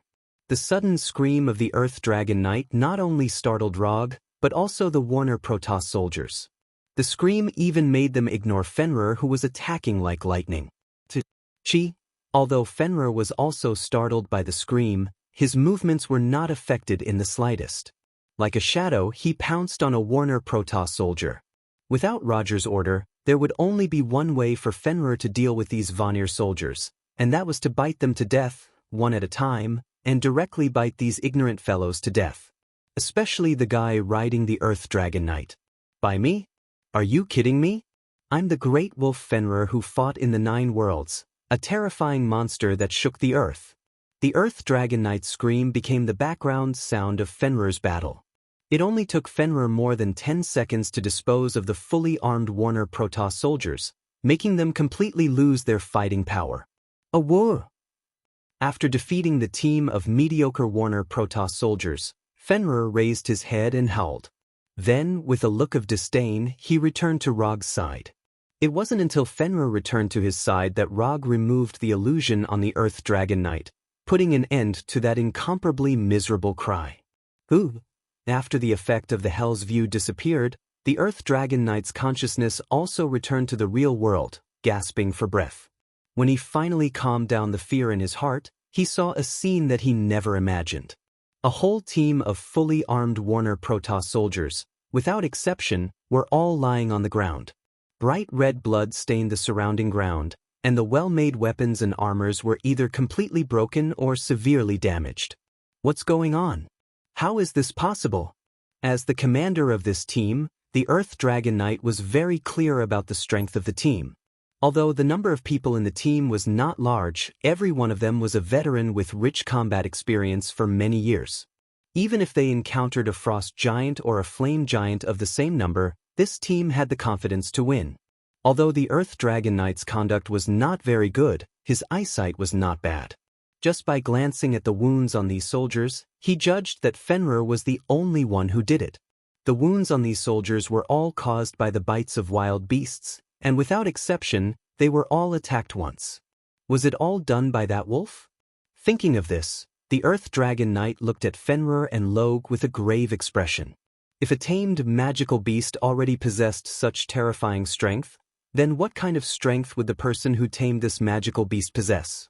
The Earth Dragon Knight unconsciously swallowed his saliva. This is troublesome.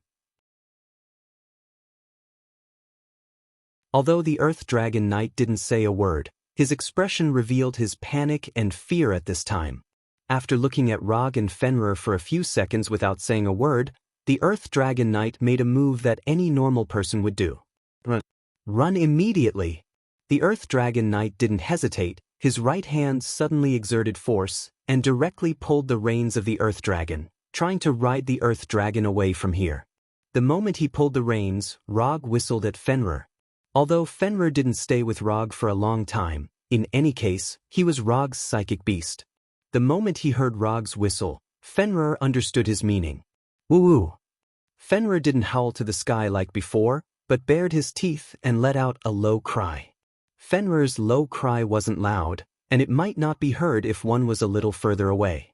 But in the next second after he let out a low cry, that nearly 2 meters tall and 5 to 6 meters long drake suddenly fell to the ground as if it had met its natural predator. No matter how the knight on its back urged it to move, it didn't move at all. You want to leave without saying a word, isn't that a bit impolite? If it was any other time, Rog wouldn't have bothered to pay attention to an existence like the Earth Dragon Knight. But now, he didn't intend to let this guy off so easily. The armor on the Earth Dragon Knight wasn't ordinary goods. The workmanship was excellent, and the material was rare. More importantly, it was a set of enchanted armor. And on the chest position of the armor, there was a certain family emblem engraved. This guy was a noble child, and a descendant of a powerful family. It wasn't difficult to infer this from the arrogance this guy showed just now, as well as the team he brought with him. The Warner Protoss soldiers lying on the ground weren't ordinary goods, but regular soldiers. Don't look at how they only lasted for more than 10 seconds in front of Fenrir. That was because the difference in strength between them and Fenrir was too great. What do you want? No matter how hard he tried, the Earth Dragon Knight wasn't willing to stand up, so the knight in golden armor finally spoke. It's not what I want, but what are you going to do? I just finished eating with my woman, and as soon as I went out, I met a man who wanted to sell my wolf. If I didn't agree, this guy would kill me and take away my woman and my wolf. You tell me, if you encountered such a thing, what would you do? Rog said as he walked toward the Earth Dragon Knight. When he passed by the soldiers lying on the ground, he jumped lightly, crossing the soldiers and the bloodstains on the ground. I can compensate you, no matter what you want, I can compensate you. The Earth Dragon Knight immediately said, for fear that he would anger Rog if he spoke too slowly. Rog didn't answer, but continued to walk toward him with a smile. I can apologize to you, as long as you agree, I will immediately apologize to you. The Earth Dragon Knight continued to say, but Rog was still unmoved, and even his pace didn't change in the slightest. You can't touch me, the female Thor Vigtigny and Weigelf are my cousins, if you dare to touch me, they won't spare you. The Earth Dragon Knight almost shouted this sentence.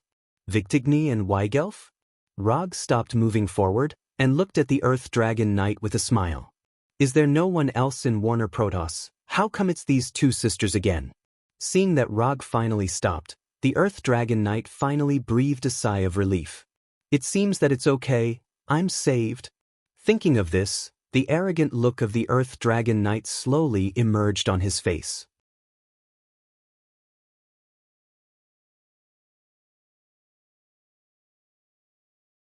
Chapter 632. Did this guy learn how to change his face?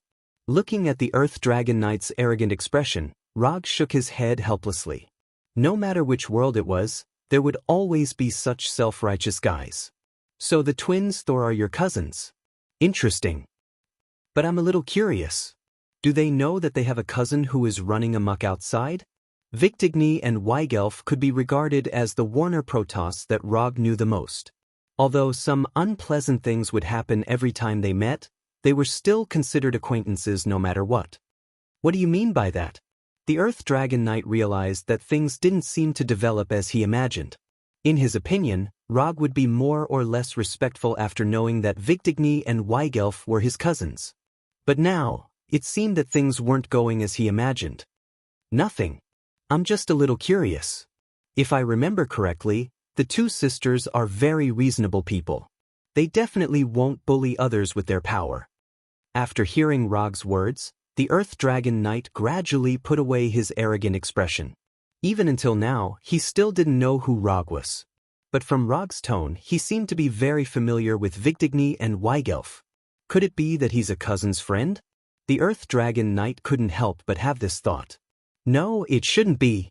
Although the Earth Dragon Knight hadn't seen Vigdigny for a while, he was still the cousin of the two sisters. He knew his cousins quite well. If Vigdigny and Wendy really had a particularly close friend of the opposite sex, it was impossible that he hadn't heard of it. Just when the Earth Dragon Knight was about to ask for Rog's name, the city guards of Red Rock City finally arrived at the scene. Since there was a battle in the city, these city guards had to come to the scene no matter what. It didn't take long for over 100 Warner Protoss warriors to surround Rog's group and the Drake Knights. Then, a knight in black armor riding a warhorse came to the two of them. One only needed to look at the black armor on this knight to know that he was the commander of this city guard. Who made the first move? The Black Knight said after sizing up Rog and the young man. It's him. He attacked first. Without any hesitation, the Earth Dragon Knight pointed at Rog and said loudly. Then he continued to say to the Black Knight, I'm Thor Vigdigny and Weigelf from the Golden Thorns family. I'm the third successor of the LSS family, the cousin of the female Thor. I'm the captain of the 12th Squad of the 3rd Night Division of the Blue Ocean Legion. I was ordered to return to the capital, but I bumped into this guy when I passed by Red Rock City. In the end, his magic beast started attacking my entourage. Well done. Thomas Lyce's self-introduction and distortion of black and white could be considered to be at the level of a master of perfection. Is what he said true? After listening to Thomas Lyce's story, the Black Knight looked down at Rog and asked, If you think it's true, then it's true. Rog replied with a calm face. Anyone with a normal brain and eyes would know what was going on with a single glance. Not to mention, there were so many bystanders present. Then you're admitting to Sir Lyce's words. The Black Knight continued with a serious tone. Sir Lyce? Rog thought that the Black Knight would be more tactful, but he didn't expect him to say it so openly. But this was normal. Compared to the noble Thomas Lyce, it was easier to manipulate him with an unknown background. Alright, I won't pretend anymore. I was the one who attacked first. I had lunch today and was in a good mood, so I let my magic beast attack a group of regular soldiers to liven things up. When he mentioned the regular army, Rog purposely emphasized his words. Since you've admitted to your atrocities, then follow me to the city guard station. Men, take them away. The Black Knight on the warhorse immediately gave the order, but the city guards surrounding Rog and the others did not seem to have heard his order at all. They just stood there motionlessly.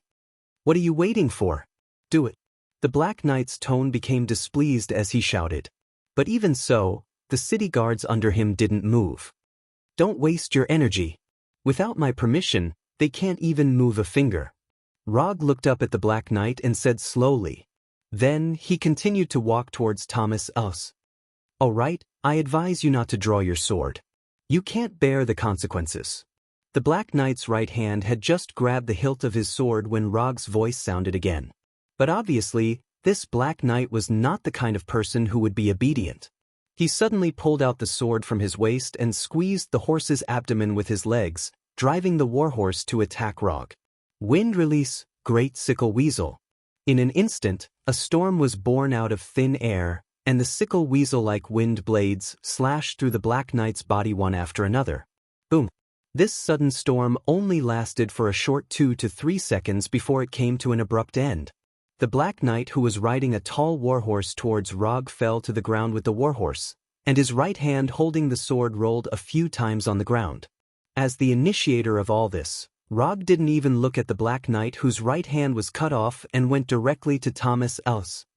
Tell me, if I cripple you, will your family hunt me down regardless of the consequences? After hearing Rog's question, Thomas Lyce's attention was taken back from the Black Knight who had his hand cut off, and he looked at Rog in shock and confusion. Forget it, looking at your terrified look, you probably don't know the answer.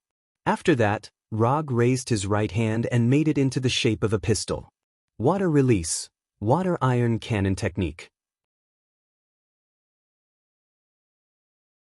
Bang bang bang bang, in an instant, Rog fired 4 chakra liquid bullets, piercing Thomas's armor and breaking his limbs. Ah! Thomas's screams echoed throughout the street again. After doing these things, Rog ignored the screaming Thomas and the Black Knight who had his hand cut off. He came to Hinata and Fenrir's side and used quantum teleportation to leave Red Rock City. When the beautiful aurora-like radiance completely disappeared, the city guards who had been immobilized by him regained the right to move. His journey to Red Rock City ended much earlier than he had expected. His originally good mood had been dampened quite a bit.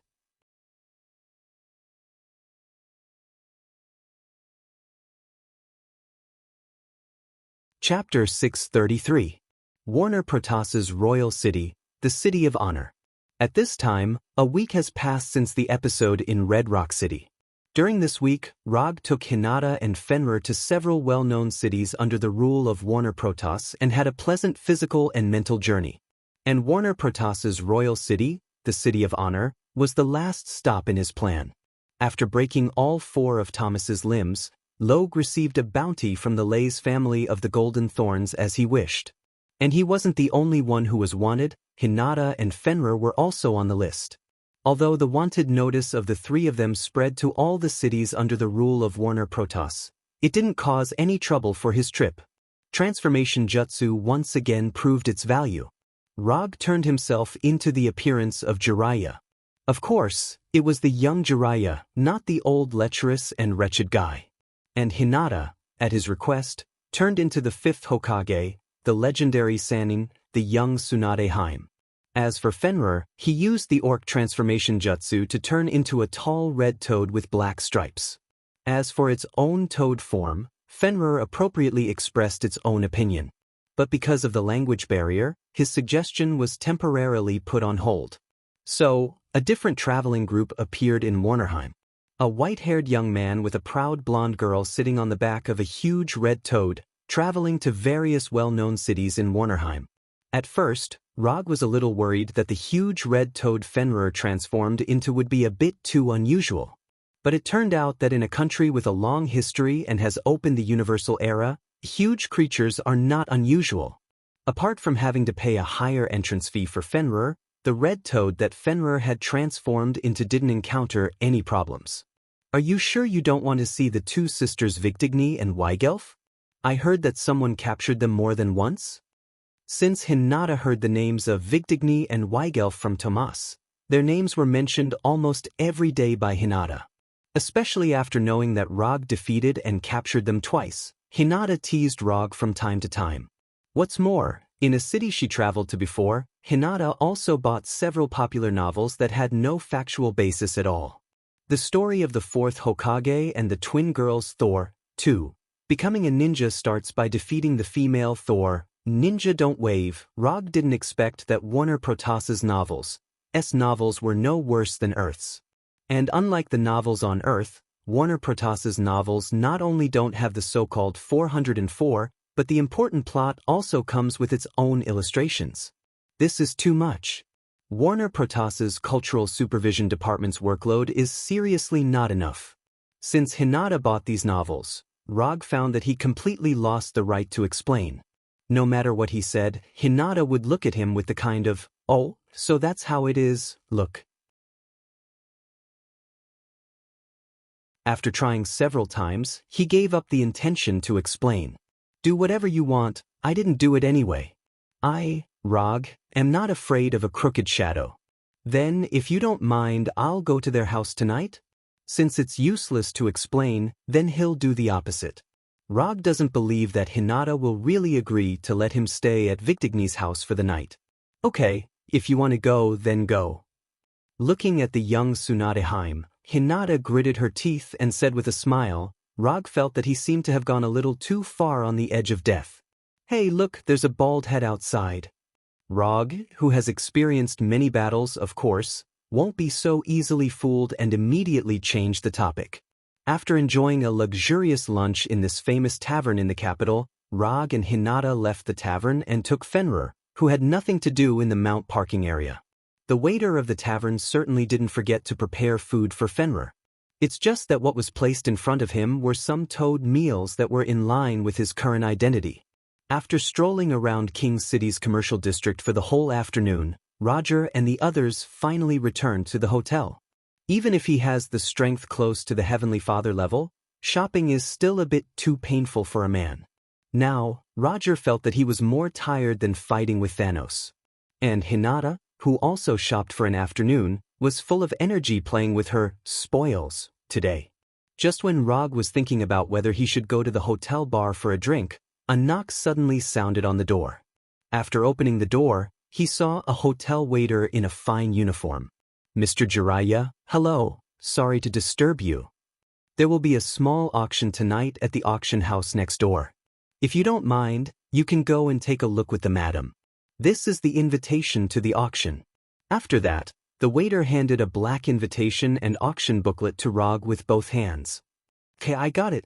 After receiving the auction invitation and auction booklet from the waiter, Rog closed the door and opened the auction booklet to take a look. These auction items are good. Although he doesn't know the history of Warner Protoss, the introduction in the booklet still made him quite excited. "There's an auction tonight, and it looks good. Are you interested in taking a look?"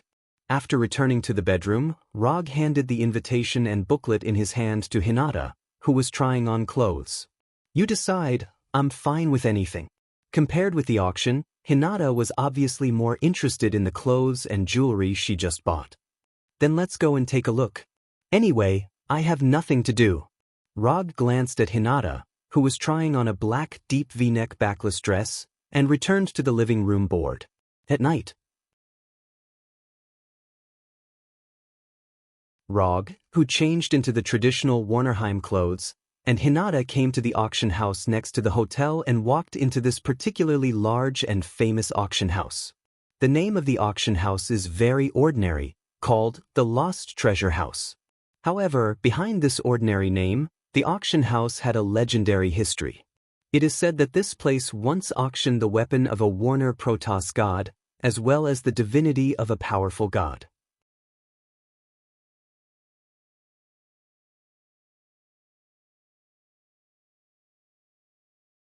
Chapter 634.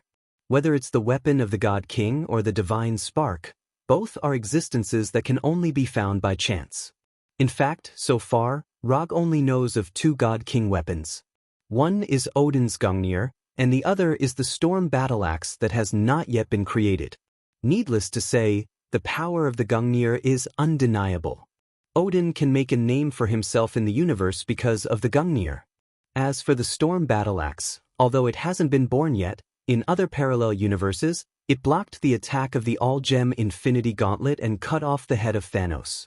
If it's divided by combat power, the God King's weapon can allow an existence at the level of a Heavenly Father to compete with a Heavenly Father. Of course, the premise of all this is that the God King's weapon is willing to recognize the existence of the user. If the God King's weapon represents part of the power of the God King, then the divine spark that has the potential to be promoted to a greater divine power represents the possibility of becoming a God King. No matter where this auction house called the Lost Treasure House got these two things, it can only prove one thing, that is, there is definitely a big person behind this auction house. If there is no accident, that person is either the current God King of Warner Protoss, Njord, or the mother of the two Vigdigny sisters, Gulwig.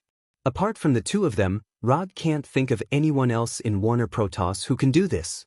This is why he decided to take Hinata to have a look after reading the introduction of this auction house. He wasn't here for the elven girl from Alfheim that was auctioned tonight. Definitely not. Under the guidance of the staff, Rog and Hinata came to a box on the second floor. Something is wrong. When the staff repeatedly explained that this is their seat tonight, Rog frowned. Although he has been spending money like a nouveau riche in the capital these 2 days, it's only limited to accompanying Hinata. After entering the capital, not only did he not show his strength in front of others, but he also deliberately hid his energy fluctuations and aura, pretending to be an ordinary Warner Protoss. What happened? After seeing the puzzled look on Rog's face, Hinata immediately asked, "Something's wrong. For an auction of this scale, how could we, two outsiders without any foundation, be arranged in a VIP box of this level? Moreover, the admission card we used was a gift from the hotel." After hearing Rog's explanation, Hinata also noticed that something was wrong and was about to activate her Byakugan. Hinata was about to mobilize chakra when Rog stopped her. There's no need. Just wait patiently. The person who arranged this room for us will definitely show up tonight. After saying that, Rog pulled Hinata to the only 2 chairs in the box and sat down indifferently. Compared to the hall on the first floor, the rooms on the second floor not only had a wider view, but they also had a series of magic arrays, including soundproof magic arrays. These magic arrays allowed the rooms to be independent, comfortable, and free from external interference. When the magic clock in the hall turned to Hour of the Wolf, which represented 8 o'clock in the evening in Warnerheim, the auction began on time. A female auctioneer with an impressive figure in a long red dress walked up to the auction stage in a flirtatious manner. She used a seductive voice to make the opening remarks. Rog didn't care too much about what the female auctioneer said. His eyes were now fixed on the red dress of the auctioneer. This split is really bold. Whether it's the chest or the thigh, it can be said to be in the extreme position. I admire the designer of this dress. After the regular opening remarks, the auction entered the main topic. After receiving the brochure for tonight's auction, Roger already knew what items would be auctioned tonight.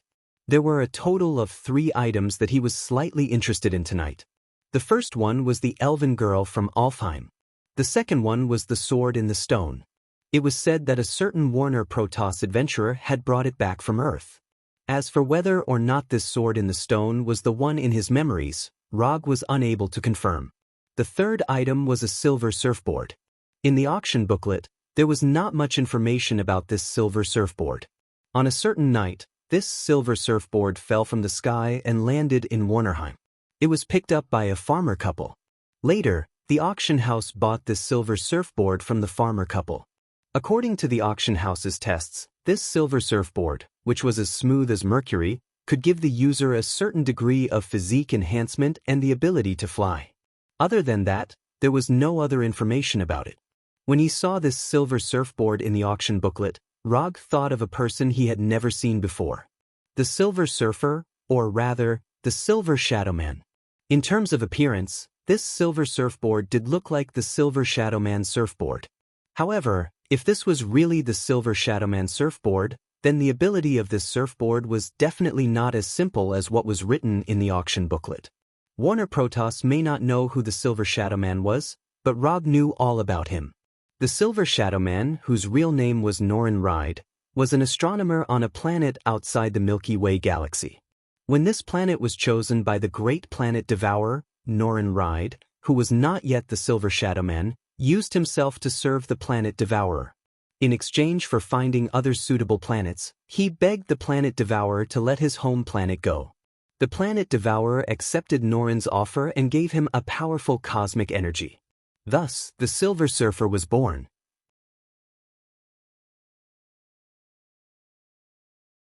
The moment he became the Silver Surfer, Norin's memories, good and evil, conscience and morals disappeared. When the planet devourer ordered him to find planets that could be eaten, the Silver Surfer first pointed to his home planet. However, the planet devourer still had some conscience. He did not devour the Silver Surfer's home planet. Instead, he said something that was not divine at all, but was very human.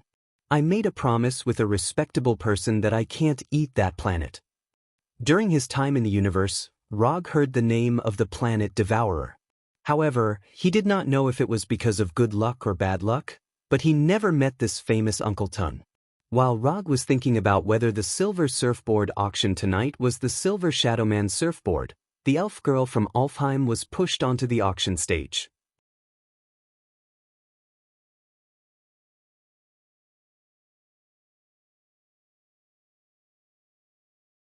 Chapter 635. Even Rog, who was used to seeing beautiful women, couldn't help but feel a trace of amazement at the first sight of this elf girl. Light blonde hair that was slightly curled, a face that all male creatures would want to protect, and that delicate body that was just right to match her face perfectly. Is this the elf of Alfheim? Rog silently sighed in his heart.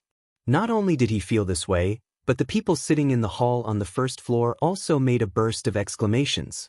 Without the auctioneer's introduction, the price of the elf girl's auction could rise at a terrifying speed.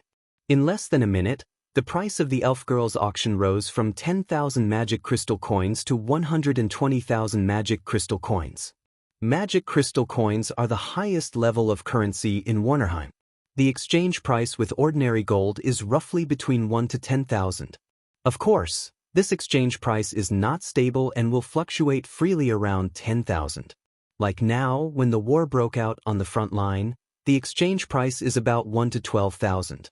The reason why Rog was so clear was that he had just exchanged 2 days ago. However, he didn't exchange gold coins for magic crystal coins, but used Asgard's magic crystals for magic crystal coins. Before the start of the trip, he went to Asgard and took some magic crystals from Thor. He originally planned to take some of Warnerheim's magic crystal coins, but found that Asgard's Golden Palace didn't have many magic crystal coins, so he took the next best thing. These magic crystals weren't taken for free, mainly because he didn't want to take advantage of his friends. For these magic crystals, he asked Konoha Hidden Village to send a batch of vibranium that was enough for Asgard to use for 10 years. Now, in his summon scroll, there are about 1,300,000 magic crystal coins and a batch of Asgard's magic crystals that have not been exchanged yet. Fortunately, he exchanged the magic crystal coins in the capital city, otherwise, he may not be able to complete the exchange so smoothly. 150,000 magic crystals, 160,000, 180,000.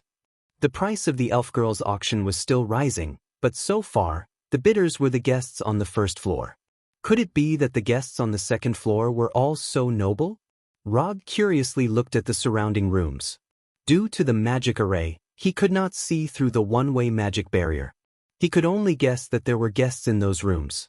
Although he could still use chakra to sense if there was anyone in these rooms, he resisted the urge to do so in order to avoid unnecessary trouble. This was the capital city of the Warner Protoss. In this place, there was no lack of people who could sense chakra. The little girl down there is quite pitiful, don't you think?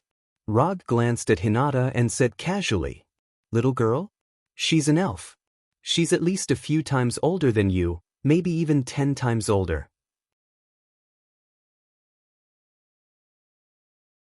After traveling in Warnerheim for a while, Hinata was no longer an ordinary person who knew nothing about the 9 realms. Although she hadn't been to Asgard and Jotunheim, her understanding of the 9 realms was far beyond that of ordinary people on Earth. Things like age have to be combined with the lifespan of the species itself. Judging from the lifespan of the elves, the elf down there is indeed a little girl. At most, she has just reached adulthood. But looking at her scared look now, the possibility of her being underage is higher. Rog explained his point of view. "Okay, don't say so much, you just want to participate in the auction? If you want to bid, then bid. Anyway, men are creatures who only think with their lower body." Hinata rolled her eyes at Rog. Since his partner said so, if Rog continued to be reserved, it would be a bit too pretentious. And strictly speaking, he was indeed interested in the elves of Alfheim.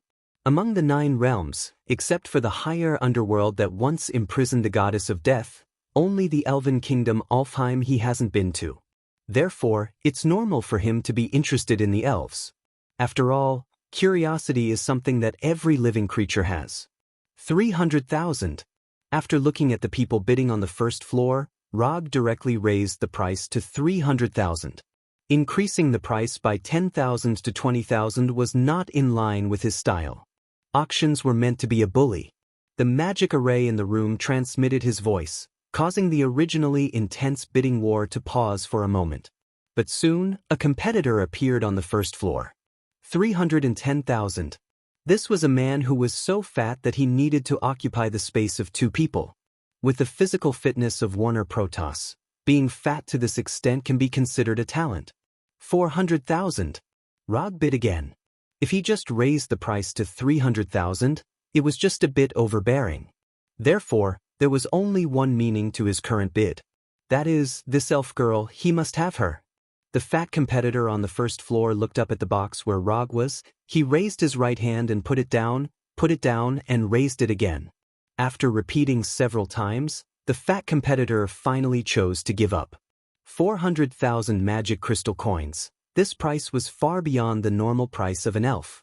However, this was also very normal. Not every elf could be like the elven girl on the stage, giving people a strong desire to protect her. In particular, the rugged collar on the elven girl's neck made the elven girl's delicate and pitiful appearance reach its limit. 400,000 going once. 400,000 going twice. 400,000. Just as the female auctioneer was about to drop the hammer, a female voice suddenly sounded from the box opposite Rog. 450,000 magic crystal coins. A woman? That's not right.